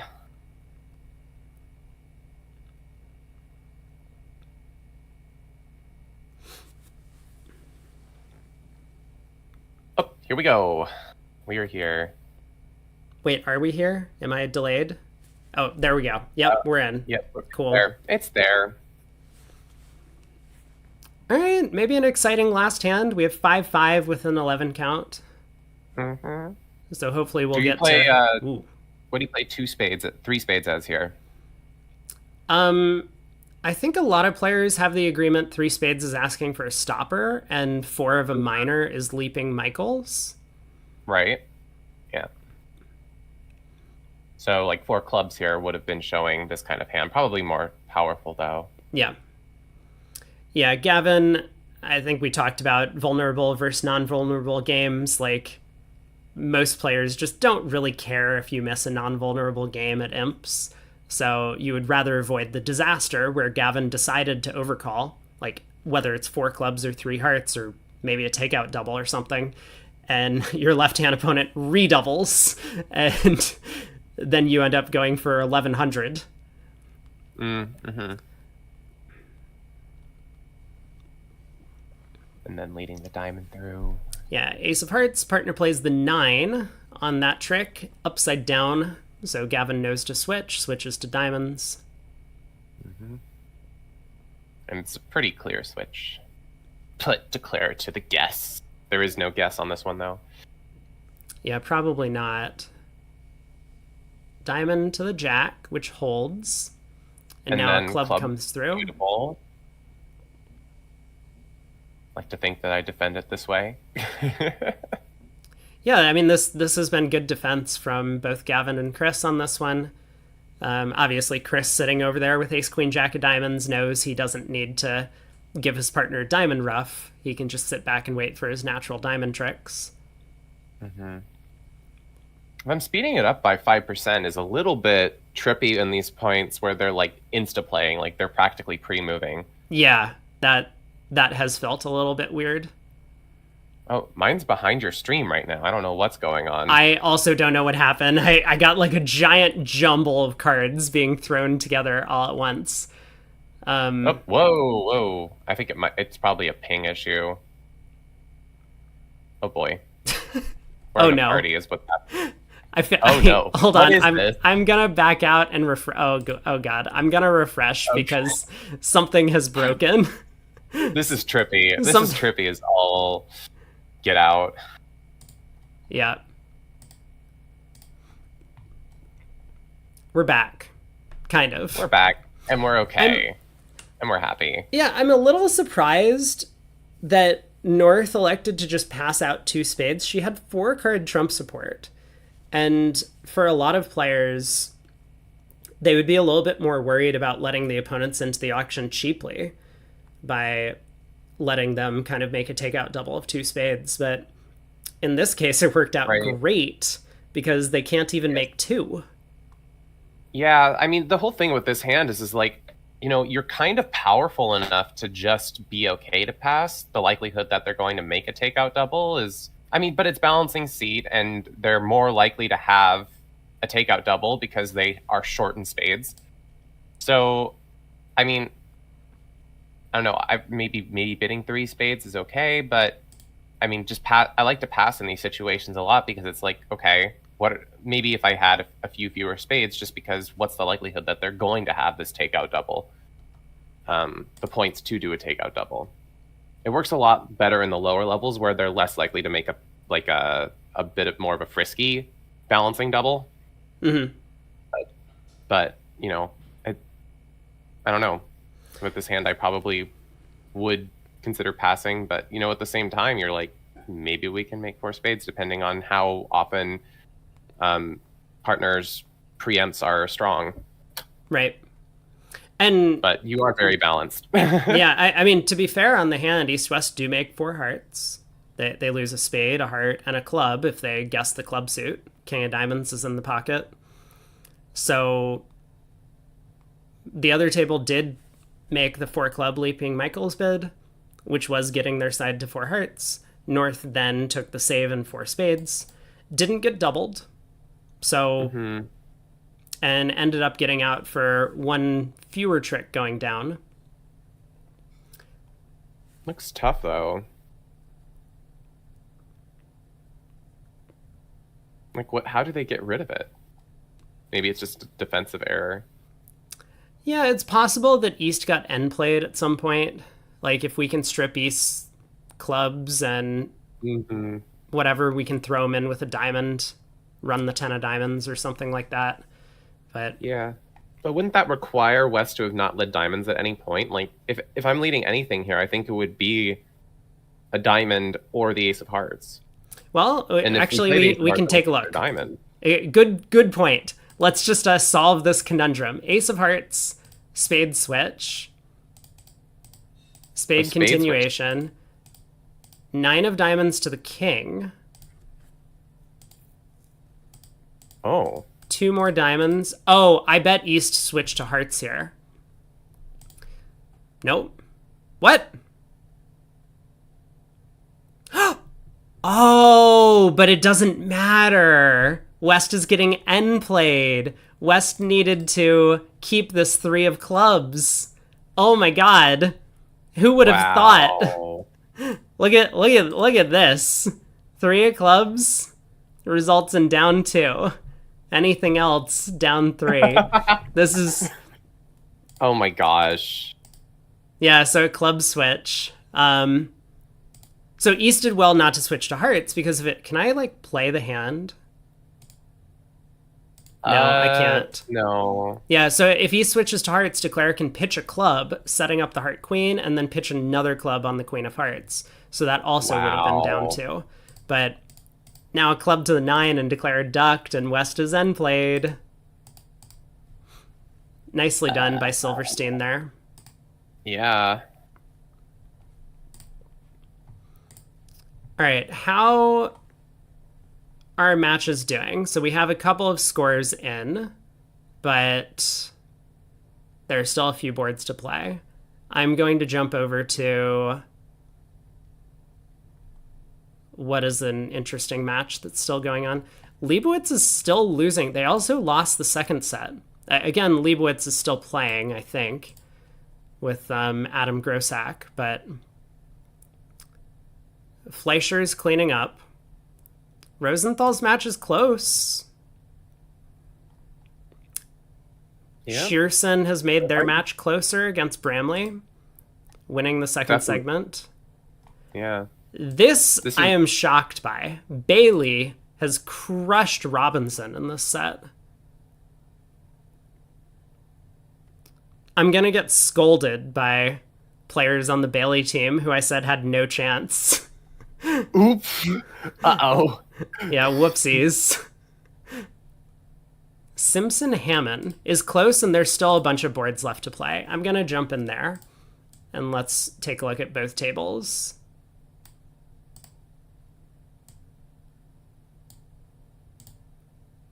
Oh, I can get rid of this giant black box in the middle of the screen now. Yeah, it doesn't work for that overlay.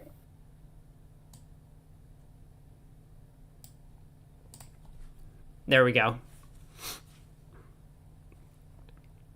So still a couple of boards yet to play in this match. It's like...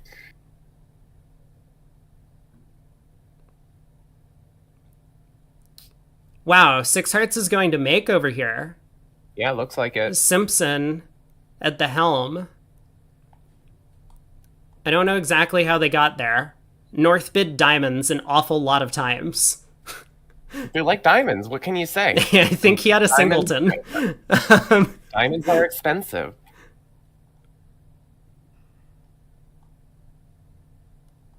All right, Simpson's popping off. They really are. So they've overtaken Hammond now. They're up by 16. 2 boards left to play in this match.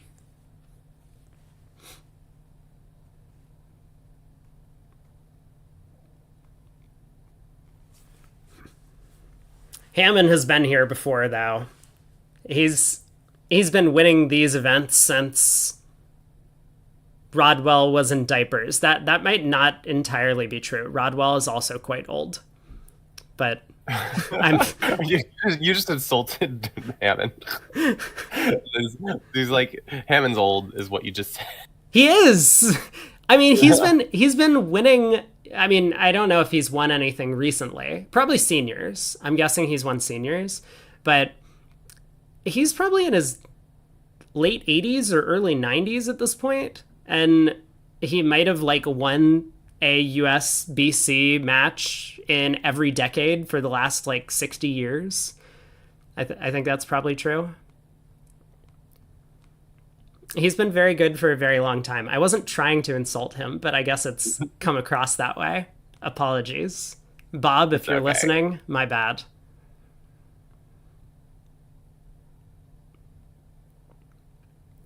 We're just in Hammond's awe. 85. Simply in awe is what we are. They're playing Okay. precision. I wonder if Rodwell forced this on his partner to play precision, or if Simpson Oh, boy. requested a precision player.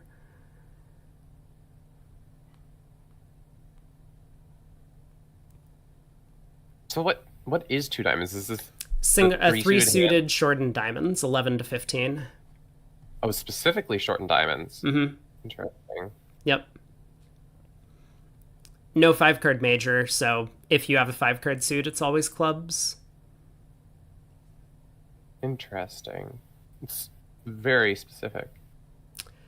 Yeah, it's just because these types of it's so that your one diamond opener can show 2 is the idea. Otherwise, you would have to play one diamond could be a 0 card suit in precision, and that can make things a little bit difficult. Yeah.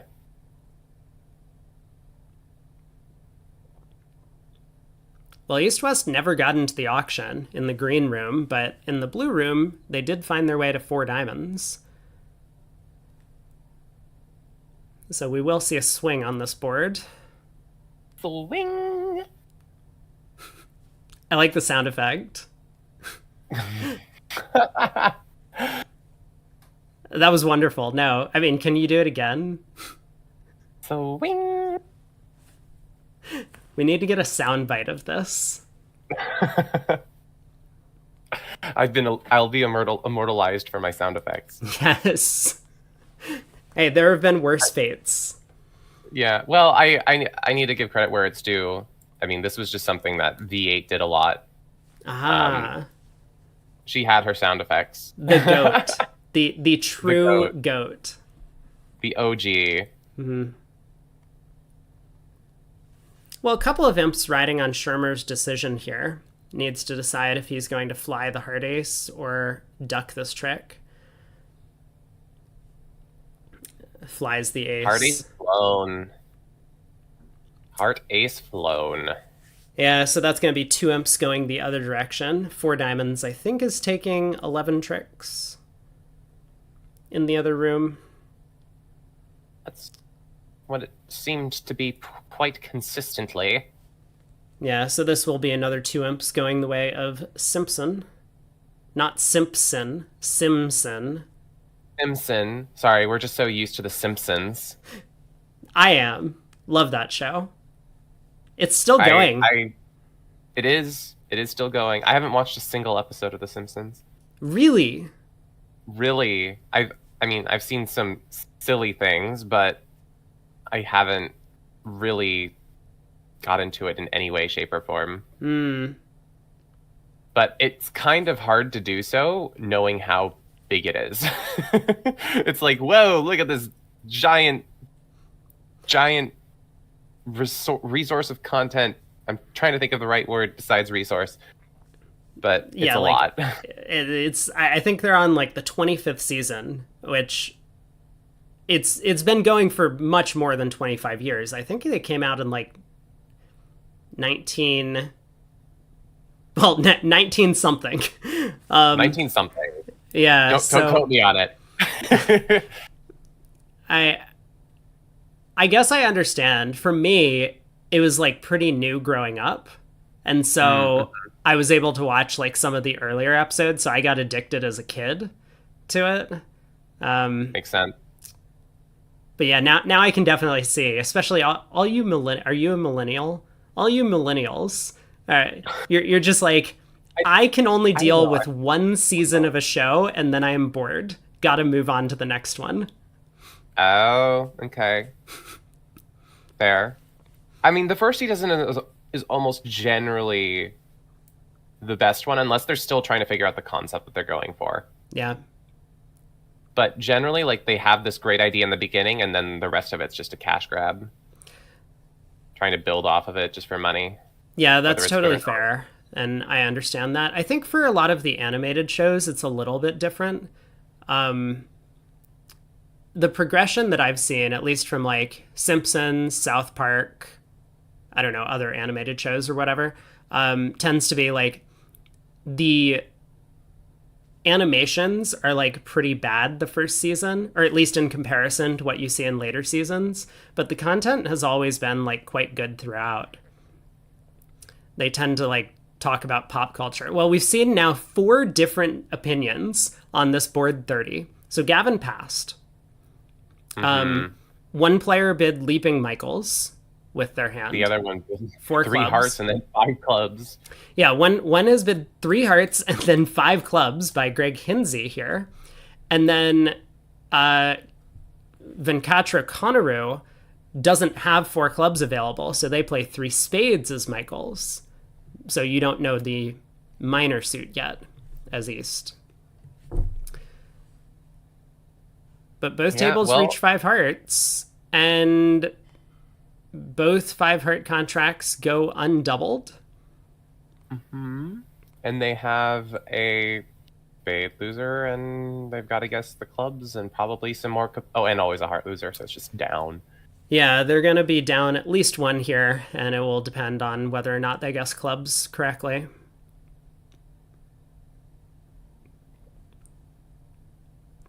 Pulling double seems weird in the green room. I'm not sure if it was really well, maybe they were pulling the double.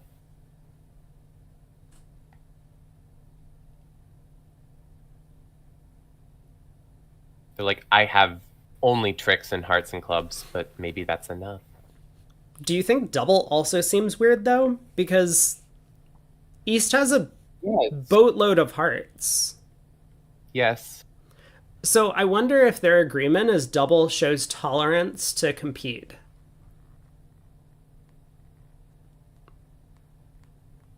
I mean, in that case, pulling the double makes sense with West 5-5.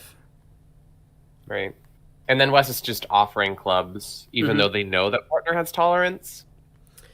Yeah, well, they're offering clubs, but also just in case the opponents bid 5 spades, right? Like, West doesn't know that the opponents are selling out to 5 hearts. So if he bids 5 hearts and they bid 5 spades, now he wants partner to know what to do. Gotcha. It's like, we've got all the other suits besides spades pretty dang covered. Mm-hmm. They can't go anywhere. Nowhere to run. He did guess the clubs, and so did Conneru, or Wold, actually, is declaring in the other room. So it looks like both declarers are going down one for a push board. Push. So Simpson in the lead. Yeah. Any more? Let me pull up running scores. I'm going to go get lunch, though. So thank you for joining me, Kai. It was wonderful to have you. I'm happy to have you on in the future. If you wanted to join for any of the sets, you can just let me know. Yeah, I'll pop in the chat, and I can also send you Discord messages. But yeah, it's been fun. But yeah, I've got some other stuff to do today. Sounds good. All right, take care. All right, have a good one. Thank you so much. All right, I'm going to quickly look at the results and then probably try and figure out when I need to be back so that I can let you all know when to resume. But I think my plan is to shut stream down in between. I will have a better setup for this tomorrow, I promise. I was just a little bit rushed getting things started this week.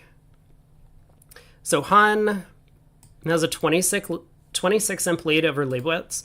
We'll take a closer look at this match after the fourth quarter. Oh, I believe I mentioned earlier in the stream, but I am going to be running off this evening. I have a class that I'm going to on Wednesday nights, and I don't know how much that means that I'll be able to stream for the third quarter, but I will be back after lunch at some point. We'll confirm that. Fleischer is crushing.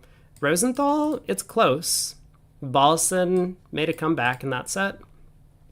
Bramley has made things very interesting, or Shearson has. They're down by only 8. I expected that they were going to have a tough time as well, so it looks like they're actually doing quite well. Bailey is clobbering Robinson by 32. 18 amps for Simpson and 16 amps for Juister. Okay, last check is going to be, what is the schedule? Because I want to let everyone know when I will be back.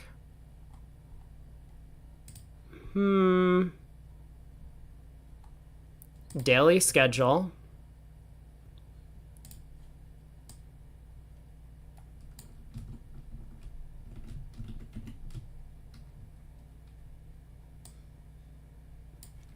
Here we go. Let me get me out of the way. So Wednesday, 3:30, this is in Central Time, Central Daylight Time. So that will be, they're starting up play in about 50 minutes from now, and then it's going to be another 30 minutes of broadcast delay. I might be back before then, but so that'll mean in about an hour and 20 minutes from now, we'll be back for the third segment of play. So thanks for watching. We've had a great crowd. I appreciate all of the spectators and obviously chatters on both Twitch and YouTube as well. I know Twitch is always a little bit more active in terms of the chat, but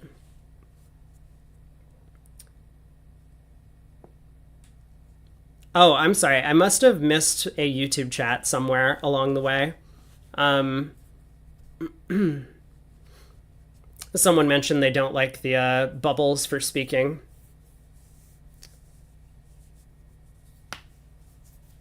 Anyway, I will think about that. I think I've looked at the streams and really prefer to be able to see who else is talking, but I'll think about that over the lunch break. Anyway, I'm going to go have lunch. Everyone else should take a quick break. I will be back in about an hour and 20, hour and 15 minutes at the very latest, and we'll be checking out the third quarter of play.